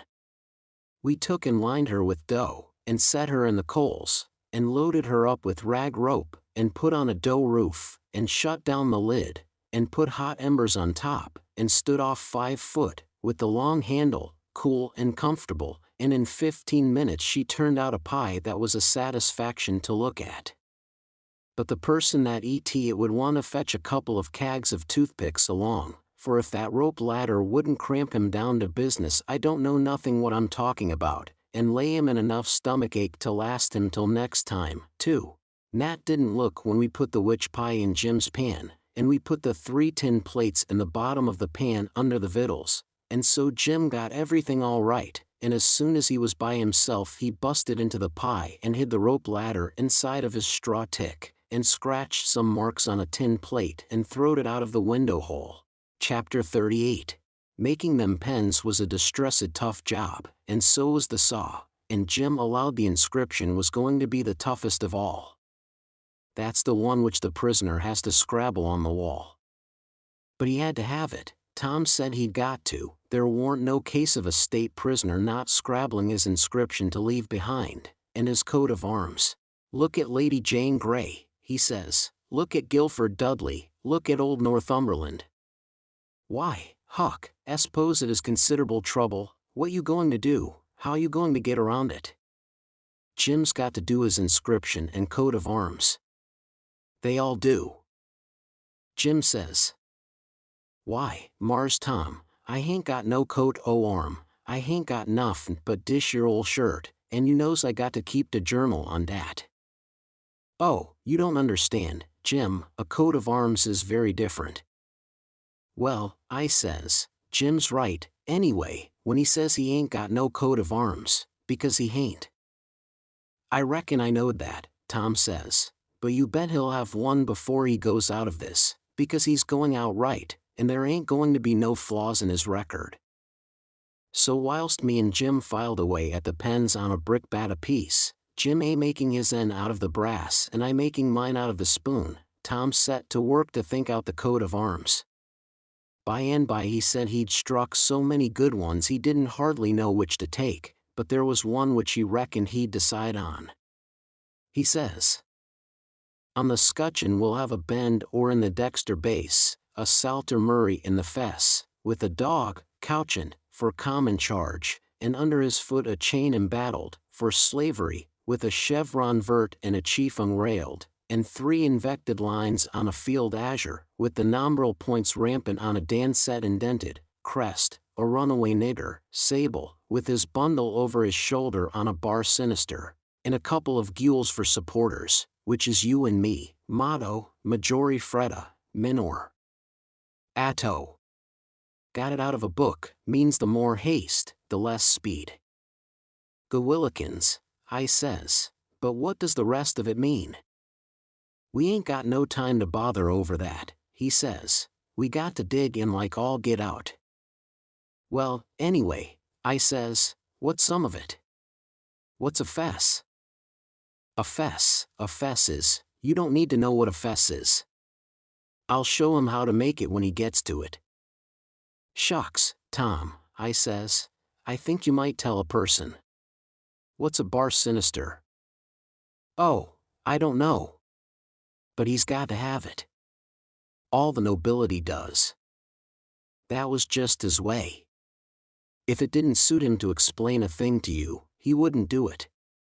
You might pump at him a week, it wouldn't make no difference. He'd got all that coat of arms business fixed, so now he started in to finish up the rest of that part of the work, which was to plan out a mournful inscription. Said Jim got to have one, like they all done. He made up a lot, and wrote them out on a paper, and read them off. So 1. Here a captive heart busted. 2. Here a poor prisoner, forsook by the world and friends, fretted out his sorrowful life. 3. Here a lonely heart broke, and a worn spirit went to its rest, after 37 years of solitary captivity. 4. Here, homeless and friendless, after 37 years of bitter captivity, perished a noble stranger, natural son of Louis XIV.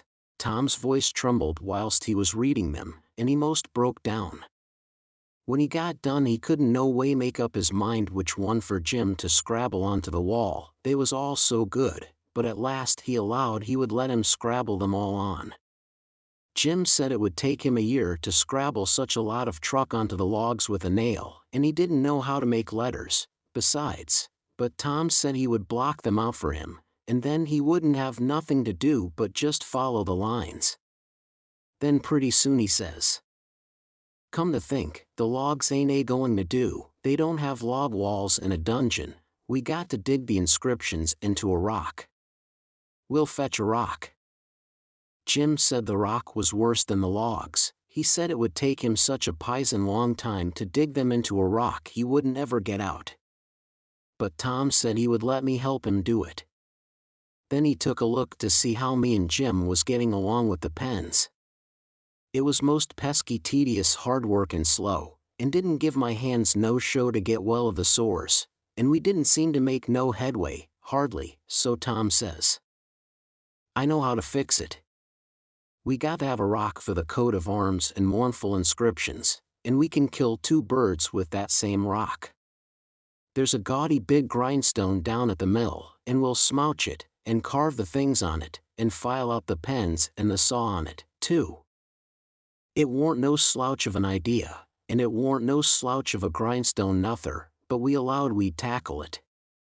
It warn't quite midnight yet, so we cleared out for the mill, leaving Jim at work.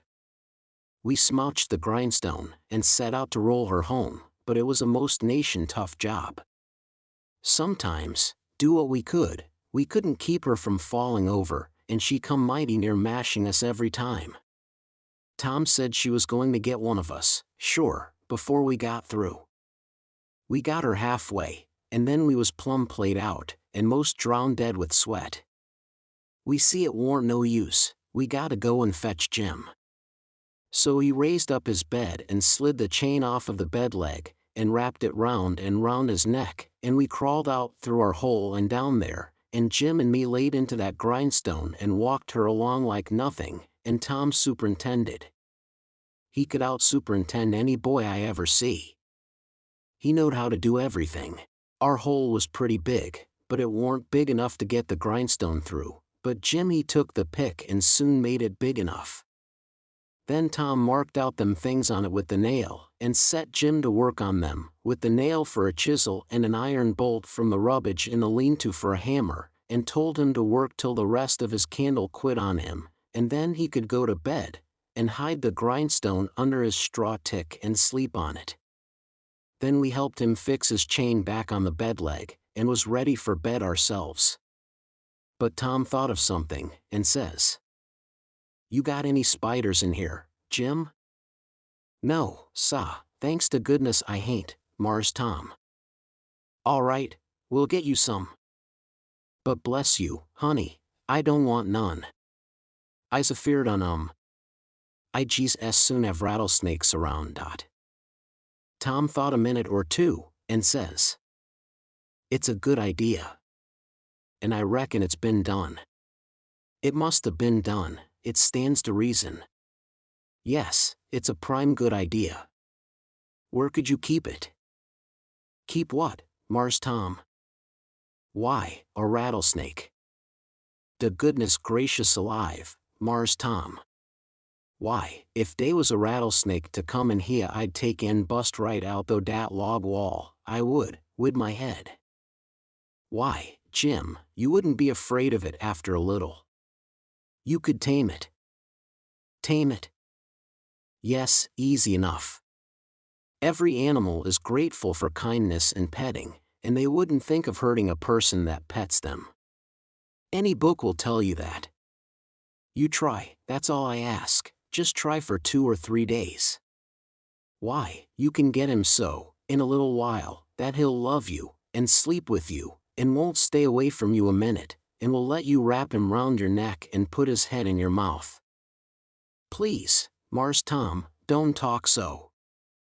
I can't stand it. He'd let me shove his head in my mouth, fair a favor, hain't it? I lay he'd wait a pow'ful long time foiast him. And and dat, I don't want him to sleep wid me." "Jim, don't act so foolish. A prisoner's got to have some kind of a dumb pet, and if a rattlesnake hain't ever been tried, why, there's more glory to be gained in your being the first to ever try it than any other way you could ever think of to save your life." "Why, Mars Tom, I don't want no sich glory. Snake take and bite Jim's chin off, den wha is de glory? No, sah, I don't want no sich doin's." "Blame it, can't you try?" "I only want you to try, you needn't keep it up if it don't work." "But de trouble all done ef de snake bite me while I's a-tryin' him. Mars Tom, I's willin' to tackle mos anything 'at ain't unreasonable, but ef you and Huck fetches a rattlesnake in here for me to tame, I's gwine to leave, dat sure." "Well, then, let it go, if you're so bullheaded about it. We can get you some garter snakes, and you can tie some buttons on their tails, and let on their rattlesnakes, and I reckon that'll have to do." "I can stand dem, Mars Tom, but blame ef I couldn't get along widout 'em, I tell you dat. I never knowed BFOT was so much bother and trouble to be a prisoner." "Well, it always is when it's done right. You got any rats around here?" "No, sah, I hain't seed none." "Well, we'll get you some rats." "Why, Mars Tom, I don't want no rats. Dey's de dad blamedest creeters to sturb a body, en rustle roon over him, en bite his feet, when he's tryin' to sleep, I ever see. No, sah, gimme giarter snakes, ef I's got to have 'em, but don't gimme no rats, I hain't got no use for 'em, scasely." "But, Jim, you got to have 'em, they all do. So don't make no more fuss about it. Prisoners ain't ever without rats. There ain't no instance of it. And they train them, and pet them, and learn them tricks, and they get to be as sociable as flies. But you got to play music to them. You got anything to play music on?" "I ain't got nothin' but a coastcomb and a piece o' paper, and a juice harp, but I reckon dey wouldn't take no stock in a juice harp." "Yes they would. They don't care what kind of music 'tis. A juice harp's plenty good enough for a rat. All animals like music, in a prison they dote on it. Specially, painful music, and you can't get no other kind out of a juice harp. It always interests them, they come out to see what's the matter with you. Yes, you're all right, you're fixed very well. You want to set on your bed nights before you go to sleep, and early in the mornings, and play your juice harp, play The Last Link is Broken, that's the thing that'll scoop a rat quicker'n anything else, and when you've played about 2 minutes you'll see all the rats, and the snakes, and spiders, and things begin to feel worried about you, and come. And they'll just fairly swarm over you, and have a noble good time. Yes, dey will, I reckon, Mars Tom, But what kinder time is Jim havin'? Blessed if I kin see the pint. But I'll do it ef I got to. I reckon I better keep the animals satisfied and not have no trouble in the house. Tom waited to think it over and see if there wasn't nothing else, and pretty soon he says, "Oh, there's one thing I forgot. Could you raise a flower here, do you reckon?" "I don't know, but maybe I could, Mars Tom, but it's tolerable dark in here, and I ain't got no use for no flower, nohow, and she'd be a pow'ful sight o' trouble." "Well, you try it, anyway. Some other prisoners has done it. One er dem big cattail-lookin' mullein stalks would grow in here, Mars Tom, I reckon, but she wouldn't be with half the trouble she'd cost. Don't you believe it? We'll fetch you a little one and you plant it in the corner over there, and raise it. And don't call it mullein, call it pitchiola, that's its right name when it's in a prison. And you want to water it with your tears. Why, I got plenty spring water, Mars Tom. You don't want spring water, you want to water it with your tears. It's the way they always do. Why, Mars Tom, I lay I kin raise one er dem mullein stalks twiced with spring water whiles another man's a start and one with tears. That ain't the idea. You got to do it with tears. She'll die on my hands, Mars Tom, she surely will, 'case I don't scarcely ever cry." So Tom was stumped. But he studied it over, and then said Jim would have to worry along the best he could with an onion. He promised he would go to the nigger cabins and drop one, private, in Jim's coffee pot, in the morning. Jim said he would Jesus soon have tobacco in his coffee, and found so much fault with it, and with the work and bother of raising the mullein, and juice harping the rats, and petting and flattering up the snakes and spiders and things, on top of all the other work he had to do on pens, and inscriptions, and journals, and things, which made it more trouble and worry and responsibility to be a prisoner than anything he ever undertook, that Tom most lost all patience with him, and said he was just loadin' down with more gaudier chances than a prisoner ever had in the world to make a name for himself, and yet he didn't know enough to appreciate them, and they was just about wasted on him. So Jim he was sorry, and said he wouldn't behave so no more, and then me and Tom shoved for bed. Chapter 39. In the morning we went up to the village and bought a wire rat trap and fetched it down, and unstopped the best rat hole, and in about an hour we had 15 of the bulliest kind of ones, and then we took it and put it in a safe place under Aunt Sally's bed. But while we was gone for spiders, little Thomas Franklin Benjamin Jefferson Alexander Phelps found it there, and opened the door of it to see if the rats would come out, and they did, and Aunt Sally she come in, and when we got back she was standing on top of the bed raising Cain, and the rats was doing what they could to keep off the dull times for her. So she took and dusted us both with the hickory, and we was as much as 2 hours catching another 15 or 16, drat that meddlesome cub, and they warn't the likeliest, nother, because the first haul was the pick of the flock. I never see a likelier lot of rats than what that first haul was. We got a splendid stock of sorted spiders, and bugs, and frogs, and caterpillars, and one thing or another, and we like to got a hornet's nest, but we didn't. The family was at home.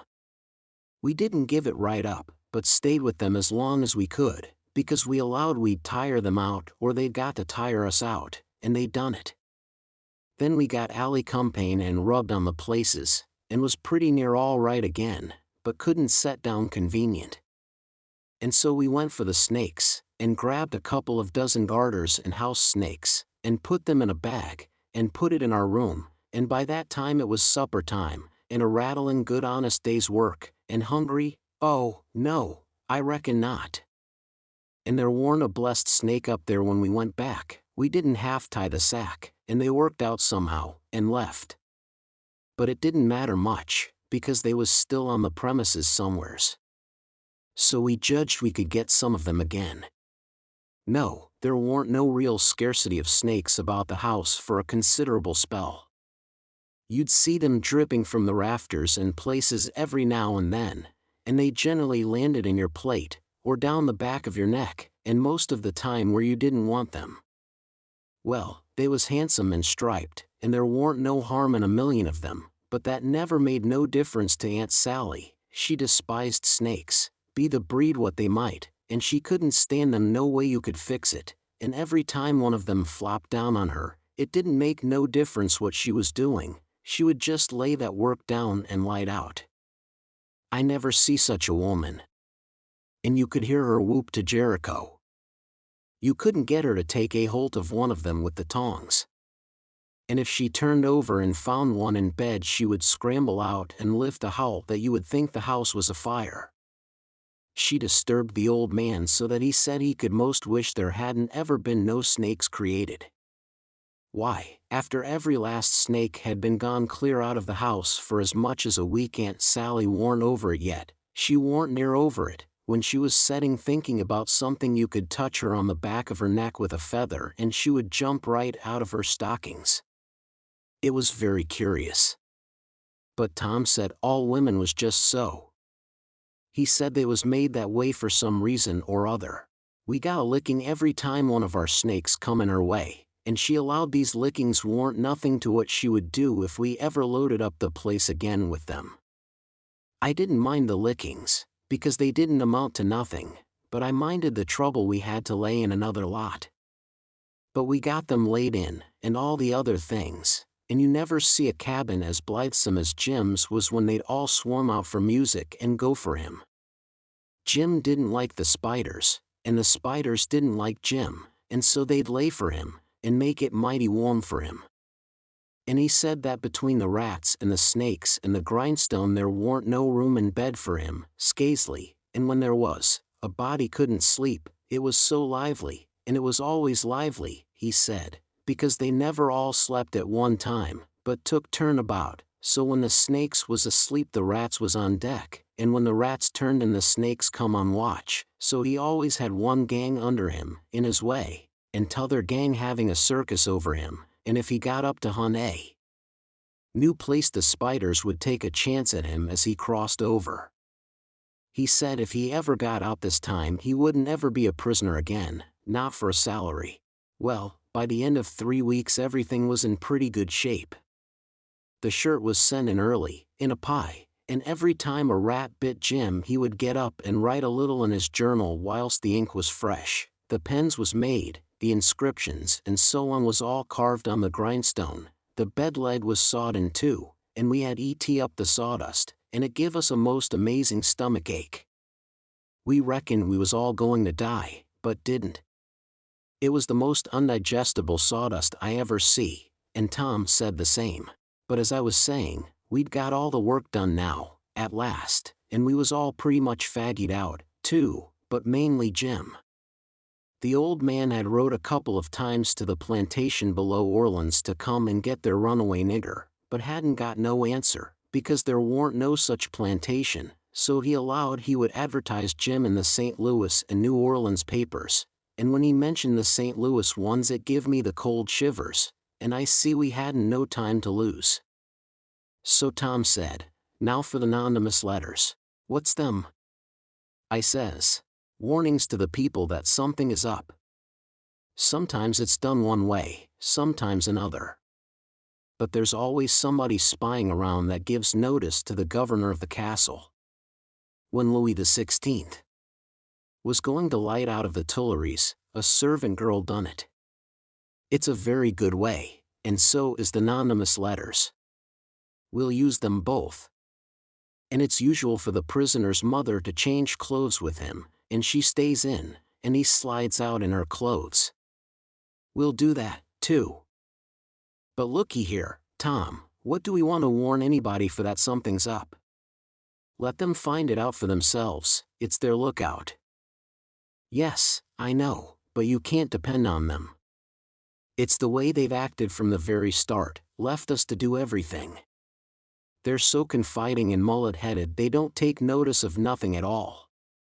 So if we don't give them notice there won't be nobody nor nothing to interfere with us, and so after all our hard work and trouble this escape go off perfectly flat, won't amount to nothing, won't be nothing to it. Well, as for me, Tom, that's the way I'd like.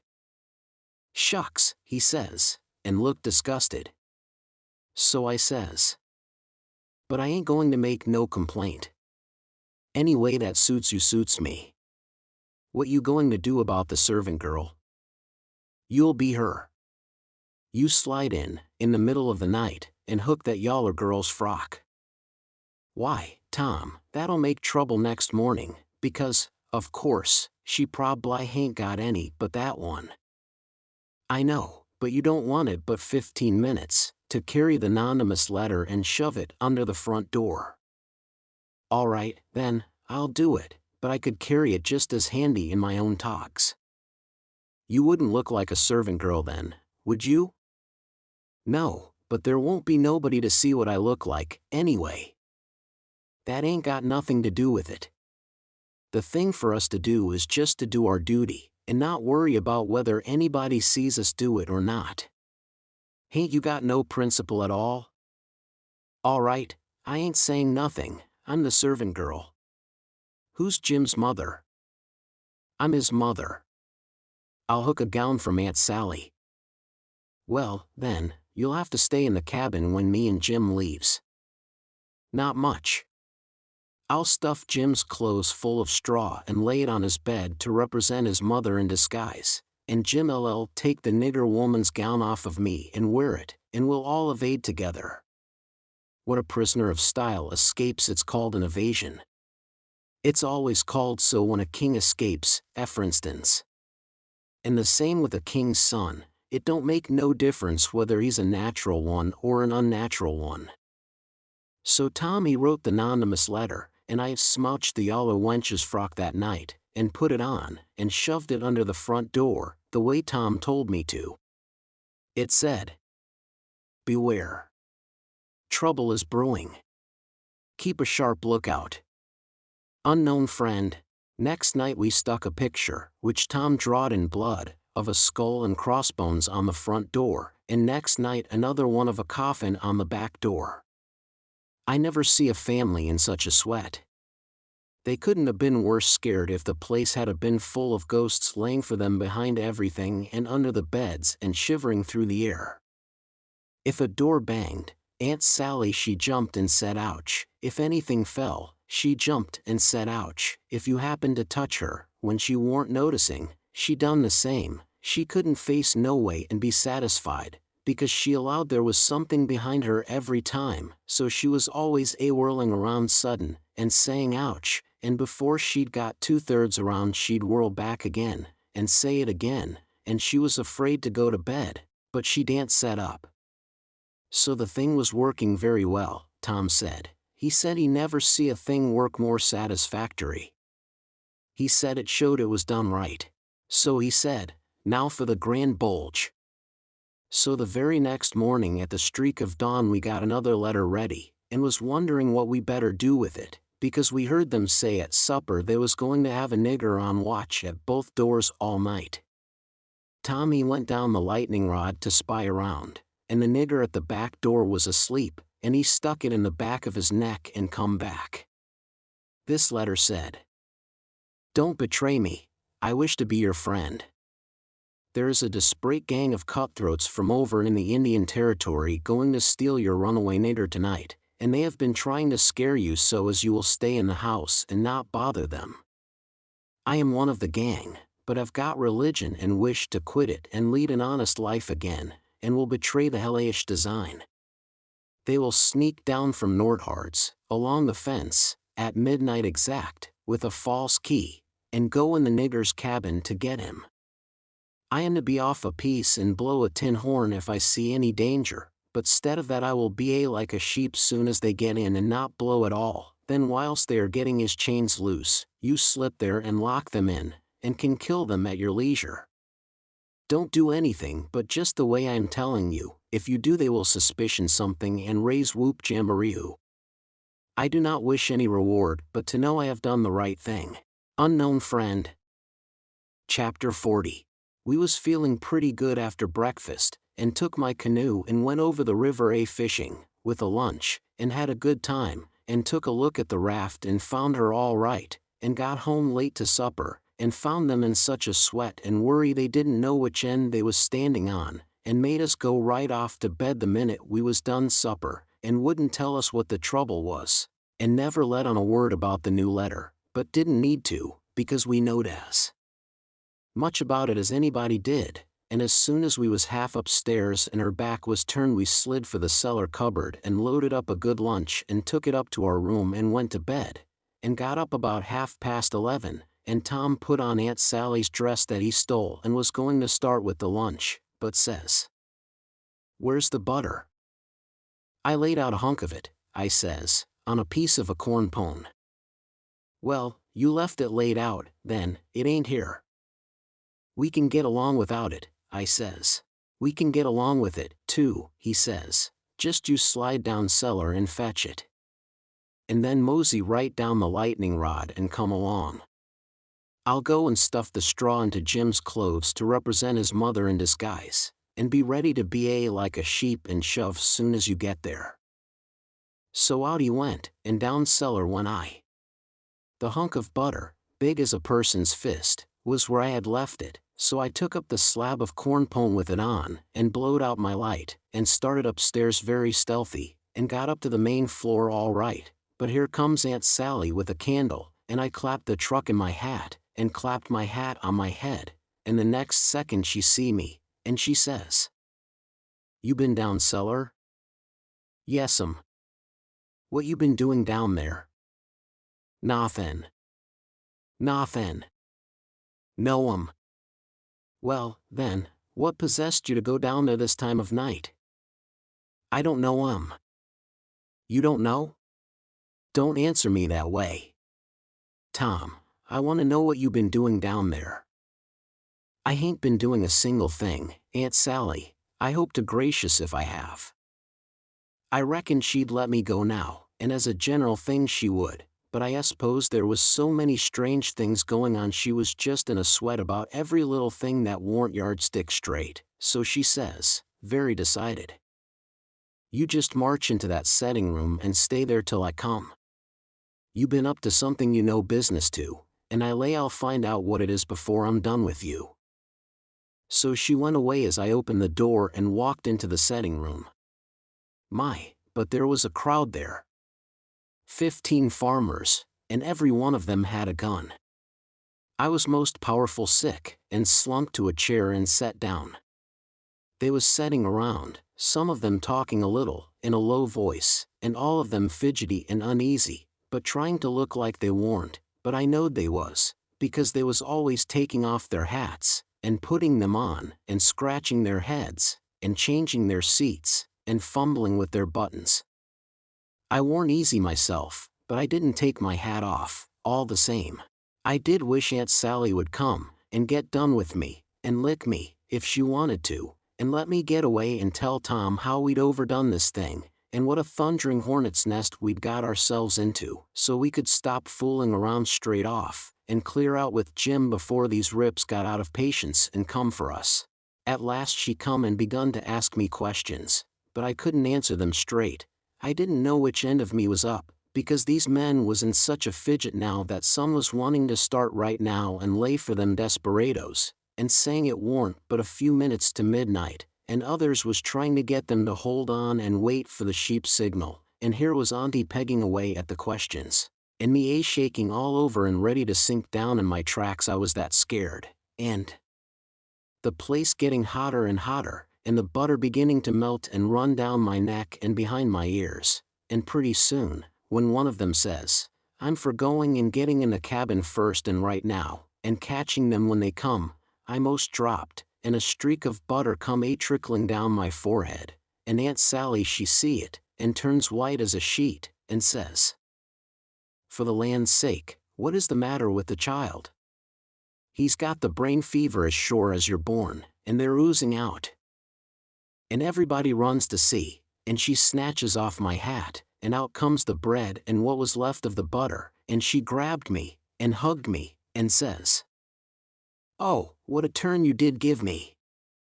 And how glad and grateful I am it ain't no worse, for luck's against us, and it never rains but it pours. And when I see that truck I thought we'd lost you, for I knowed by the color and all it was just like your brains would be if, dear, WHYDNT you tell me that was what you'd been down there for, I wouldn't 'a' cared. Now clear out to bed, and don't lemme see no more of you till morning. I was upstairs in a second, and down the lightning rod in another one, and shinning through the dark for the lean-to. I couldn't hardly get my words out, I was so anxious, but I told Tom as quick as I could we must jump for it now, and not a minute to lose, the house full of men, yonder, with guns. His eyes just blazed, and he says, "No, is that so? Ain't it bully? Why, Huck, if it was to do over again, I bet I could fetch 200. If we could put it off till." "Hurry! Hurry!" I says. "Where's Jim?" "Right at your elbow, if you reach out your arm you can touch him. He's dressed, and everything's ready. Now we'll slide out and give the sheep signal." But then we heard the tramp of men coming to the door, and heard them begin to fumble with the padlock, and heard a man say, "I told you we'd be too soon, they haven't come, the door is locked. Here, I'll lock some of you into the cabin, and you lay 4M in the dark and kill M when they come, and the rest scatter around a piece, and listen if you can hear 'em coming." So when they come, but couldn't see us in the dark, and most trod on us whilst we was hustling to get under the bed. But we got under all right, and out through the hole, swift but soft, Jim first, me next, and Tom last, which was according to Tom's orders. Now we was in the lean-to, and heard trampings close by outside. So we crept to the door, and Tom stopped us there and put his eye to the crack, but couldn't make out nothing, it was so dark, and whispered and said he would listen for the steps to get further, and when he nudged us Jim must glide out first, and him last. So he set his ear to the crack and listened, and listened, and listened, and the steps scraping around out there all the time, and at last he nudged us, and we slid out, and stooped down, not breathing, and not making the least noise, and slipped stealthy towards the fence in Injun file, and got to it all right, and me and Jim over it, but Tom's britches catched fast on a splinter on the top rail, and then he hear the steps coming, so he had to pull loose, which snapped the splinter and made a noise, and as he dropped in our tracks and started somebody sings out, "Who's that? Answer, or I'll shoot." But we didn't answer, we just unfurled our heels and shoved. Then there was a rush, and a bang, bang, bang. And the bullets fairly whizzed around us. We heard them sing out, "Here they are. They've broke for the river. After 'em, boys, and turn loose the dogs. So here they come, full tilt." We could hear them because they wore boots and yelled, but we didn't wear no boots and didn't yell. We was in the path to the mill, and when they got pretty close onto us we dodged into the bush and let them go by, and then dropped in behind them. They'd had all the dogs shut up, so they wouldn't scare off the robbers, but by this time somebody had let them loose, and here they come, making powwow enough for 1,000,000, but they was our dogs, so we stopped in our tracks till they catched up, and when they see it warn't nobody but us, and no excitement to offer them, they only just said howdy, and tore right ahead towards the shouting and clattering, and then we up steam again, and whizzed along after them till we was nearly to the mill. And then struck up through the bush to where my canoe was tied, and hopped in and pulled for dear life towards the middle of the river, but didn't make no more noise than we was obleeged to. Then we struck out, easy and comfortable, for the island where my raft was, and we could hear them yelling and barking at each other all up and down the bank, till we was so far away the sounds got dim and died out. And when we stepped onto the raft I says, "Now, old Jim, you're a free man again, and I bet you won't ever be a slave no more." And a mighty good job it was, too, Huck. It usually planned beautiful, and it usually done beautiful, and dey ain't nobody can get up a plan dat's mo mixed up and splendid den what dat one was.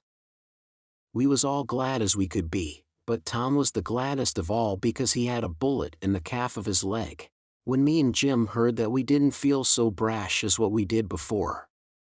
It was hurting him considerable, and bleeding, so we laid him in the wigwam and tore up one of the Duke's shirts for to bandage him, but he says, "Gimme the rags, I can do it myself. Don't stop now, don't fool around here," and the evasion booming along so handsome, man the sweeps, and set her loose. Boys, we done it elegant, deed we did. I wish we'd had the handling of Louis XVI, there wouldn't have been no son of St. Louis, ascend to heaven, wrote down in his biography. No, sir, we'd have hooped him over the border, that's what we'd have done with him, and done it just as slick as nothing at all, too. Man the sweeps, man the sweeps. But me and Jim was consulting, and thinking. And after we'd thought a minute, I says, "Say it, Jim." So he says, "Well, den, dis is the way it looked to me, Huck. Ef it was him dat uzy bein' sot free, and one er de boys was to get shot, would he say, 'Go on and save me, nemin 'bout a doctor afar to save dis one'? Is dat like Mars Tom Sawyer? Would he say dat?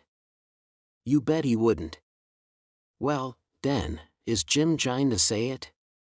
No, sah, I don't budge a step out and dis place doubt a doctor, not if it's 40 year.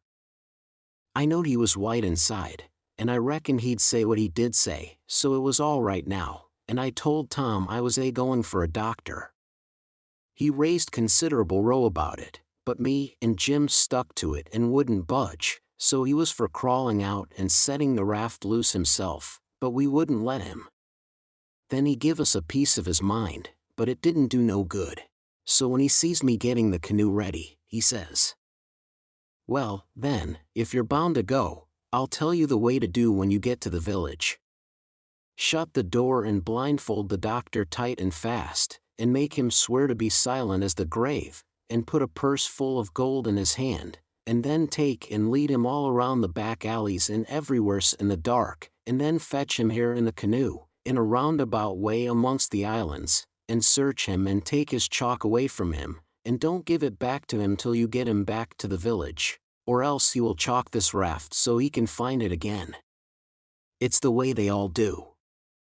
So I said I would, and left, and Jim was to hide in the woods when he see the doctor coming till he was gone again. Chapter 41. The doctor was an old man, a very nice, kind-looking old man when I got him up. I told him me and my brother was over on Spanish Island hunting yesterday afternoon, and camped on a piece of a raft we found, and about midnight he must have kicked his gun in his dreams, for it went off and shot him in the leg, and we wanted him to go over there and fix it and not say nothing about it, nor let anybody know, because we wanted to come home this evening and surprise the folks. "Who's your folks?" he says. "The Phelpses, down yonder." "Oh," he says. And after a minute, he says, "How'd you say he got shot?" "He had a dream," I says, "and it shot him." "Singular dream," he says. So he lit up his lantern, and got his saddlebags, and we started. But when he sees the canoe he didn't like the look of her, said she was big enough for one, but didn't look pretty safe for two. I says, "Oh, you needn't be afeard, sir, she carried the three of us easy enough." "What three?" "Why, me and Sid, and the guns, that's what I mean." "Oh," he says, but he put his foot on the gunwale and rocked her, and shook his head, and said he reckoned he'd look around for a bigger one. But they was all locked and chained, so he took my canoe, and said for me to wait till he come back, or I could hunt around further, or maybe I better go down home and get them ready for the surprise if I wanted to. But I said I didn't, so I told him just how to find the raft, and then he started. I struck an idea pretty soon. I says to myself, "S'posen he can't fix that leg just in 3 shakes of a sheep's tail, as the saying is?" S'pose then it takes him 3 or 4 days.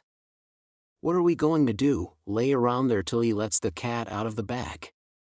No, sir, I know what I'll do. I'll wait, and when he comes back, if he says he's got to go any more, I'll get down there, too, if I swim, and we'll take and tie him, and keep him, and shove out down the river, and when Tom's done with him we'll give him what it's worth, or all we got, and then let him get ashore. So then I crept into a lumber pile to get some sleep, and next time I waked up the sun was away up over my head. I shot out and went for the doctor's house, but they told me he'd gone away in the night some time or other, and warn't back yet.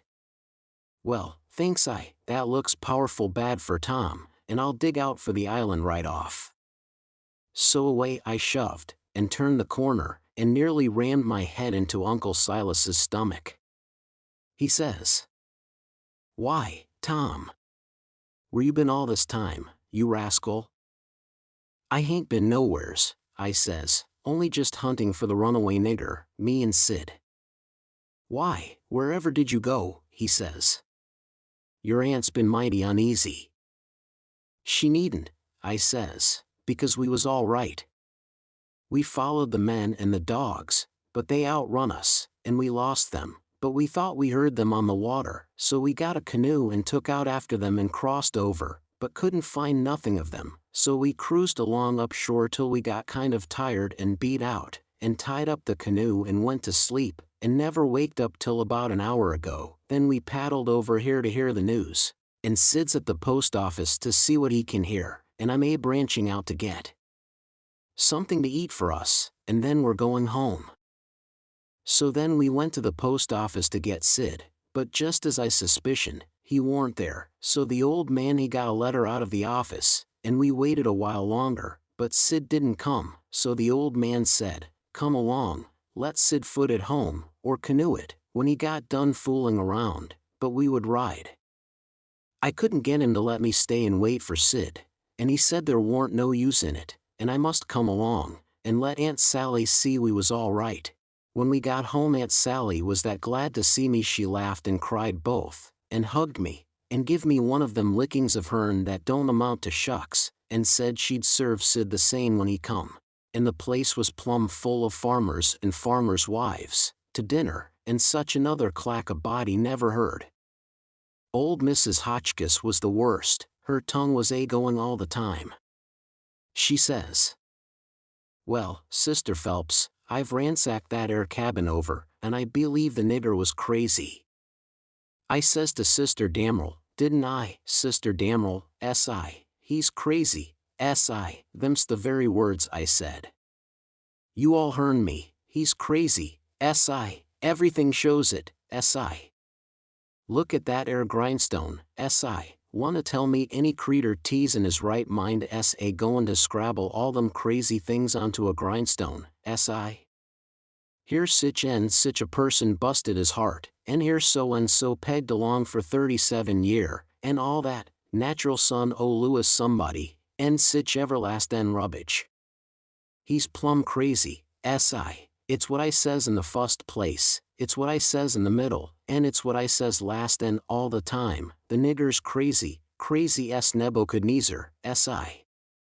And look at that 'ere ladder made out en rags, Sister Hotchkiss," says old Mrs. Damrell, "what in the name o' goodness could he ever want of?" The very words I was sayin' no longer ago thn this minute to Sister Utterback, and she'll tell you so herself. S.H. she, look at that 'ere rag ladder, S.H. she, N.S.I., yes, look at it, S.I., what could he want of it, S.I. S.H. she, Sister Hotchkiss, S.H. she. But how in the nation they ever get that grindstone in there, anyway, and who dug that 'ere hole? And who? My very words, Burr Penrod.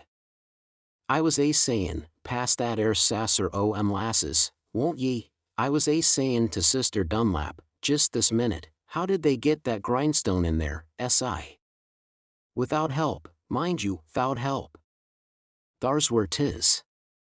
Don't tell me, S.I., there was help, S.I., and there was a plenty help, too, S.I., there's been a dozen helpin' that nigger, and I lay I'd skin every last nigger on this place, but I'd find out who done it, and moreover, a dozen says you, 40 couldn't a done everything that's been done.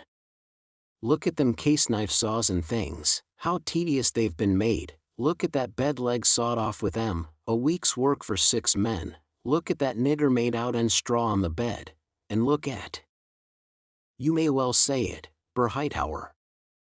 It's just as I was sayin' to Bur Phelps, his own self. Say, what do you think of it, Sister Hotchkiss, S.E.? Think o' what, Bur Phelps, S.I.? Think o' that bed leg sawed off that away, S.E.? Think of it, S.I.? I lay it never sawed itself off, S.I. Somebody sawed it, S.I. That's my opinion, take it or leave it. It mayn't be no count, S.I. But sich as 'tis, it's my opinion, S.I. And if anybody can start a better one, S.I. Let him do it, S.I. That's all. I says to Sister Dunlap, S.I. Why, dog my cats, they must have been a house full o' niggers in there every night for 4 weeks to a done all that work, Sister Phelps. Look at that shirt, every last inch of it kivered over with secret African writ and done with blood. Must have been a raft UVM at it right along, all the time, almost. Why, I'd give $2 to have it read to me, and as for the niggers that wrote it, I low I'd take in lash 'em teal. People to help him, Brother Marples. Well, I reckon you'd think so if you'd have been in this house for a while back. Why, they've stole everything they could lay their hands on, and we watching all the time, mind you.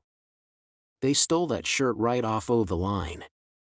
And as for that sheet they made the rag ladder out of, there ain't no telling how many times they didn't steal that, and flour, and candles, and candlesticks, and spoons, and the old warming pan, and most 1,000 things that I disremember now, and my new calico dress, and me and Silas and my Sid and Tom on the constant watch day and night, as I was telling you, and not a one of us could catch hide nor hair nor sight nor sound of them, and here at the last minute, lo and behold you, they slides right in under our noses and fools us, and not only fools us but the Injun Territory robbers too, and actually gets away with that nigger safe and sound, and that with 16 men and 22 dogs right on their very heels at that very time. I tell you, it just bangs anything I ever heard of. Why, spirits couldn't have done better and been no smarter. And I reckon they must have been spirits, because, you know our dogs, and there ain't no better. Well, them dogs never even got on the track of 'em once. You explain that to me if you can, any of you. Well, it does beat. Laws alive, I never. So help me, I wouldn't a be. House thieves as well as. Goodness gracious sakes, I'd a been afeard to live in Sitcha. 'Fraid to live, why, I was that scared I daren't hardly go to bed, or get up, or lay down, or set down, Sister Ridgway. Why, they'd steal the very, why, goodness sakes, you can guess what kind of a fluster I was in by the time midnight come last night. I hope to gracious if I warn't afraid they'd steal some o' the family. I was just to that pass I didn't have no reasoning faculties no more. It looks foolish enough now, in the daytime, but I says to myself, there's my 2 poor boys asleep, way upstairs in that lonesome room, and I declare to goodness I was that uneasy I crept up there and locked 'em in. I did. And anybody would. Because, you know, when you get scared that way, and it keeps running on, and getting worse and worse all the time, and your wits gets to addling, and you get to doing all sorts o' wild things, and by you think to yourself, s'posen I was a boy, and was away up there, and the door ain't locked, and she stopped, looking kind of wondering, and then she turned her head around slow, and when her eye lit on me, I got up and took a walk.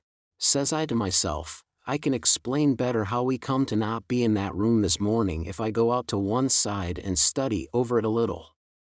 So I done it. But I daren't go fur, or she'd a sent for me. And when it was late in the day the people all went, and then I come in and told her the noise and shooting waked up me and Sid, and the door was locked, and we wanted to see the fun, so we went down the lightning rod, and both of us got hurt a little, and we didn't never want to try that no more.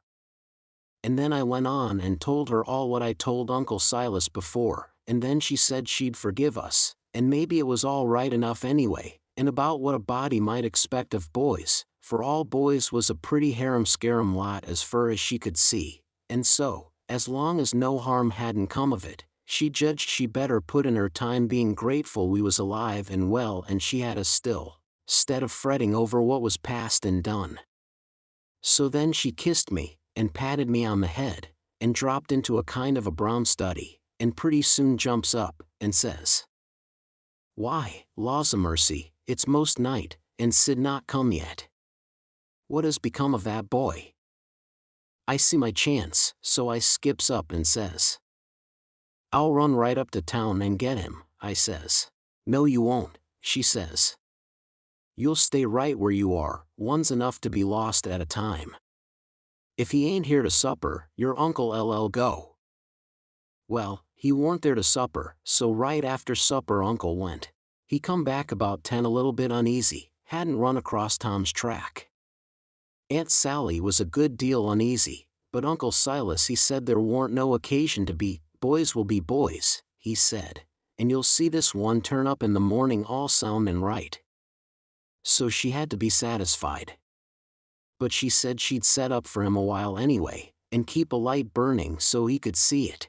And then when I went up to bed she come up with me and fetched her candle, and tucked me in, and mothered me so good I felt mean, and like I couldn't look her in the face, and she sat down on the bed and talked with me a long time, and said what a splendid boy Sid was, and didn't seem to want to ever stop talking about him, and kept asking me every now and then if I reckoned he could 'a' got lost, or hurt, or maybe drowned dead, and might be laying at this minute somewhere suffering or dead, and she not by him to help him, and so the tears would drip down silent, and I would tell her that Sid was all right, and would be home in the morning, sure, and she would squeeze my hand, or maybe kiss me, and tell me to say it again, and keep on saying it, because it done her good, and she was in so much trouble.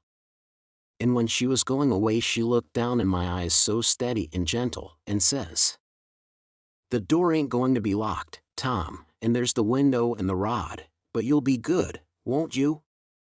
And you won't go? For my sake." Laws knows I wanted to go bad enough to see about Tom, and was all intending to go, but after that I wouldn't 'a' went, not for kingdoms. But she was on my mind and Tom was on my mind, so I slept very restless.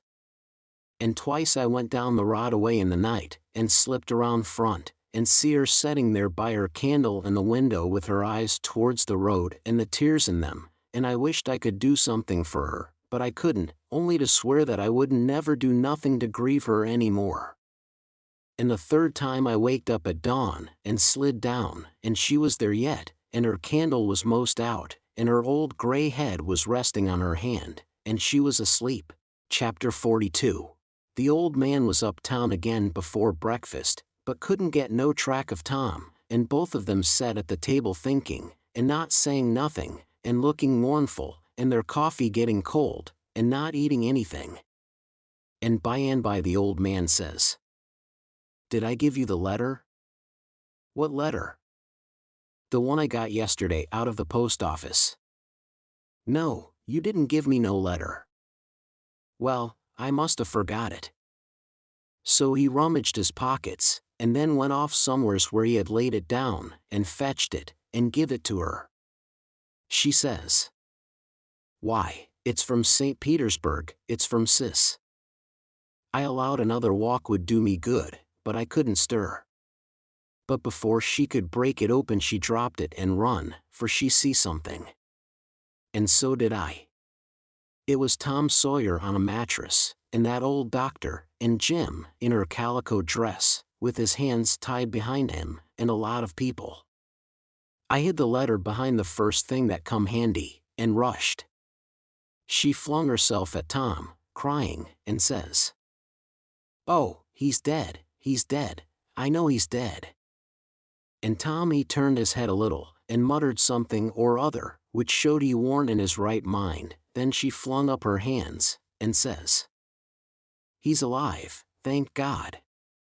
And that's enough," and she snatched a kiss of him, and flew for the house to get the bed ready, and scattering orders right and left at the niggers and everybody else, as fast as her tongue could go, every jump of the way.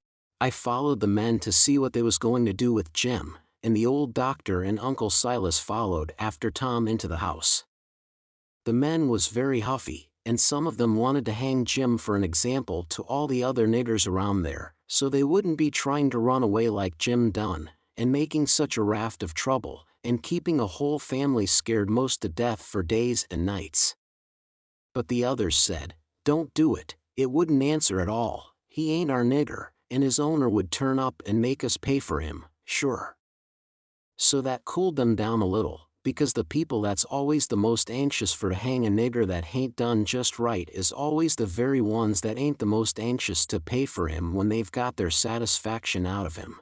They cussed Jim considerable, though, and give him a cuff or two side the head once in a while, but Jim never said nothing, and he never let on to know me, and they took him to the same cabin, and put his own clothes on him, and chained him again, and not to no bed leg this time, but to a big staple drove into the bottom log, and chained his hands, too, and both legs, and said he warn't to have nothing but bread and water to eat after this till his owner come, or he was sold at auction because he didn't come in a certain length of time, and filled up our hole, and said a couple of farmers with guns must stand watch around about the cabin every night, and a bulldog tied to the door in the daytime, and about this time they was through with the job and was tapering off with a kind of general goodbye cussing, and then the old doctor comes and takes a look, and says, "Don't be no rougher on him than you're obleeged to, because he ain't a bad nigger." When I got to where I found the boy I see I couldn't cut the bullet out without some help, and he warn't in no condition for me to leave to go and get help, and he got a little worse, and after a long time he went out of his head, and wouldn't let me come anigh him any more, and said if I chalked his raft he'd kill me, and no end of wild foolishness like that, and I see I couldn't do anything at all with him, so I says, "I got to have help somehow," and the minute I says it, out crawls this nigger from somewheres and says he'll help, and he done it, too, and done it very well. Of course I judged he must be a runaway nigger, and there I was. And there I had to stick right straight along all the rest of the day and all night. It was a fix, I tell you. I had a couple of patients with the chills, and of course I'd have liked to run up to town and see them, but I daren't, because the nigger might get away, and then I'd be to blame, and yet never a skiff come close enough for me to hail. So there I had to stick plumb until daylight this morning, and I never see a nigger that was a better nuss or faithfuler, and yet he was risking his freedom to do it, and was all tired out, too, and I see plain enough he'd been worked main hard lately. I like the nigger for that. I tell you, gentlemen, a nigger like that is worth $1,000, and kind treatment, too. I had everything I needed, and the boy was doing as well there as he would have done at home, better, maybe, because it was so quiet, but there I was, with both of 'em on my hands, and there I had to stick till about dawn this morning. Then some men in a skiff come by, and as good luck would have it the nigger was setting by the pallet with his head propped on his knees sound asleep, so I motioned them in quiet, and they slipped up on him and grabbed him and tied him before he knowed what he was about, and we never had no trouble. And the boy being in a kind of a flighty sleep, too, we muffled the oars and hitched the raft on, and towed her over very nice and quiet, and the nigger never made the least row nor said a word from the start. He ain't no bad nigger, gentlemen, that's what I think about him. Somebody says, "Well, it sounds very good, doctor, I'm obleeged to say." Then the others softened up a little, too, and I was mighty thankful to that old doctor for doing Jim that good turn, and I was glad it was according to my judgment of him, too, because I thought he had a good heart in him and was a good man the first time I see him. Then they all agreed that Jim had acted very well, and was deserving to have some notice took of it, and reward. So every one of them promised, right out and hearty, that they wouldn't cuss him no more. Then they come out and locked him up. I hoped they was going to say he could have one or two of the chains took off, because they was rotten heavy, or could have meat and greens with his bread and water, but they didn't think of it, and I reckoned it warn't best for me to mix in, but I judged I'd get the doctor's yarn to Aunt Sally somehow or other as soon as I'd got through the breakers that was laying just ahead of me, explanations, I mean, of how I forgot to mention about Sid being shot when I was telling how him and me put in that drat night paddling around hunting the runaway nigger. But I had plenty time. Aunt Sally she stuck to the sick room all day and all night, and every time I see Uncle Silas mooning around I dodged him. Next morning I heard Tom was a good deal better, and they said Aunt Sally was gone to get a nap. So I slips to the sick room, and if I found him awake I reckon we could put up a yarn for the family that would wash. But he was sleeping, and sleeping very peaceful, too, and pale, not fire-faced the way he was when he come. So I sat down and laid for him to wake. In about half an hour Aunt Sally comes gliding in, and there I was, up a stump again. She motioned me to be still, and sat down by me, and begun to whisper, and said we could all be joyful now, because all the symptoms was first-rate, and he'd been sleeping like that for ever so long, and looking better and peaceful all the time, and 10 to 1 he'd wake up in his right mind. So we sat there watching, and by he stirs a bit, and opened his eyes very natural, and takes a look, and says, "Hello, why, I'm at home. How's that? Where's the raft?" "It's all right," I says. "And Jim?" "The same," I says, but couldn't say it pretty brash. But he never noticed, but says, "Good. Splendid. Now we're all right and safe. Did you tell Auntie?" I was going to say yes, but she chipped in and says, "About what, Sid?" "Why, about the way the whole thing was done." "What whole thing?" "Why, the whole thing. There ain't but one, how we set the runaway nigger free, me and Tom." "Good land. Set the run, what is the child talking about?" Dear, out of his head again." "No, I ain't out of my head, I know all what I'm talking about. We did set him free, me and Tom. We laid out to do it, and we done it. And we done it elegant, too. He'd got a start, and she never checked him up, just set and stared, and let him clip along, and I see it warn't no use for me to put in. Why, Auntie, it cost us a power of work, weeks of it, hours and hours, every night, whilst you was all asleep. And we had to steal candles, and the sheet, and the shirt, and your dress, and spoons, and tin plates, and case knives, and the warming pan, and the grindstone, and flour, and just no end of things, and you can't think what work it was to make the sauce, and pens, and inscriptions, and one thing or another, and you can't think half the fun it was.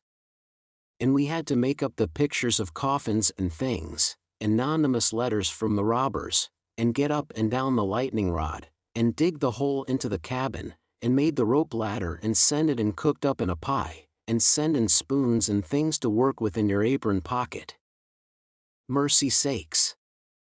And load up the cabin with rats and snakes and so on, for company for Jim, and then you kept Tom here so long with the butter in his hat that you come near spiling the whole business, because the men come before we was out of the cabin, and we had to rush, and they heard us and let drive at us, and I got my share, and we dodged out of the path and let them go by, and when the dogs come they weren't interested in us, but went for the most noise, and we got our canoe, and made for the raft, and was all safe, and Jim was a free man, and we done it all by ourselves, and wasn't it bully, Auntie? Well, I never heard the likes of it in all my born days. So it was you little rapscallions, that's been making all this trouble, and turned everybody's wits clean inside out and scared us almost to death. I've as good a notion as ever I had in my life to take it out o' you this very minute.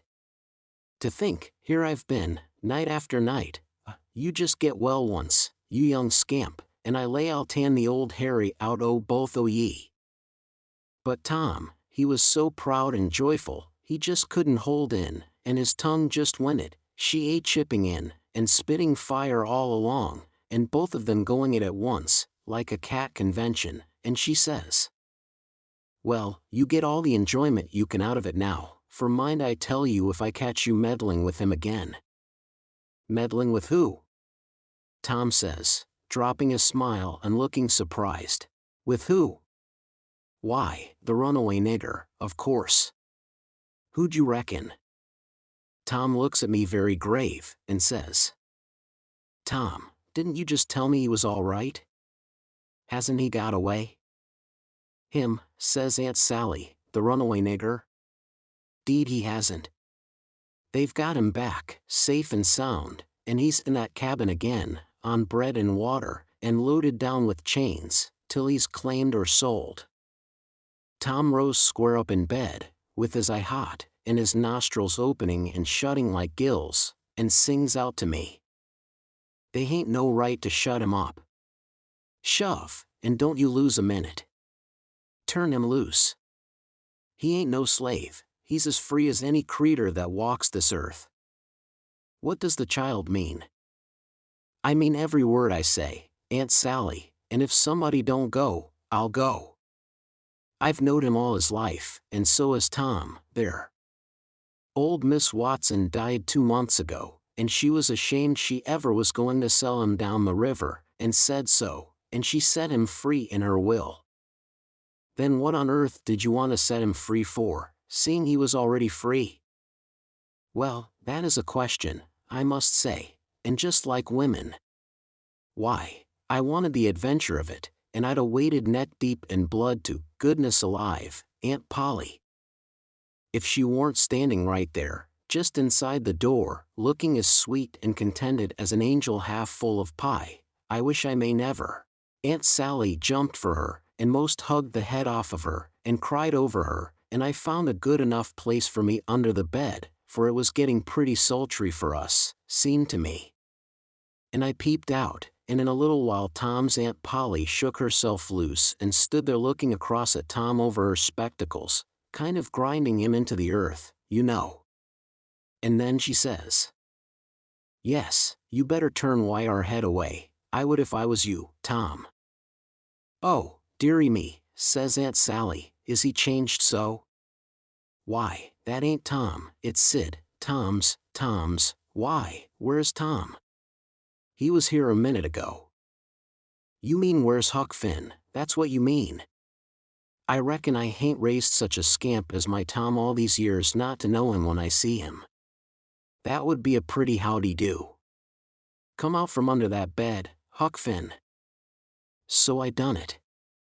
But not feeling brash.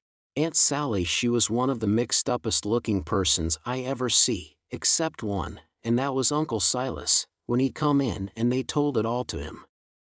It kind of made him drunk, as you may say, and he didn't know nothing at all the rest of the day, and preached a prayer-meeting sermon that night that gave him a rattling reputation, because the oldest man in the world couldn't have understood it. So Tom's Aunt Polly, she told all about who I was, and what, and I had to up and tell how I was in such a tight place that when Mrs. Phelps took me for Tom Sawyer, she chipped in and says, "Oh, go on and call me Aunt Sally, I'm used to it now, and 'tain't no need to change, that when Aunt Sally took me for Tom Sawyer I had to stand it, there warn't no other way, and I knowed he wouldn't mind, because it would be nuts for him, being a mystery, and he'd make an adventure out of it, and be perfectly satisfied." And so it turned out, and he let on to be Sid, and made things as soft as he could for me. And his Aunt Polly, she said Tom was right about old Miss Watson setting Jim free in her will, and so, sure enough, Tom Sawyer had gone and took all that trouble and bother to set a free nigger free.